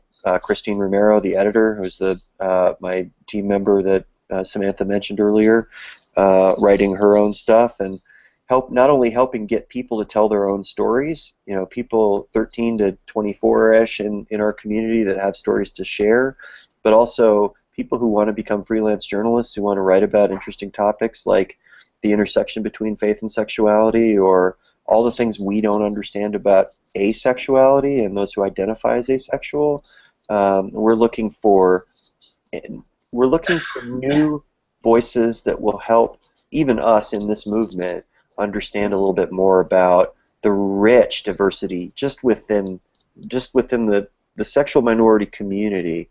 There are so many voices and so many stories that even seasoned activists don't know or don't fully understand. We can sensitize ourselves to. And our feeling is, if we think it's interesting, and if somebody wants to take the time to write about it, research it, and tell it to the world in their own voice because they think it's interesting, then we think lots of other people will also find it interesting. And the numbers prove it out. And I think it goes along with that message that I mentioned earlier from Judy, that your voice is your tool. Use it. And what we see when on the back end, as you mentioned, is we see a lot of statistical reports and graphs and stuff. And what those are telling us is other people think it's really interesting too. And it's just, it's just scratched the surface of its potential. We're always looking for new voices and new suggestions, and we have ideas for stories that we would assign to somebody if we had somebody that would want to write them. And we're trying to help kind of launch some people to become bloggers or journalists or opinion columnists or pundits or wherever they might want to go. We can give them a platform for trying that out. And the cool thing about it, and why I'm actually so excited about our partnership, is because Matthew's Place has the same mission statement as Trans Youth Channel. Trans Youth Channel, the way that we started was we started as a basic blogging program, but we started getting a lot of these questions from people who are closeted or not out yet, things like that. And they started asking these questions that each personal blogger could not in their rightful mind answer. For instance, like one of the questions we got was, where is the best place to transition? And I'm like, I don't know. I've lived in Cheyenne and Fort Collins. Fort Collins is slightly better.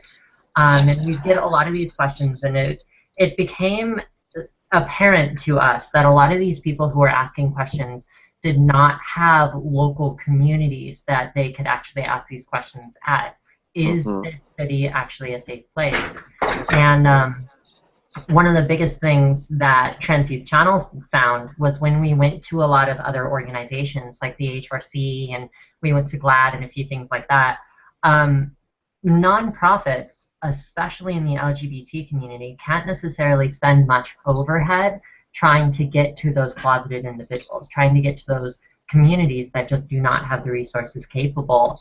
And the ability to make an online community such as Matthew's Place and such as Trans Youth Channel that directly brings those resources from those geographical areas where they are, such as in Denver where Matthew's Place is, all the way to cities where they aren't, such as Waukesha, Washington and Casper, Wyoming, is really, really, really powerful. So MatthewsPlace.com, the fact that it's grown just makes me smile. It makes me really, really happy to know that we're taking care of communities that just don't have that literal threshold into a safe place. We can give them that online version. Where do you kind of see Matthew's Place going, if you don't mind me asking? I see it continuing to grow. I'd like to increase the amount of staffing that we can provide it. We'd like to add new categories to the bloggers. We'd like to get a broader racial balance, religious balance. We'd like to make sure that trans voices get the type of weight that they, as we talked about earlier, don't always get in this movement. Our newest blogger is actually Matt's brother, Logan, who is resurrecting a blog he did very early on in Matthew's Place, his history about being an ally. He has a unique perspective as Judy and Dennis Shepard's other son. He's a passionate advocate for the community as well, but he's very soft-spoken and a behind-the-scenes type of person, so he blogs from that perspective. We would like more geographic diversity. We have bloggers in a lot of interesting places, but there's a heck of a lot more places out there that we'd like to get some additional international voices. We'd like to develop some Spanish language competency because we need LGBT people who use Spanish as their primary language to feel included, just as anyone else we seek to include. So we'll be doing some work on that in the coming months. You know, and tell us, you know, ultimately we're a bunch of well-meaning people working for a nonprofit organization, and we operate off the information and data that we have. So I'd love for someone to come take a look at Matthew's place and be utterly fed up with how many things there ought to be on there that there aren't. If they could actually take the one extra step and drop us a line and let us know what those are, it's the only way we can learn what needs the community has that we're not serving. So more journalism, though, more original articles, partnerships like this, so that we can, once we produce content, it goes more places, and vice versa. When others produce content, they have an extra home to put it, so that Google's got a slightly better chance of finding it for the next person that needs to hear it. So we're running a little bit out of time here, unfortunately, and I absolutely love this conversation. It's been very, very interesting, and it's amazing, Jason. Thank you so much for doing this. My pleasure. Before we move on, though, I just want to welcome everyone. We're coming up to the top of the hour. Or not top of the hour. I sound like NPR now. We're coming to the half hour at 2:30. If you're just joining us, we currently have Jason Marsden on here. We're going to have a lot of other organizations, including Planned Parenthood, which is actually offered to us on behalf of the Matthew Shepard Foundation. We certainly do want to thank you very much for that connection and that lifeline, especially being able to bring them on to talk about their work and their activism, especially in the health areas. We also want to just say, if you have not yet done your donation for Giving Tuesday, we want you to go to transyouthchannel.org/donate, and you'll be able to do so. If you would like more information on what this event really is, what it's for, simply go to transyouthchannel.org/givingtuesday. And you can get there through multitudes of links on transyouthchannel.org in order to learn about it. Essentially, we want to give our community during these holiday season a great day to spend their time just giving in support of and dedicating their donations to an LGBT friend or loved one. Someone that you really admire, someone who has been having particular trouble. And if you don't necessarily have anyone, I believe that most people do, feel free to just donate without a dedication or anonymously. And we will dedicate whatever you say to an individual on the Transgender Day of Remembrance list. Very big, very huge event going on. I want to thank all of you for being here, and we're going to go ahead and close out with a few more questions for you, Jason, if you don't mind. In the spirit of the holidays. And we'll try and do the lightning round so we can get through anything that's left. All right. We have 2 questions left. They're very simple, but it was actually Matthew's birthday yesterday. Very big occasion, I assume, for the Matthew Shepard Foundation and everything. And it's also Giving Tuesday today, and we want to make sure that those who are on the Transgender Day of Remembrance list and those who have died or been victimized due to hate crimes, including Matthew Shepard, do still have that voice, especially moving on into the decades. Would you like to make a vocal dedication in Matthew Shepard's memory in order to kind of keep that on air and make sure that people know his story? Oh, absolutely. We're coming up on a time not so far in the future when Matt will have been gone longer than he was with us. So when his birthday rolls around every year, when in October we hear from a lot of people who remember that it's an anniversary of his death and that they were moved by it, and it's really important for us to know that. But we try every year to mark his life too, because we wouldn't, if he wasn't an extraordinary person, his friends and family and loved ones would certainly not have spent the last 16 years keeping his memory in everyone's mind.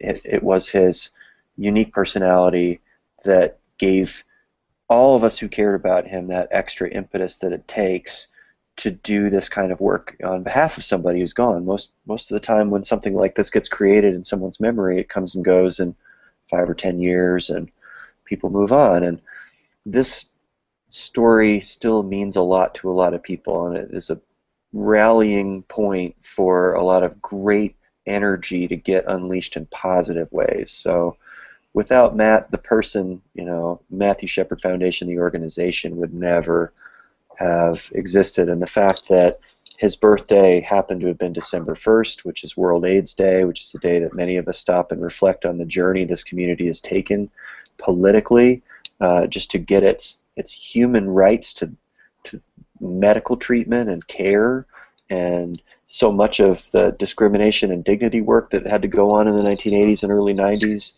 surrounding the HIV/AIDS epidemic, and the fact that Matt himself was an HIV-positive person.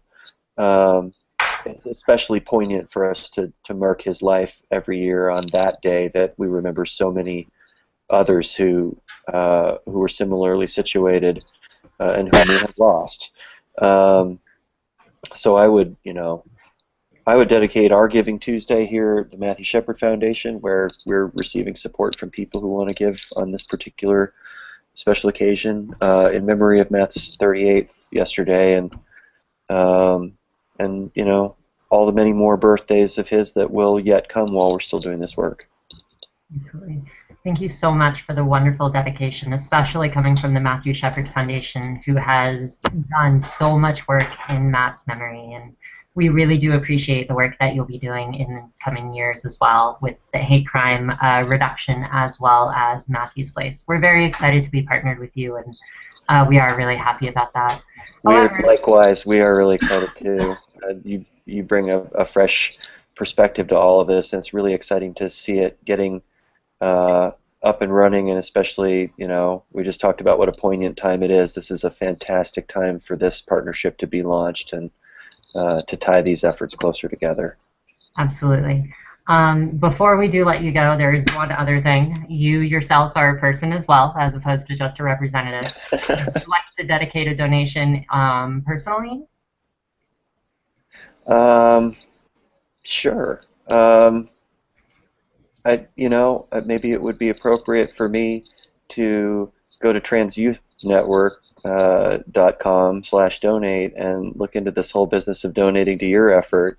You've asked me a lot of questions. What are your goals for Giving Tuesday? I think we all as organizations are aware that this is the third year. For people who don't know this is the third year that there's been a really concerted effort to take this Black Friday, Cyber Monday, spend your money, buy a lot of stuff, do your holiday shopping, and just say, hey, there's some great charities in our country that basically, if you take the charities out of the picture, you don't have the country you've got or think you have, because a huge amount of great stuff has to rely on charity effort to exist in America and around the world. So Giving Tuesday was kind of dreamt up, I think, by people in the movement to say, we do a lot of great work too, and if you have end-of-year giving generosity impulses, why don't you steer a little of it to productive social change work, whatever that might be for every individual. So let me turn the tables on you and say, if I were to participate in your drive today, what's your goal? What are you trying to raise, and what will be a success for you guys today? Yeah, awesome question. I think that it's completely valid, and thank you so much for turning it on us as well. I'm pretty happy about that. I'm not going to lie, very happy, but now I'm on the hot seat. See? Just kidding. Trans Youth Channel, when we made the decision to be a part of Giving Tuesday, when we were asked by Network for Good, as a part of Network for Good, we used their platforms to look at Giving Tuesday as an opportunity and as an option. We welcomed it with open arms. We were incredibly happy. Not as a fundraising platform. Trans Youth Channel is a fairly small organization. We work with a lot of volunteers. We have anywhere between 25 to 35 volunteers at any given time during any given month. And this is our first year as an official nonprofit organization. So what we wanted to do when we heard about Giving Tuesday was we wanted to make this massive fundraising effort at the end of the year where everything is rushing and we're trying to compete with the holidays, not necessarily a monetary thing. As far as a monetary thing goes, yes, we definitely do need those funds. We have a lot of programs that we want to bring, but we wanted to give it to the community. We want you to be able to use Giving Tuesday yourself, not as an organization, but as a person, to show support for other people in your local community. Show that dedication to someone so that they know they're loved, they're supported, and that they're accepted. And that those who are closeted and our friends will be able to communicate directly with you once you tell them that you're supportive. So that's where I think Trans Youth Channel finds the most wonder in Giving Tuesday. Now, given that and everything, we also want to say that Creating Change, one of our programs that we're hoping to go to, and one that we'll most likely see you at, Jason, is fairly expensive, as will our support group program. So any donations that you can provide at any enumeration are more than happily accepted, and we are very, very gracious for it. Well, I'm glad to participate, and just to bring this to a conclusion, I'm at your site and I'm typing away to make a $30 donation, dedicating that to the memory of Gwen Araujo, who was very famously, to those of us here in Colorado, a victim of anti-trans hate violence, who lost her life very tragically and was one of the rallying points for Colorado deciding to step forward and pass its own state-level hate crime legislation that was trans-inclusive at a time that our national leaders were not yet ready to do so. And so please use my $30 in conjunction with everybody else who's participating today to harness all of our effort and do something good. Awesome. Thank you so much, Jason, and I really do appreciate it all. And also, thank you so much for the wonderful message to Gwen, and I hope that she's able to see it, and you can definitely send her this link so that she can watch that, and we'll also feature it in our videos if you're okay with that. Would you like to remain anonymous on it, or do you want Gwen to remain anonymous on it? I'm working my way down that page, but I'm comfortable being I'm comfortable identifying myself with the message, and we'll leave it up to your judgment how you want to, if it can be useful in helping her be remembered and getting this work done. Absolutely. Thank you so much for your donation and also your participation in Giving Tuesday. We're really, really happy to have this partnership, and thank you also for your time. It's my pleasure. I hope we can do it again.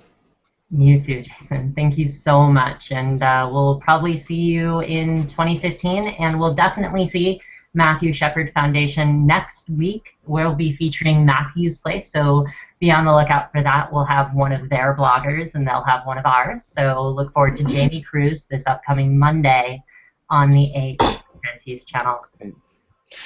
Best wishes. Thanks, everyone. You too. Thanks, Thank you so much. Happy Giving Tuesday. Thanks.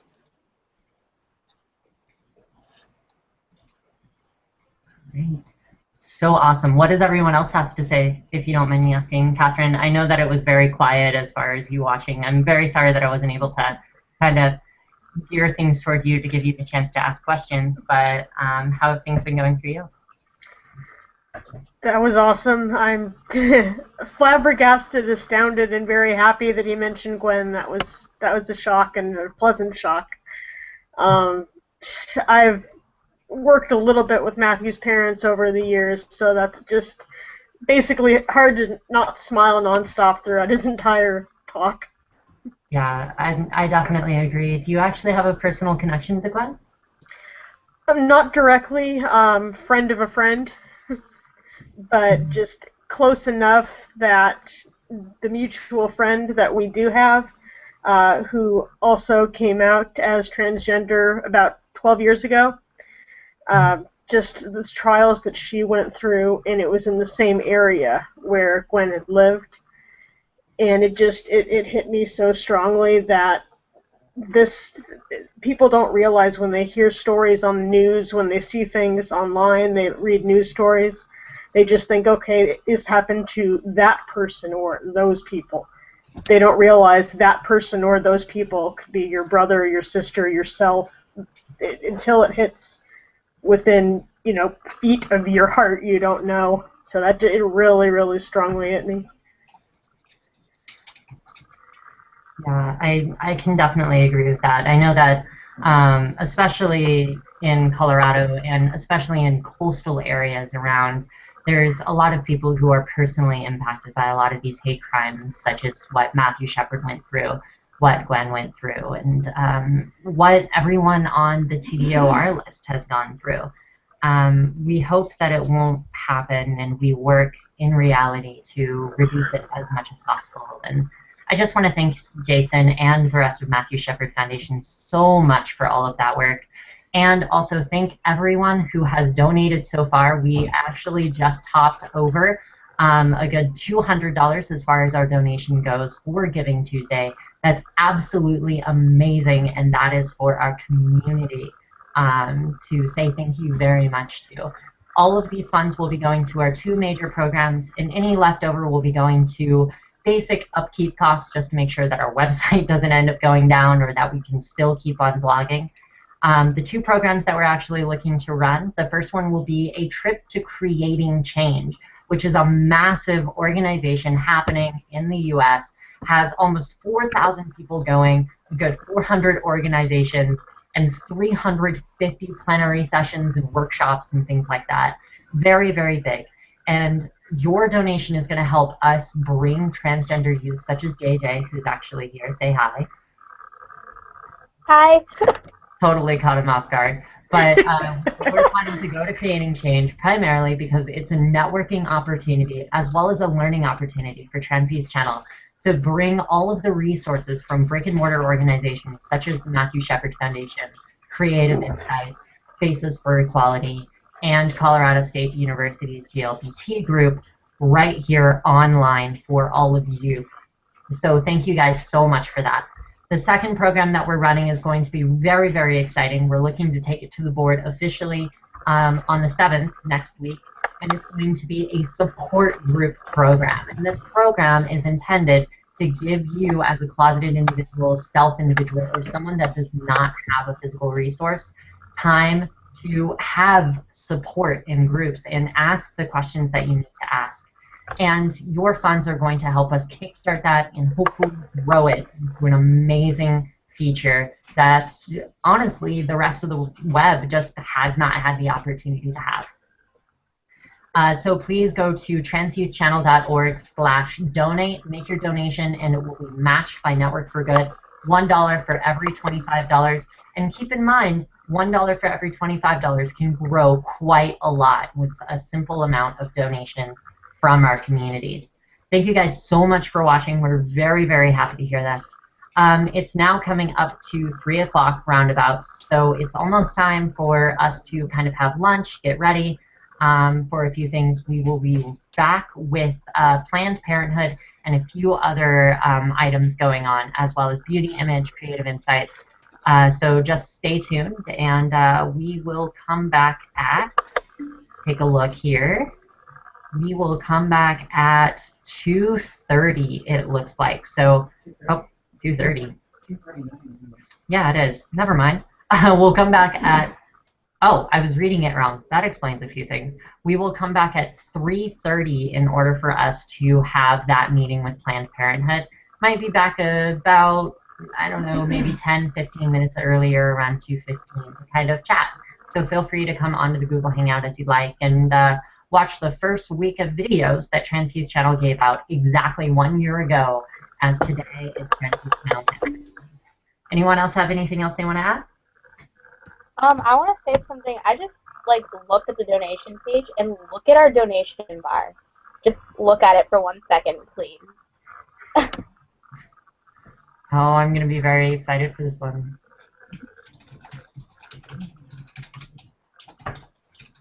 We're like $50 away from our goal. We're $50 away from our goal. Just about, just a little bit over. Really? Yeah, look at it. We're All right, almost let's take a there. look here. I'm gonna cry. Oh my gosh. All right. I've been counting up through the emails that we've been receiving for the email donations, and I've just been adding up. Have we really gained that much? We're at Oh my word. $482.64. $482.64, and we're not even halfway through this. I want to thank you so much to all of our viewers and all of the people who are supporting Trans Youth Channel. That is absolutely amazing. $482. Do you know what that pays for? That pays for an entire ticket and transportation for someone to go to Creating Change. It pays for at least 3 people to be trained as facilitators for the support group program, or it pays for almost like half of a year of donation and website services. So that right there, just being $50 away from our goal at halfway is a huge, huge, huge deal. And I wonder how much we can actually break the goal. I might raise the goal a little bit to see if we can make, I don't know, what do you think would be a good goal then? I think we should stick with our goal, and anything over that, we get an extra piece of cake. Yeah, sure, that works. Anything extra over that, we stuff our faces with another piece of cake. Yeah, I'll take one for the team. You'll take one for the team, yeah. Yeah, so like every $50 or whatever just results in more calories for us. That's amazing. Wow, Catherine, how do you feel? That's awesome. That is incredibly awesome. I tagged Adam a while back on Facebook, and I'm frantically checking every 3 minutes, is he on Facebook yet? Absolutely. Thank you guys so much. And if you guys have any more dedications, any at all, just feel free to go to transyouthchannel.org/donate. We're just $50 away from our goal. That's amazing. And every $50 in addition grants each person an extra piece of cake, which means all the more caloric value. This is amazing. And all the more that we can do with it. Yeah, that's wow. I think that needs to go on Facebook. Jaden, can you post on Facebook and Twitter and all the great stuff? Like, we're only 50 away from our goal, and we're only halfway on... Wait, which Facebook? Huh? Wait, which Facebook? Oh, the Trans Youth Channel Facebook. Silly. Oh, I told everybody to look at the donation bar a while ago. Like 4 minutes ago. Sorry, I'm already ahead of you on that. Oh, okay. All right. Well, thank you guys so much. We're going to go ahead and toss about half an hour worth of Trans Youth Channel videos on you. We're going to head out to lunch. Thank you guys so much. We've had 5 or 6 consistent viewers all throughout, and I'm pretty sure that number is probably going to raise come the weekend as people are, you know, at work and school and dealing with a lot of other things. So we'll see what happens. Thank you guys so much, and we will come back at, let's say, 3:15. Does 3:15 sound okay? That's perfect. I can charge my laptop for a few. All right, sounds good. Planned Parenthood should be at 3:30. If not, then 4, and we will talk to you all a little bit later. Thanks.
Because it's not actually playing.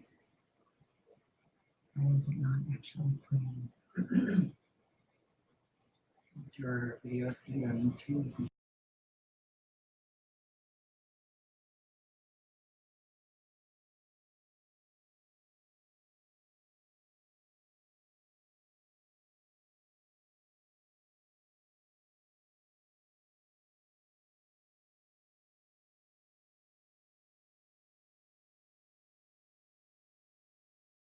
Like that, and just so that we could generally educate the community. So every week you will have a topic that we have 7 subjective opinions on throughout the week, as well as one specific organization or quote resource that we'll be able to offer to you. And by offering it to you, you'll basically have an objective source for you to learn a little bit more information.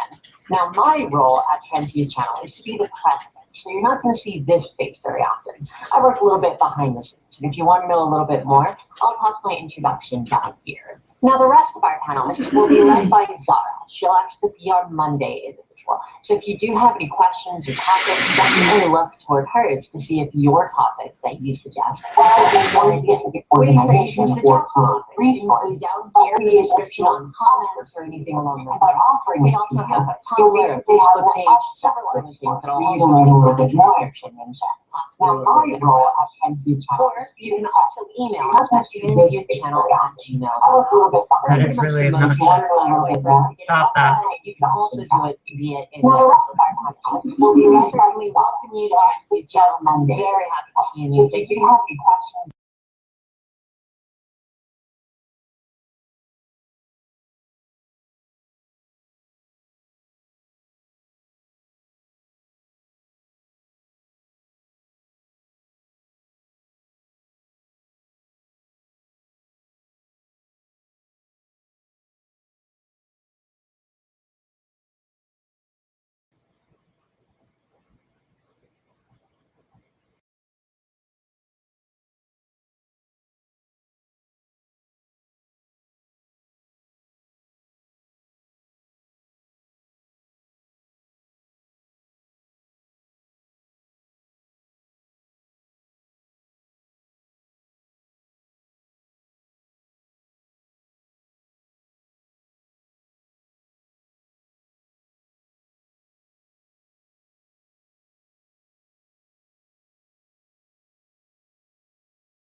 the bulliers.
Hello, everyone. I totally just realized that there's no sound on the YouTube video, and apparently the YouTube program is not working on the Google Hangout.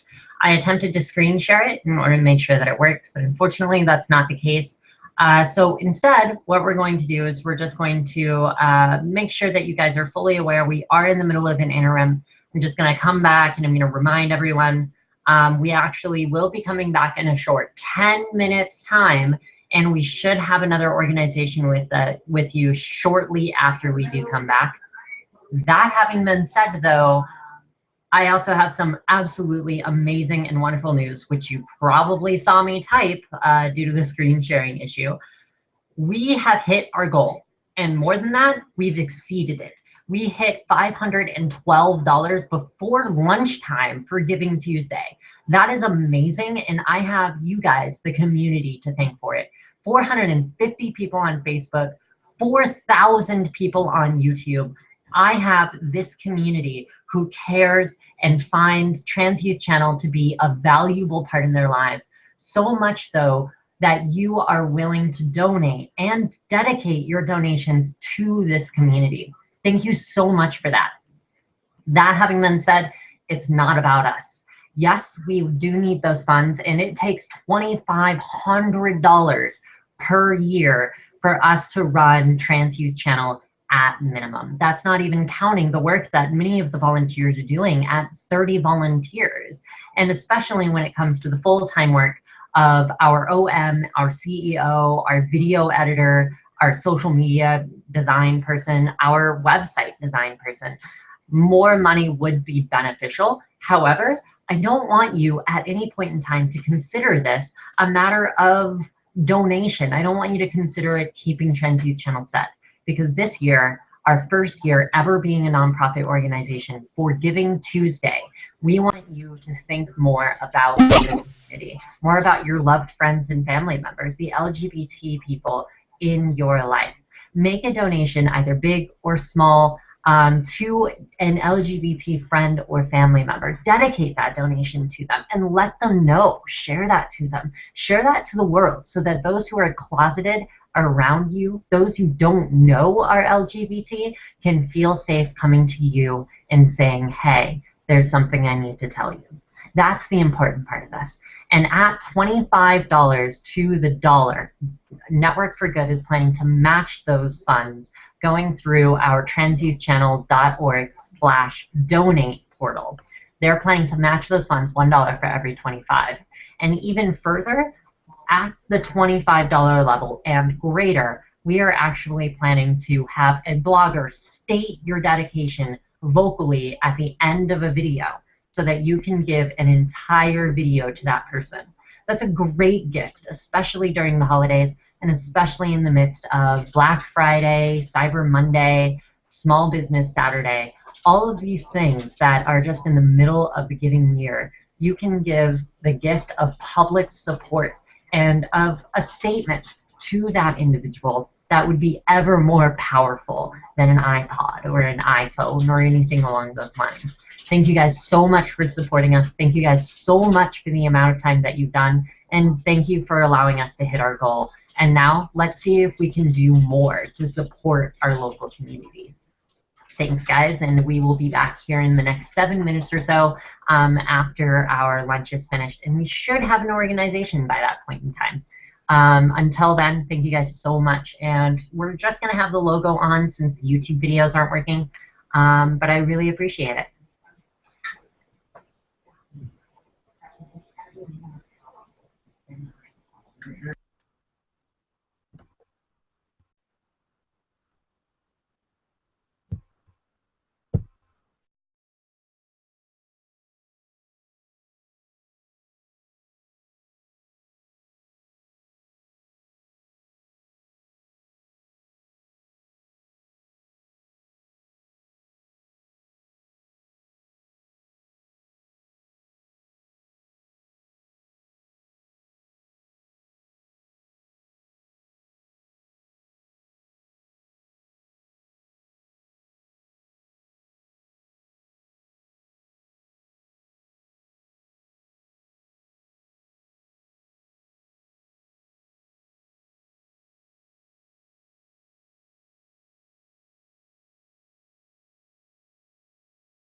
Hi, Rebecca. Hi, can you hear me now? Yes, I can. I'm sorry. We actually just went, we're literally right about to come to lunch after about 3 minutes. I apologize that I wasn't able to update you in time. Oh, no worries. Yeah. Does this work? Do you want me to come back? No, we're actually coming back in about 2 minutes or so. So we'll probably be able to start our interview at that point in time and then go from there. Thank you so much for being so punctual and everything. Oh, it's my pleasure. We're actually a little bit on the late side because we ended our interview with Matthew Shepard about 20 minutes late, which is fine, but at the same time. Yeah, I caught the end of it, and it was great. So I was happy to see that. Good. Yeah, I really love Jason. He's pretty great. Anyway, I am responding to a few YouTube and Twitter and Facebook comments. Okay. So in the meantime, if you want to just kind of toss your video or your mic off for about 2-3 minutes or so, we'll go ahead and get started at that time. Great. Thank you. I'll see you in a little bit. Yeah, absolutely.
All right, so we should be finished with lunch, although I am totally not finished with lunch.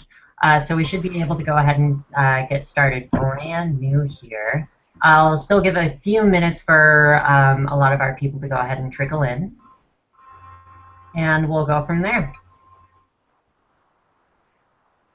We have a person with us.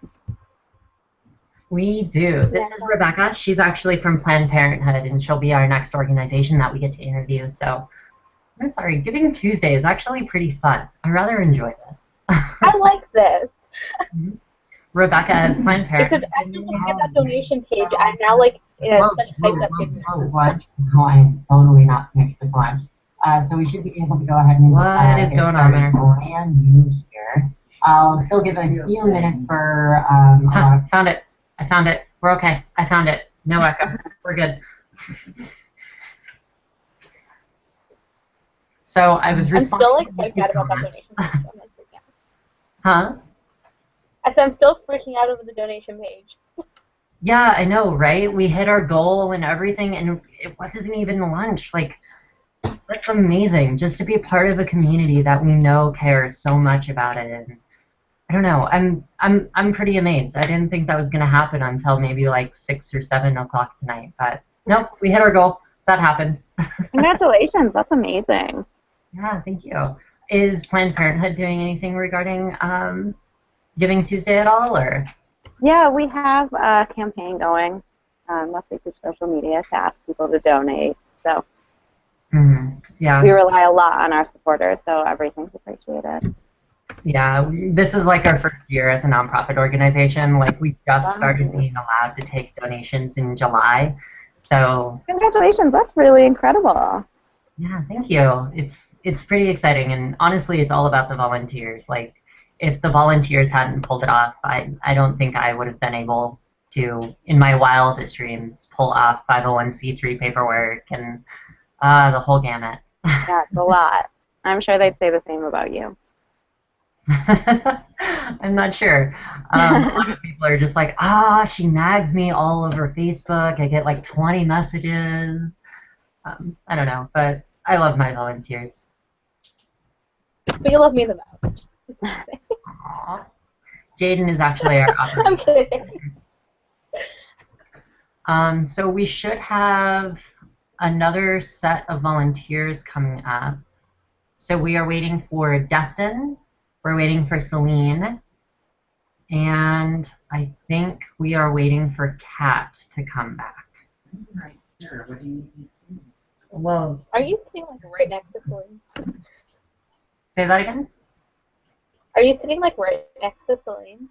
I am. Hello? Oh. So Celine is actually my partner. She's actually making her first debut on camera. She doesn't have to if she doesn't want to. You don't have to if you don't want to. On that then? I think We've seen Celine before, but not live. Huh? We've seen Celine before, just not live. Yeah, true. I don't think that the public has actually seen my partner before, though. I don't think, Celine, you should come meet the community. Yeah, you are shy. I know, which is why you don't have to. It's really funny because this is being recorded live. So it's like a ton of unintended pressure. Alright. Okay, I'll make space for you, jeez. Okay, so this is Hi, Celine. Hi. Hi. Viewers, this is my partner, Celine. We've been meaning to do videos together, but we haven't. Just haven't. We should have more natural light other than that lamp. I'll be right back. We'll get started here shortly, Rebecca. Okay. Oh, that's bright. Okay, that works. All right, so looks like we have 3 viewers currently on. There are a few people still missing. So now I gotta go check on those people.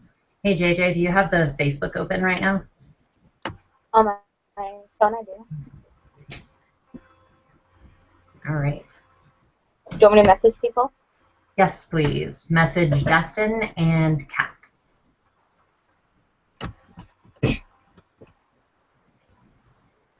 Wait, who's Dustin? So Dustin is a newcomer with us. She's the new video editor. Oh. What's her last name? I'm not sure. I should probably look that up, which means I should probably just send the message. Hicks. Dustin. I'm not friends. I don't know. But I'll message Kat.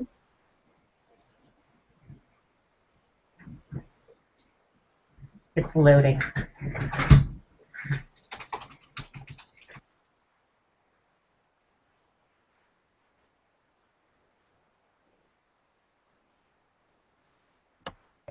I haven't checked Twitter in a while. Oh my gosh. Say that one more time. I said I haven't checked the Twitter in a while. I hope nobody was trying to interact with us. Oh, yeah. We had a comment that was an hour old on the YouTube page, so we're bad at this, but we'll be better at it next year, I promise. We should do these live things more often. We'll see about it. All right, let's go ahead and get started here. So We have Rebecca with us, who's actually from Planned Parenthood. So to all of our viewers, before we do get started, welcome to Giving Tuesday with Trans Youth Channel. And this day is primarily set aside. We've had a few questions on what Giving Tuesday is, which is interesting. But Giving Tuesday is a day set aside during the holidays like Black Friday, Small Business Saturday, Cyber Monday, except that this day is given to charities and nonprofit organizations. And not just for their work in the community, but also so that you can give in someone's name, like a friend or family member's name. So it allows you to give someone a gift of their support for a specific thing. For Trans Youth Channel, however, because it's our first year ever being a organization, and it's also our first Giving Tuesday, we wanted to make this important by giving it to the community. So you'll be able to dedicate your donation in the name of an LGBT friend, family, or loved one at transyouthchannel.org/donate. And any funds that are put through throughout the entire day of Giving Tuesday, from now all the way to 12 p.m. tonight, will actually be matched $1 for every $25 by Network for Good. A lot of these funds are going to be going to mainstay programs for Trans Youth Channel, including Creating Change, and also our new upcoming Closeted Online Support Group program. It's going to be really, really big, a big deal. If you want to know a little bit more, you can backtrack in this area, and I talk about it a lot, usually on a half-hour basis, just to make sure that people understand, and we'll go from there. In addition, on this Hangout, we are featuring a lot of our partner organizations and other organizations that are really helping out in the LGBT community, and we're specifically focusing on pathways of intersection in health and various other areas. Right now, we actually have Rebecca, who's a representative from Planned Parenthood, with us, and we're going to go ahead and get started with an interview for you. So Rebecca, do you want to go ahead and introduce yourself? Yeah, I'd love to.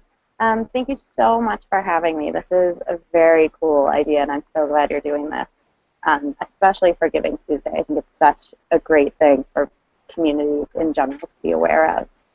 So I am an education program manager with Planned Parenthood of the Rocky Mountains. So Planned Parenthood is the umbrella organization, and then there are affiliates around the country. Planned Parenthood of the Rocky Mountains is in Colorado, New Mexico, Wyoming, and Las Vegas. So we're one of the bigger affiliates. And I oversee our education and outreach. So we have a text line where young people can ask questions of our sexual health educators. And we spend most of our time out in the community working with young people, working with parents, working with youth-serving professionals to teach about all things sexual health. So whether that's relationships, STI prevention, pregnancy prevention, inclusion, refusal skills, anything that comes with that. Okay, awesome. So for those of you who don't know about Planned Parenthood, they work a lot in health, they work a lot in law, and they work a lot in culture. So all three areas, they provide a lot of support in regards to health for women, both cis and trans. They do a lot of work with the LGBT community, and there's just a lot of different facets about it. So that's kind of what I'd like to talk about as far as this specific interview goes. Absolutely. And I'll do my very best to answer about our other two arms. So we have the healthcare arm, the advocacy arm, and then the education arm. And I'm very much on the education side. So I'll do everything I can to answer your other questions, but there may be information about that I don't have. Okay. That seems perfectly fine. So we were actually going to ask, as far as education, what do you typically talk about? What are you usually featuring? That's a great question. You know, it's hard to say usually because we know that sexuality is something that's different for everyone, and everyone gets to choose what that means to them, and some people may choose to have sex and may not. And so our goal is just to give medically accurate information to anyone who's choosing to engage or not to engage in behaviors to keep them healthy and keep them safe. So we focus a lot on talking about consent. We focus a lot on using protection from to protect yourself from sexually transmitted infections, to prevent pregnancy if that's something that someone doesn't want, and really anything that can keep someone safe and healthy. Mm-hmm. So what are your primary outreaches for this? There's a lot of social media stuff that we've also seen, and a few things for schools. Mm-hmm. What is your primary portion on that? We go anywhere and everywhere. We do quite a bit of work with CSAs. We do a lot of work in schools with classes, health classes, science classes. We're in a lot of after-school programs. We do a lot in the juvenile justice system. And then we do a lot of work with parents and with youth-serving professionals, trainings on creating a safe space, trainings on how to have conversations about sex and sexuality, how to be an ally, things like that. Yeah. More specifically, how do you do things in schools? What is typically the process for getting into a school, talking to students, and looking at a lot of those health classes? Do you typically just find that you go in for one session in class, or are you actually teaching them? So it looks completely different depending on the school and really depending on the region. So there are schools that are like, come in and teach for 2 weeks straight, teach everything you can. And there are schools that are teaching abstinence only until marriage, which we know is exclusive. We know the data shows doesn't necessarily work in pregnancy and STI prevention, doesn't speak to a huge group of students in the classroom. So they may have that education and then bring us in to talk about contraception, since that's not covered, or to talk about STI prevention. So it goes from a very little bit to a lot of education. And there are different laws in different places all over the country about where you can go and what you can talk about. So it really just depends. A lot of schools reach out to us, and a lot of places we try to reach out to have no interest in having sexual health education in their schools. That's probably like the hardest part, right? Are there any specific areas where that tends to happen, or like all over? I mean, it can be neighboring school districts. So I have a school district where we teach in almost every school, and then the next school district over will completely not allow Planned Parenthood to come in. So that is really difficult. And what I can tell you is that the students and the parents of the students or the guardians of the students are by far the best advocates for getting sex ed into schools, for advocating that this is what we want, this is what we need. And there are a ton of volunteer opportunities to work on legislature, especially for young people to work on legislature to get those laws changed so that sex ed can be taught in schools in an inclusive and comprehensive way. Mm-hmm. Is law really the only way that they can do that, or what would you recommend to a parent or guardian whose school is shying away from the idea of proper sex education? That's a really great question. The first thing for students and parents to find out is what is being taught, if anything. Because a lot of times schools will say health education is being taught, and it may be a class or two. It may be a subject or two. So it's really important to find out what's being taught and who's teaching it. And then the place you have to go is the school board and the principal. It's great to go to a principal to have a teacher advocate for you. I can tell you that we're based in Denver, my office is, and in Denver it's up to each individual principal to decide if sex ed is allowed in the school. Luckily, we got legislation passed that said that if sex ed is taught, it has to be comprehensive, which means that we teach inclusive sex education to everyone to keep them safe and healthy. In other places, that's different. So the principal with a teacher advocate is a great place to start, and going to the school board is another great idea. And in a lot of places, it is the law that has to change. We have an education office in Las Vegas, and of all places, they don't allow any outside presenters to come teach sex ed in their schools at all across the board. So that's something we've been working on a lot, and we love having volunteers to work on. But I'd say if you're in a school and you're on the ground, working within that school is absolutely the first step. Get a teacher advocate, get parents behind you, and go to the principal and say that this is what you want. Mm-hmm. Would you also reflect that information on a student who has parents that are not exactly happy with the way that sex education is taught in those schools, or would you recommend anything different for them? For parents who aren't happy that it's being taught? Yeah. So if a school is bringing in Planned Parenthood, and then you have a student who is in that class and everything, and they have parents that are very, very abstinent, how would you recommend talking? How would you recommend that student talks to their parents about this education? That's such a great question.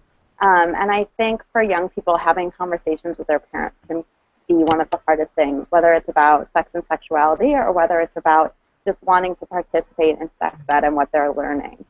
And what can be so helpful is how, if the school alerts a parent of what they're teaching, it's a really great idea if a student's worried to have Planned Parenthood or whatever that organization is, how the parents provide a curriculum or meet with the parents to say what they're talking about.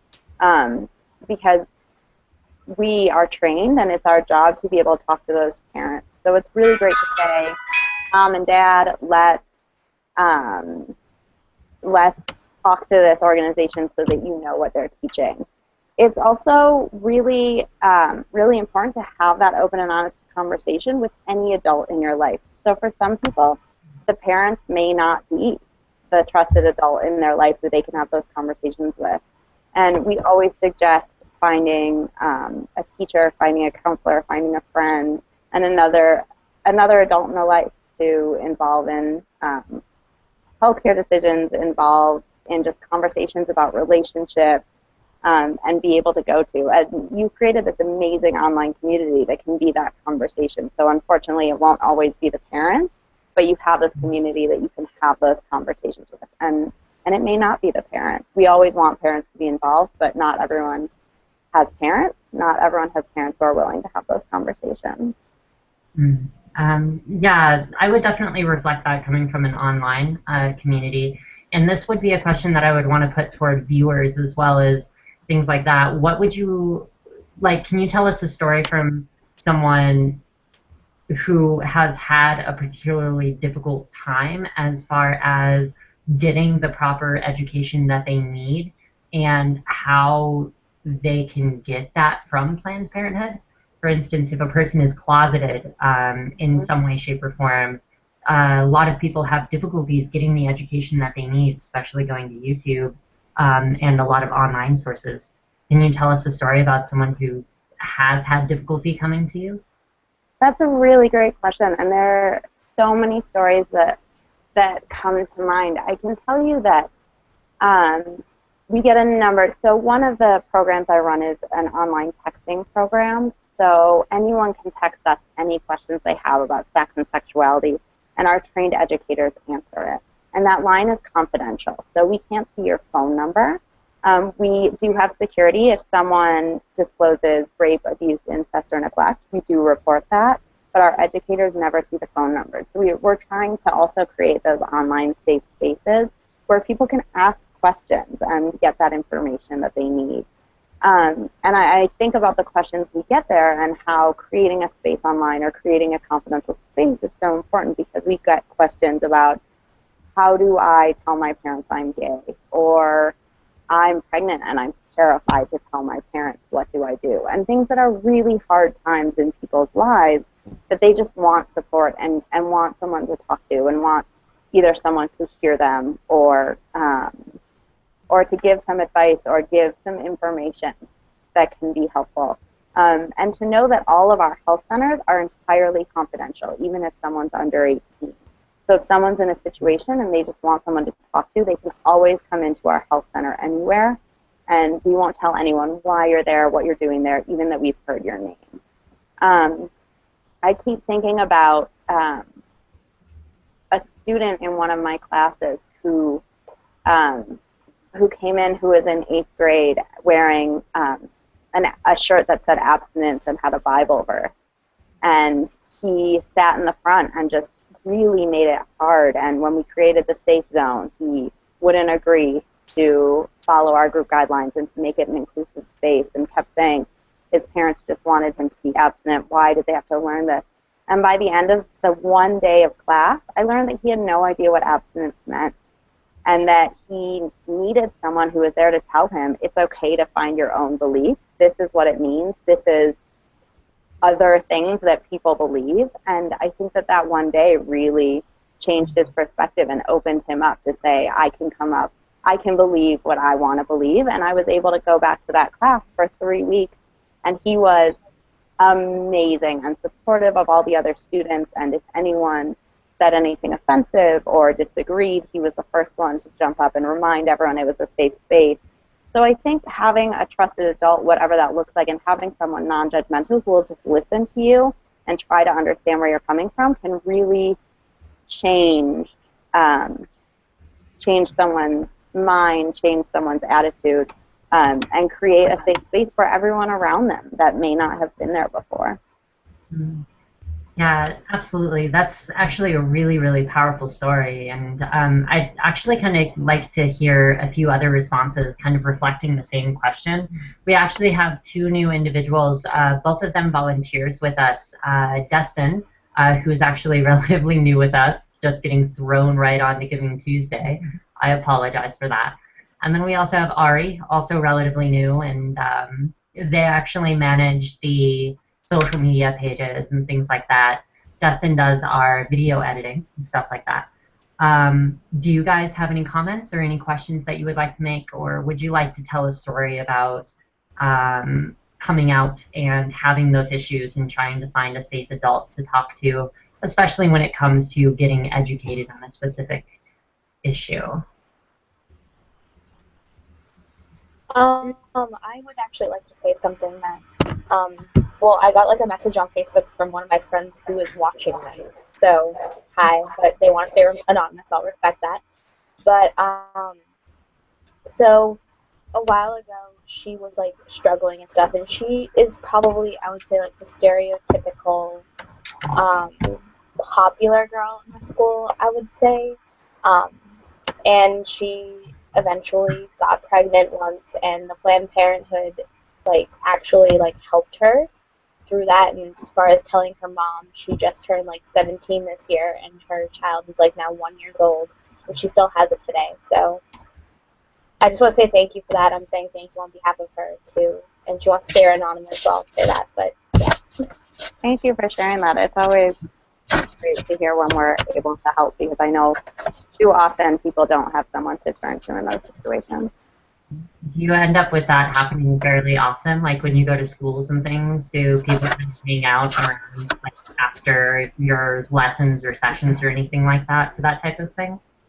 Absolutely. I mean, we talk so much about finding a trusted adult in our lives, and when we're in schools or when we're working with young people, often we're the only ones who've had this conversation with them, and they may see us for an hour once in their life, and they give us the privilege of being that person for them, and so we get to answer those questions. And sometimes it's just saying it's okay to go to a health center, it's confidential. Sometimes it's saying, you know, there are other people like you, it's okay, here are some resources. So we definitely hear that a lot, and it's really, I feel so honored to be in a position to be that person for young people and to hear stories where we're able to help, because so often the media portrays us one way. So I love hearing when people know really what Planned Parenthood is. Right. And I'd also like to mention to all of our viewers, if you are kind of like Jaden's friend and you do have a question but you would like to remain absolutely anonymous, we are still taking those questions perfectly fine through transyouthchannel@gmail.com. Sending us that email is completely confidential. We won't spread it. We won't use it or anything like that. We'll be able to ask that question and get you an answer right here on Google Hangout, but you will be completely anonymous. I'm sure that Rebecca's probably okay with that.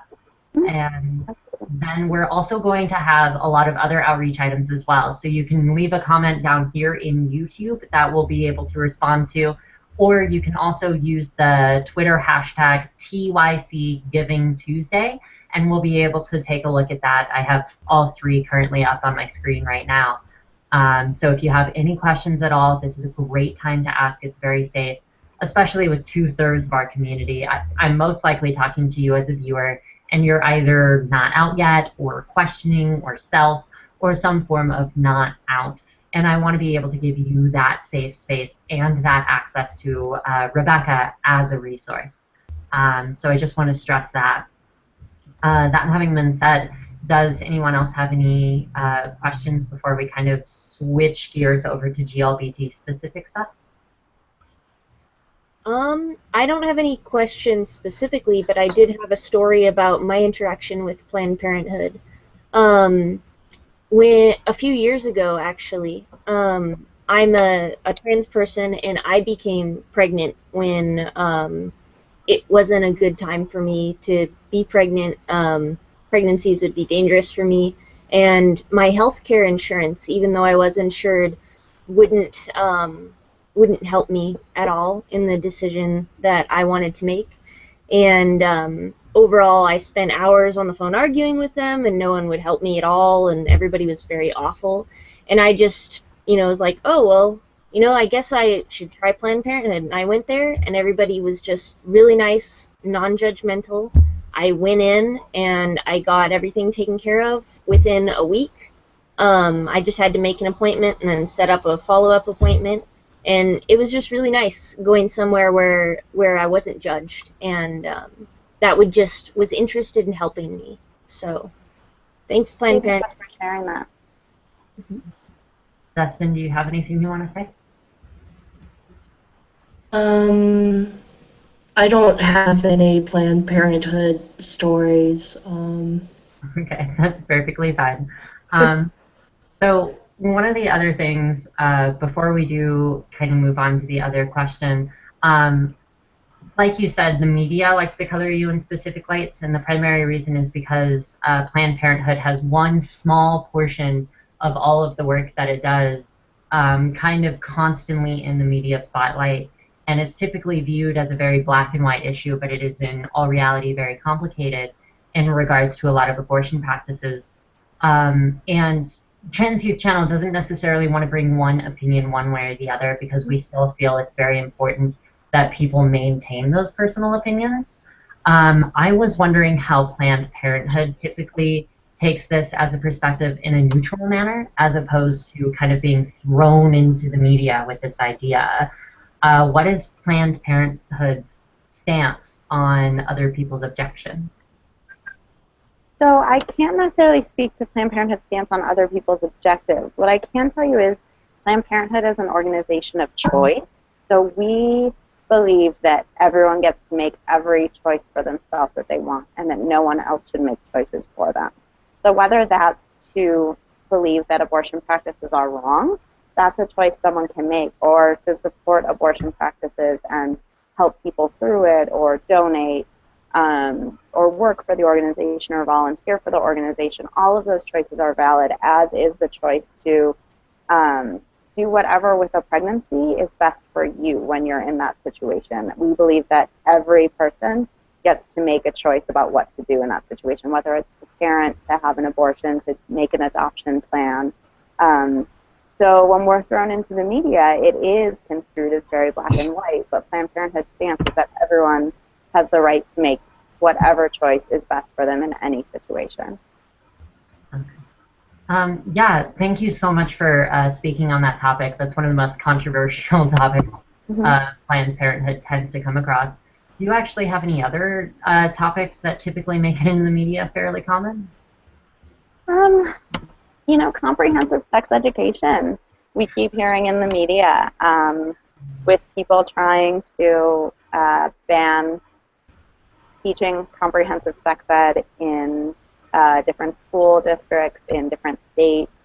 I actually, on a personal level, when I was in college, I met a group of students from South Carolina who we were all, I believe, 21 or 22 at the time, and they had all had the pages about reproduction torn out of their biology books growing up. And I sat with them for hours as they just asked me questions that they had no idea about, and that no one spoke about. One of them, one of the young men, I guess we were the same age at the time, one of the young men, came out to me at the end because he had never had anyone who even acknowledged that choosing that that coming out was okay, that being LGBT is a normal, everyday thing, but being able to say that that everyone has sex with whomever they're attracted to, and some people choose not to have sex. He had never had anyone say that to him. And so for him to be able to come out and say, I'm attracted to men, and me say, thanks for sharing. It's really important still to protect yourself from STIs, you know, and be really matter-of-fact about it, I think was really amazing. And so to have personal experiences in addition to my work experiences, and then see in the media that people don't want sex ed taught, and that we have adults who don't know how they get pregnant, that don't know how they get an STI because they've never been taught about it, is difficult, and it's something we come across a lot. So kind of shifting gears a little bit to the actual LGBT community, the first question that kind of comes up for me is how do you place all of these opinions in a very, very big, very wide community? How do you teach that in comprehensive sex education courses? What is your typical approach? That's a fantastic question, and that's something that we talk about a lot at Planned Parenthood, because we always use a safe zone, we always create group guidelines, we set up a space of respect, we talk about relationships as however a relationship looks to each person. When we're teaching anatomy, we talk about a person with a penis, a person with a vagina, a person with a vulva, someone who's born with a female body, someone who's born with a male body. We want people to know, to start to learn language that's more comfortable and more inclusive. It becomes a little tricky when you are talking about contraception, because we're talking about pregnancy prevention, so we're talking about someone with a penis having sex with someone with a vagina. But we do know that the statistics show that unintended pregnancy is very high among LGBT youth and LGBT community. So we know that that information is important. So we really try to have conversations with the young people who we're working with to say, why do you think this is important? Why is this important for you to know? And so definitely language is a big part. Setting up a safe space is probably the biggest part, and allowing for questions, and really normalizing that everyone is good as long as they're being safe and healthy, as long as consent is given, then people make their own choices, people get to be, and that's what speak, and that's what sexuality is super cool. It's different for everyone. Right. One of the biggest things is once every, what is it? And this might be easier for you to talk about, but there's actually a survey that typically goes on. It's a report on health for transequality.org, and it doesn't explicitly say a lot of this, but a lot of the statistics that come up talking about AIDS and other STIs, talking about like trans-related hate crimes, things like that, they generally are occurring around like larger cities in coastal areas as opposed to mountain desert districts and things like that. Would you say that your information on the spread of STIs and things like that matches that kind of idea? And if so, what would you say to those who are in those, quote, danger areas? That's a difficult question, only because I have statistics on my area, around the Denver area. We're landlocked. The last thing I know about is coastal areas. But what I can say is that we do see statistics in our area as well being higher for sexual assault, for STI transmission, among the LGBT community. And that's why it's so important to have those discussions in an inclusive way so that everyone can feel empowered no matter who they are, and everyone's able to advocate for themselves, which can feel really scary if you're not out, if you're in a situation at home that's unsafe. That's really tough, but we do know that those statistics are higher, and that's always something that Planned Parenthood is very aware of. And it tries to be very involved in. Does anyone else have anything that they want to say on the points that we've had lately, or? And I do also want to reflect this same question over to viewers. Do you think that your specific area seems to have a rather high rate? Do you think that that is connected to the state of sex education and other items, especially in the LGBT community? Would you say that your area was particularly ignorant in regards to what you know now? And how would you say you received that information? Just comment down here, or you can also comment using Trans Youth Channel tag TYC Giving Tuesday on Twitter, or once again, you can also message us anonymously at transyouthchannel@gmail.com.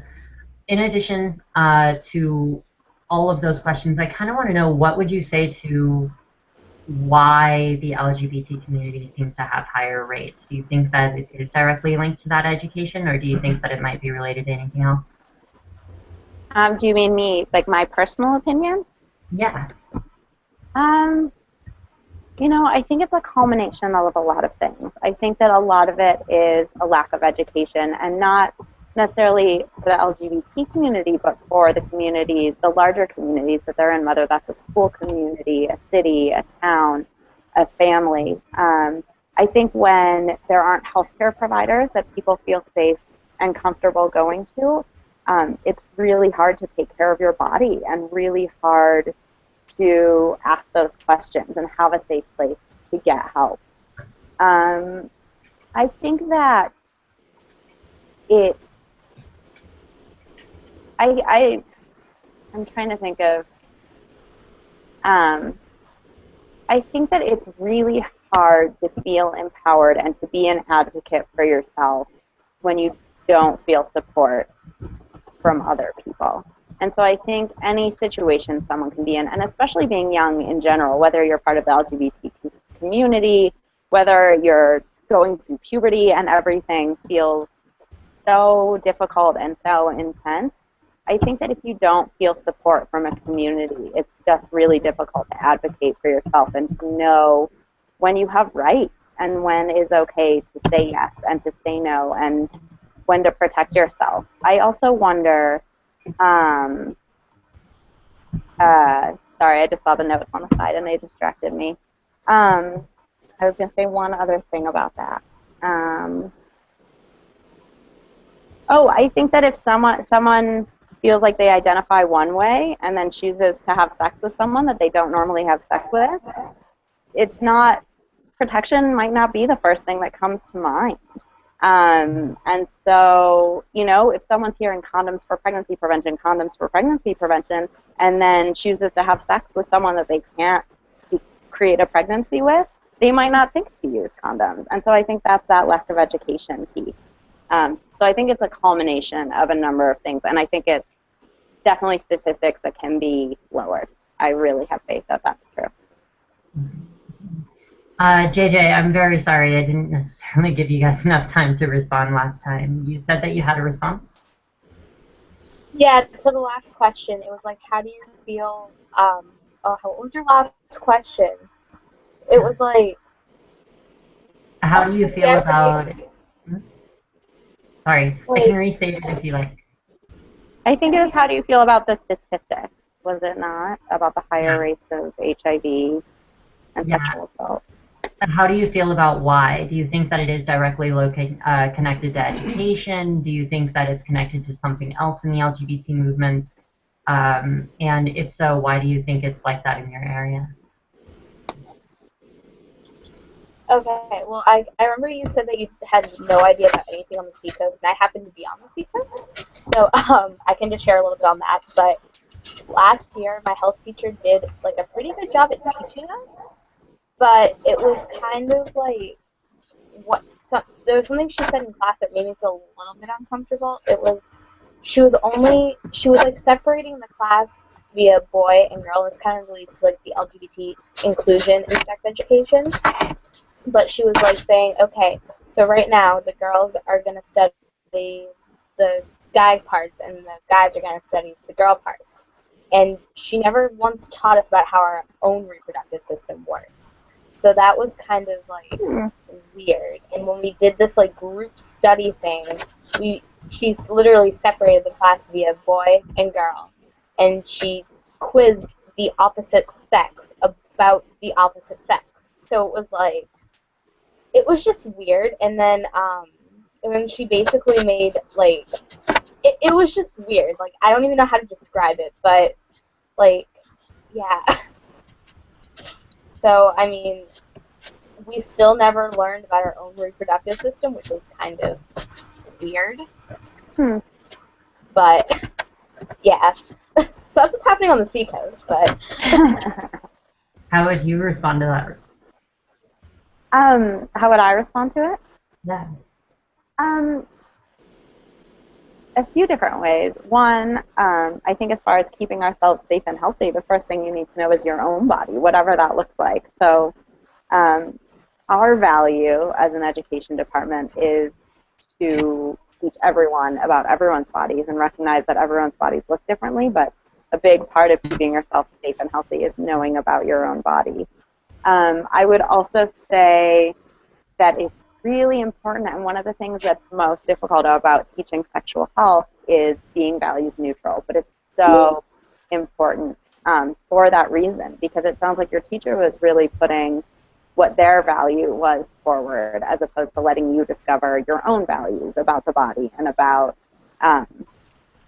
what's important. So that's really tough. It's also really hard when people want to separate male students and female students, because it can absolutely, as I'm sure everyone on here can attest, it can really alienate people and make people uncomfortable. And some people feel that their classes will be more comfortable, and it's absolutely well-intentioned to separate. So what we do at Planned Parenthood is, no matter what, we teach every group the same thing. So if we're teaching about STI prevention to 8th graders, no matter how the groups are split up, they're all going to learn the exact same thing about STI prevention, no matter how they identify, no matter gender identity, no matter any of that, because we want everyone to have all of the information. So it's stories like that that are hard to hear, because I want to go in and say, I'll teach it, but it's also really important because that tells us what's going on in our communities and gives us space to advocate and to, have conversations with that teacher and tell her or him. I actually didn't hear how you said what pronouns they use, but what is important to us and why it's important that we learn about everyone's bodies. And so it can be so hard to talk to an authority figure and to advocate in that way, but just to know that we're helping the students that come along by having those conversations with teachers like that. And hopefully it doesn't fall on deaf ears. Hopefully it really makes a difference, and the teacher may say, I never thought of that.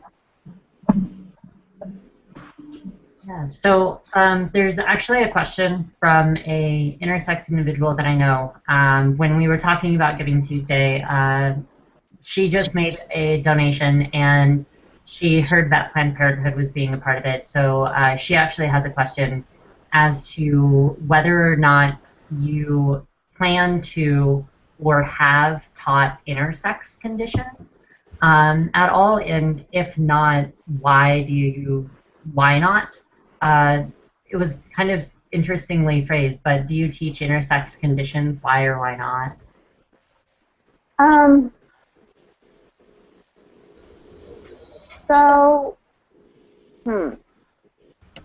That's a hard question.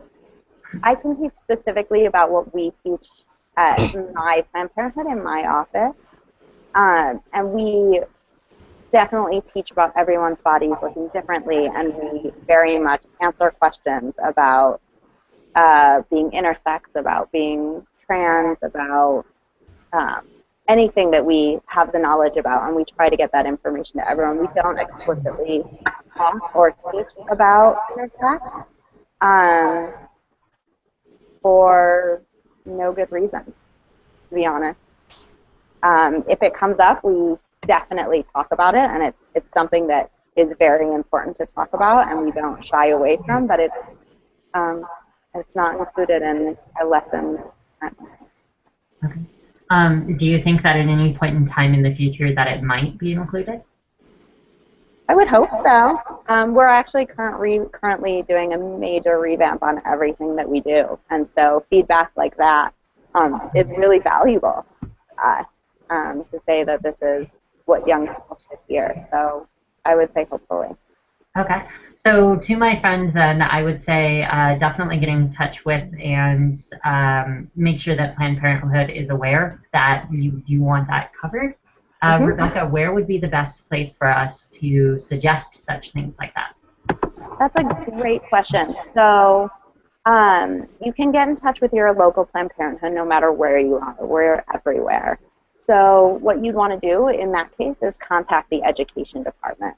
And you can find that on any Planned Parenthood website. So if you go to plannedparenthood.org, you can find your local Planned Parenthood very easily and find their education department if you don't already know where it is. You can also always text us, and I'll give you information for the text line, and you can ask how to get in touch with your local Planned Parenthood. So in order to do that, and I should have that like a sign that says it, but how you would do that is to learn about it, you can go to texticyc.com, and that will tell everyone how to text us. You can just text ICYC. It stands for In Case You're Curious. So ICYC to 57890. And you'll get a confirmation, and you'll be able to ask questions whenever you have them. And that can be questions about Planned Parenthood. It can be about a relationship. It can be about STI prevention, laws in your state, anything like that. Okay.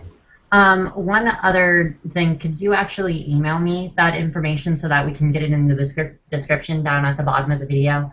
So that if anyone asks, we'll be able to go ahead and offer that as a resource.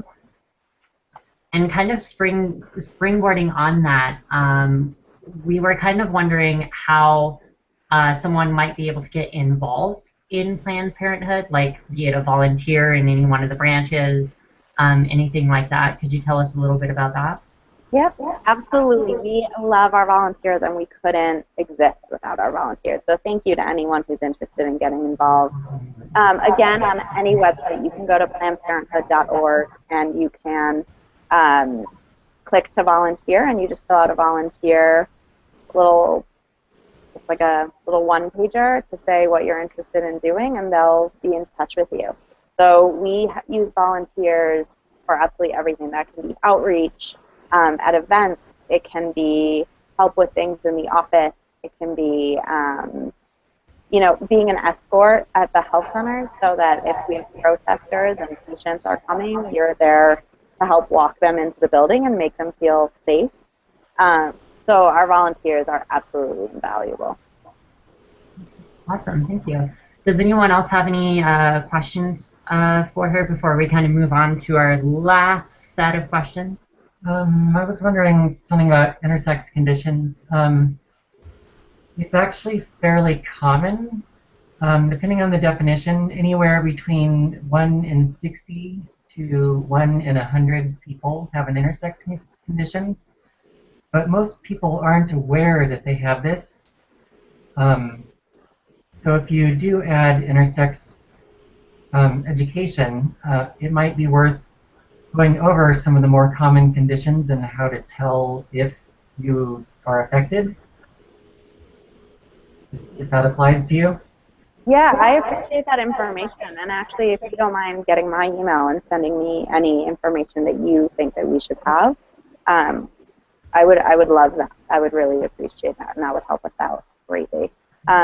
So again, for volunteers, having anyone who's willing to have conversations, to join focus groups to help us with our education is always appreciated, and that really comes down to where in the country you're located and what your education department looks like.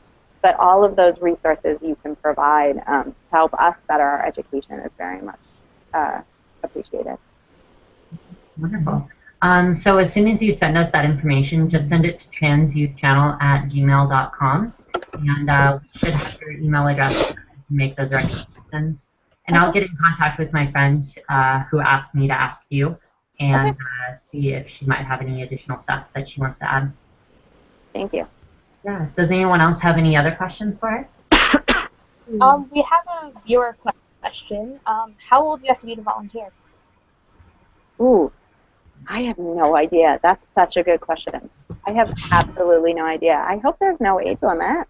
I would guess there's no age limit.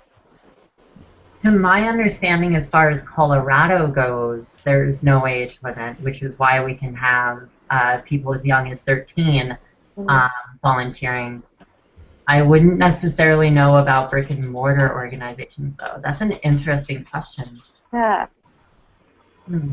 So what we can probably do, I actually have to edit these, so if you're watching this live, when the edited portion comes out, we'll probably end up putting something on the screen that answers that question. Otherwise, if you want to have that question answered after the fact, after this live hangout, just email transyouthchannel@gmail.com with the question, and as soon as we get the answer, we'll let you know. Does that seem okay? So Rebecca, could you kind of track that down and email us the answer for that too? Sorry to give you so many. Yeah, how young? No, absolutely, of course. Okay. Do we have any other questions? I just had a comment to add on the general last few things we were talking about. So I just wanted to say another thing is when I was in sex ed education, they also separated us into men and women, I guess. Although I didn't move to the other side of the room and then got bullied for it, but whatever. But I think that that kind of thing can be kind of off-putting for a lot of people. Like my Trans Youth Channel donation, I dedicated my donation to one of my friends from high school. Her name was Nadia, when she was what she was going by when we were in high school. And she was a trans woman who was born with an intersex condition, and her parents actually lied to her for her entire life about it, and she only found out because she stumbled upon some medical records that they had hidden in the house. And I think that adding that kind of education to just general sex education would immensely help a lot of people. Not just because there are so many people who are intersex and don't know about it, but also because just having somebody legitimate that, like legitimize the fact that those people exist, that intersex people exist, can really help how people treat them later on in their lives. So yeah, I just wanted to add that. Yeah, I absolutely agree with that. I think that any community, any group, any people that can be talked about and normalized is helpful in every way. And I think that goes from sexuality to having conversations about race, to having conversations about religion, to having conversations. I think that just being able to have conversations and have someone who doesn't react poorly when you talk about things can be a powerful thing in and of itself. The other thing I want to say for those of you who want to get involved, I know in Colorado we have a youth lobby day every year, and our legislators love to hear from young people, and it's very powerful for young people to go to the legislators and say, we want comprehensive sex ed, we want inclusive education, we want access to health care, and so that's definitely something, no matter where you are, that I would look at getting involved in. The other thing that I want to say in closing for this, I'll definitely ask for questions here very shortly, but the other thing I want to say in closing is if you do not have comprehensive education, if your parents aren't going to want to do that, if your schools aren't going to be giving that to you, the onus is not necessarily on them to make sure that you have all the information that you yourself need. If you feel like your sexual education is lacking, if you don't know, if you're worried about getting a issue in any sexual response, whether it be gender identity, sexuality, anything like that, researching on your own can also be kind of a godsend for you if you do not have those things. You should have those things. There should be proper sex education in a lot of the schools. But if they do not, it's not just a brick wall. You can go online. There's Sexplanations, which is done by the Blog Brothers. There's also a few other channels that are also fairly beneficial. Would you kind of agree with that, Rebecca, or is there anything you would want to add or change? Yeah, I would agree with that, and I'd love to add two different pieces to that. One is, the one thing I'm going to tell you is when we Google things about sex, we don't always get what we're looking for. So one thing I'll send is I'll definitely send some reliable websites for sex education to get good information, because there's a lot of misinformation, a lot of crazy stuff out there that might not be what you're looking for. The other piece of that I wanted to say is that many Planned Parenthoods, I know we do, and I'm sure other Planned Parenthoods, do one-on-one education or group education outside of schools. So if you get in touch with your education department and you say, I don't have sex ed in my school, I have questions, or even if you don't know what you don't know, just say, I don't have sex ed, I think it's important to know things. Educators will meet with you either one-on-one, or you can bring friends, or you can bring a partner, and you can have conversations with an educator even if you're not getting them in school. So while we do want our schools and our parents to be advocates for us, I really encourage you to advocate for yourself as well and get that information that you need. Before we do end, thank you so much for being with us, Rebecca. There's one thing about this. It is Giving Tuesday. So you also said that you were doing something for Planned Parenthood and everything. I was wondering, if you were to make a donation, who would you dedicate it to personally?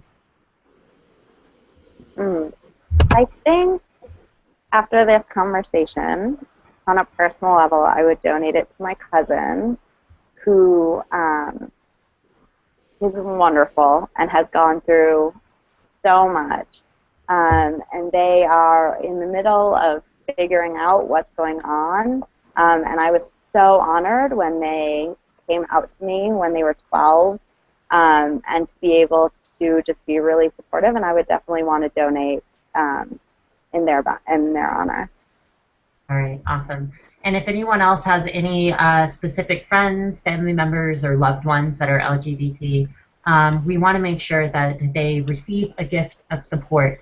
So if you want to donate, simply go to transyouthchannel.org/donate, click on that button, make a donation, and that dedication can be featured on our YouTube channels throughout the entire month of December.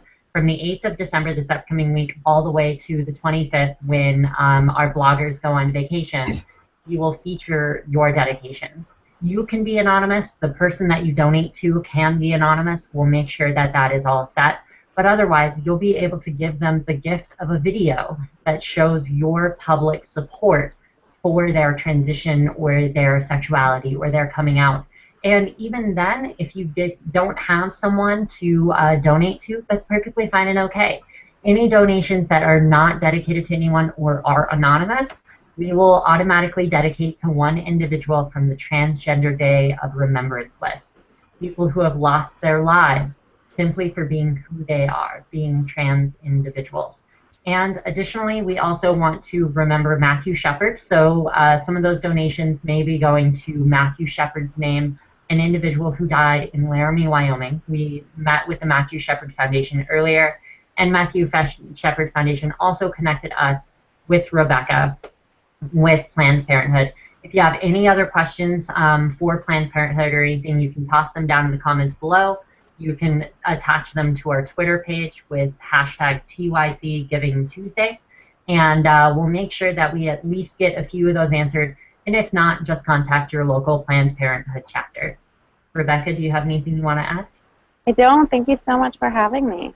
Yeah, absolutely. Thank you so much for coming as well. I really, really do appreciate the amount of time that you've given us. Good luck with the rest of Giving Tuesday. Bye. All right. Does anyone else have any other questions, any comments, anything like that? Well, we have a question that's not about Planned Parenthood, that's about Giving Tuesday in general. So is it donations just today, or is it throughout the whole month of December that I'll be featured? Great question. Donations throughout the entire month will be featured, but the reason why today is so special is because we are currently partnering with Network for Good, who actually runs our donation platform for us. And throughout the entire day, they are divvying up $100,000 between all of the organizations that use them.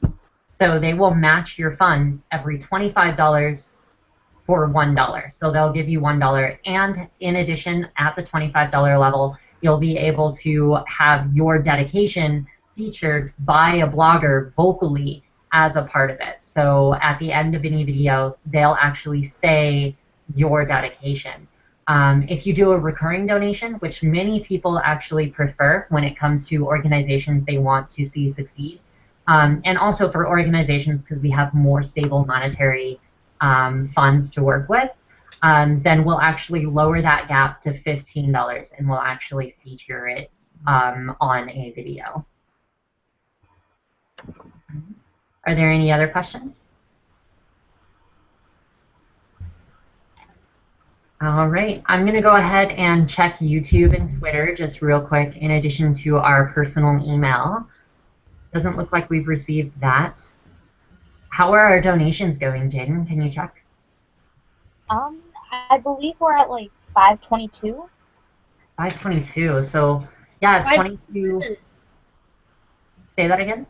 547 and 64 cents.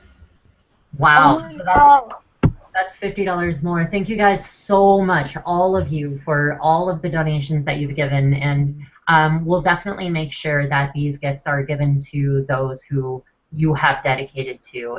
It's a huge deal. I'm really happy to see that our community has been doing this so well. Dustin, do you have anything to say since you've been a little on the quiet side? No. No? Okay. I'm so sorry we're just throwing you into this. I apologize. How has training been going? How is what going? How has training been going? Oh. It's been fine. Okay. We'll talk privately here in a little bit after Giving Tuesday is finished. We do have a somewhat major announcement, though. I will be in transit over the course of the next hour and a half to Cheyenne, Wyoming for our happy anniversary birthday. That will be happening from 7 o'clock to 8 o'clock. At 8, we're going to need to close the Google Hangout to the public, although you'll still be able to see us completely. You just won't be able to join the Hangout because we're going to have a lot of people for Trans Youth Channel celebrating with us. That said, I'm going to be heading out.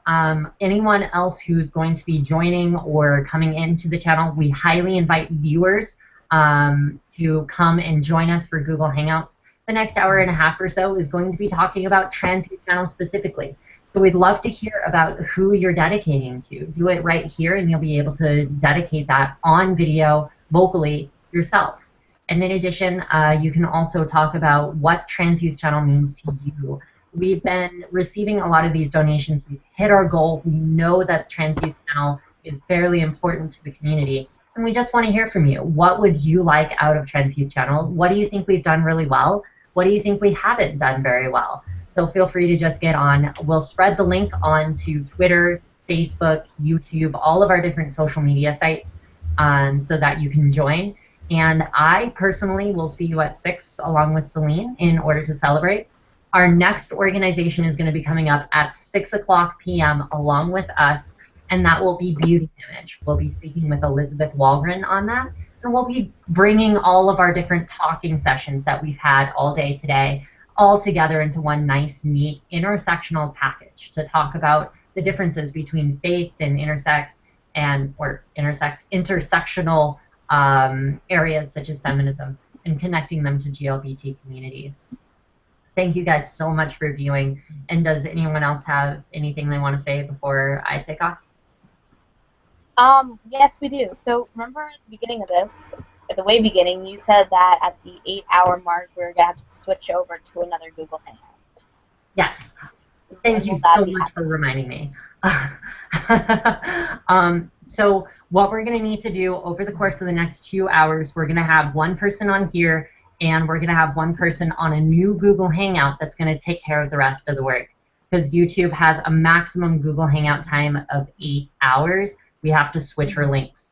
So we'll be switching that on Weebly or on our internal website. We'll be switching that on Facebook, on Twitter, and we'll just be making sure that everyone gets the proper link.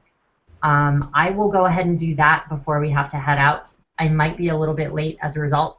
Ari, would it be okay for you to spread the new link to all of the various different places? I will do it. I'll spread the link. Awesome. If you guys are specifically wanting the link, please just email us at transyouthchannel@gmail.com. We'll make sure that we do get that brand new link to you. We definitely don't want you to have to miss the celebration. So Jaden, would it be possible for you to stay on this older Hangout? Dustin, could you move to the newer Hangout? Ari, you'll just be switching between the two. Is that okay? Yep. All right. Let me go ahead and make that then.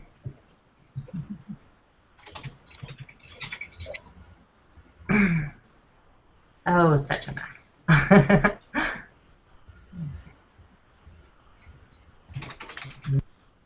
I'm going to pull up Bitly.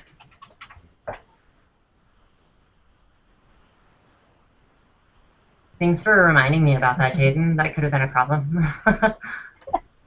Hey, I am like your personal assistant, so. Yes. JJ is our OM, so kind of like the other side of me. I'm going to broadcast. Although now I'm even more happy about our donation page because we're like $3 away from our goal. I'm actually really excited about that.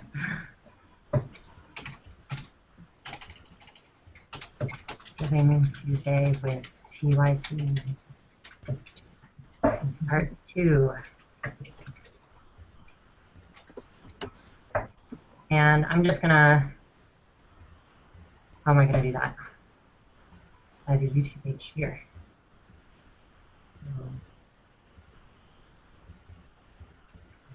Mine.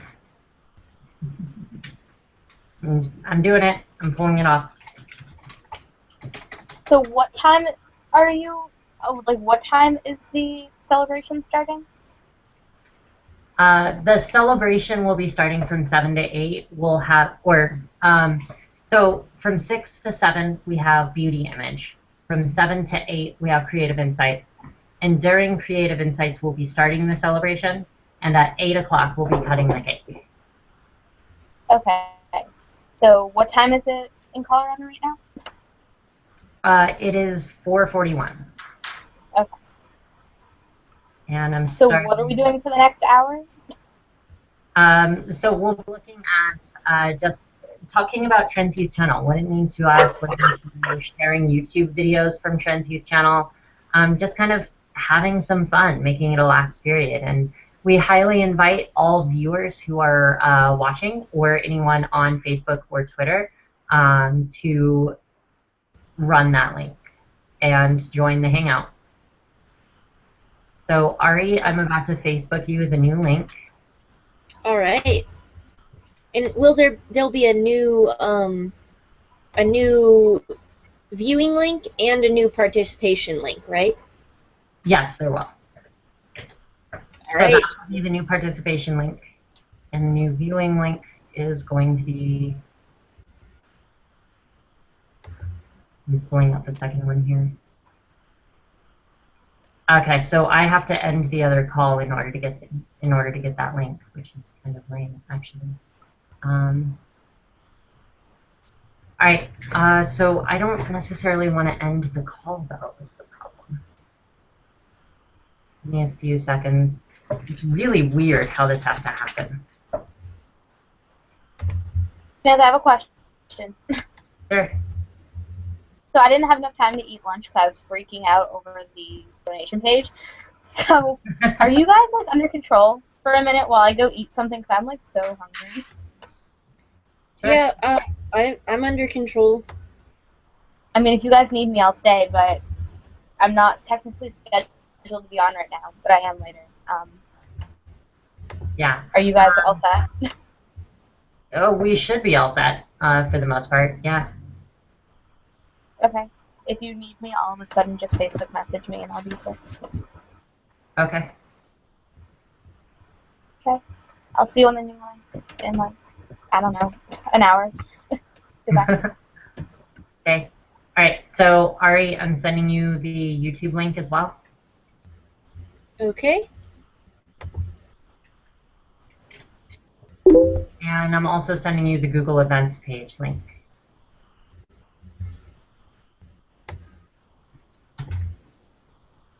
All right. And what's the YouTube link for? So the YouTube link allows us to view it. The Google Hangouts link allows us to join it. And the Google Events link allows us to watch it on Google+. Oh, okay. So there's two viewing links. Let me update it real quick on the website as well.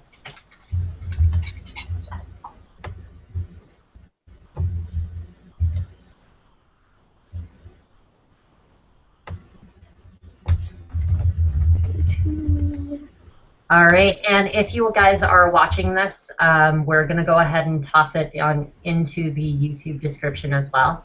So it'll just be a little bit of time here.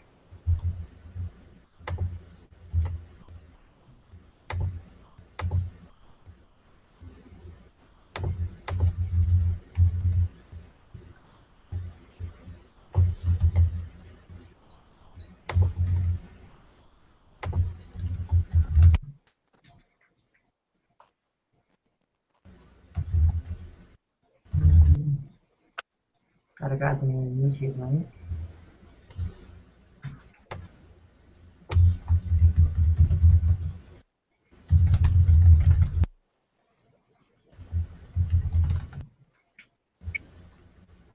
Okay. I'm publishing it now. So Ari, you can receive any of those links on the website now. Okay. I will start posting these new links all over the interwebs. All right, sounds good. I'm going to really quick change it on YouTube, and then we'll go from there. We should be all set. All right, thanks to everyone who has visited, and we will hop over to the second Google Hangout. Thank you guys so much for visiting, and we will see you at 6 for our second set. And on this new one, we will be just kind of talking about Trans Youth Channel and what it's done, what it's been. We've hit our goal, but we definitely still want you guys to donate to Trans Youth Channel in a friend or family or loved one's name. You can do so completely anonymously. I will see you at 6. Bye, guys. Bye.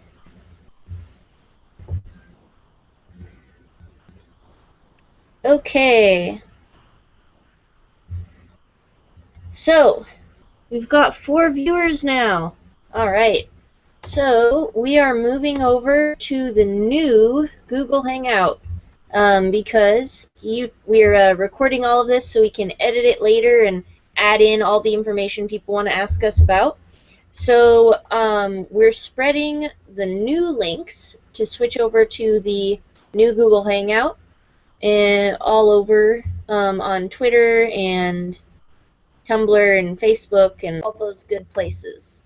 So, I'll be posting that now. Let's see. Sorry for the awkwardness. I'll try to also post the links here somehow.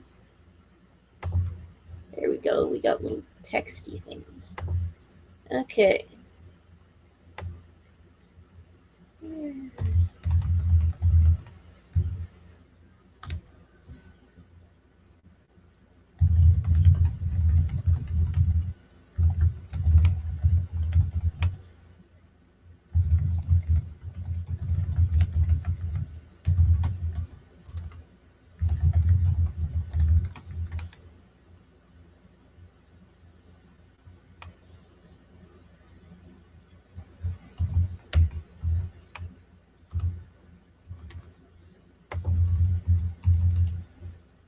posted to Facebook.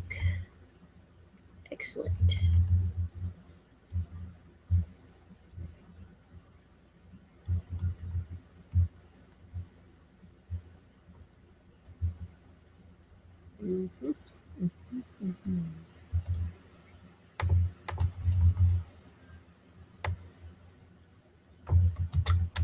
All right.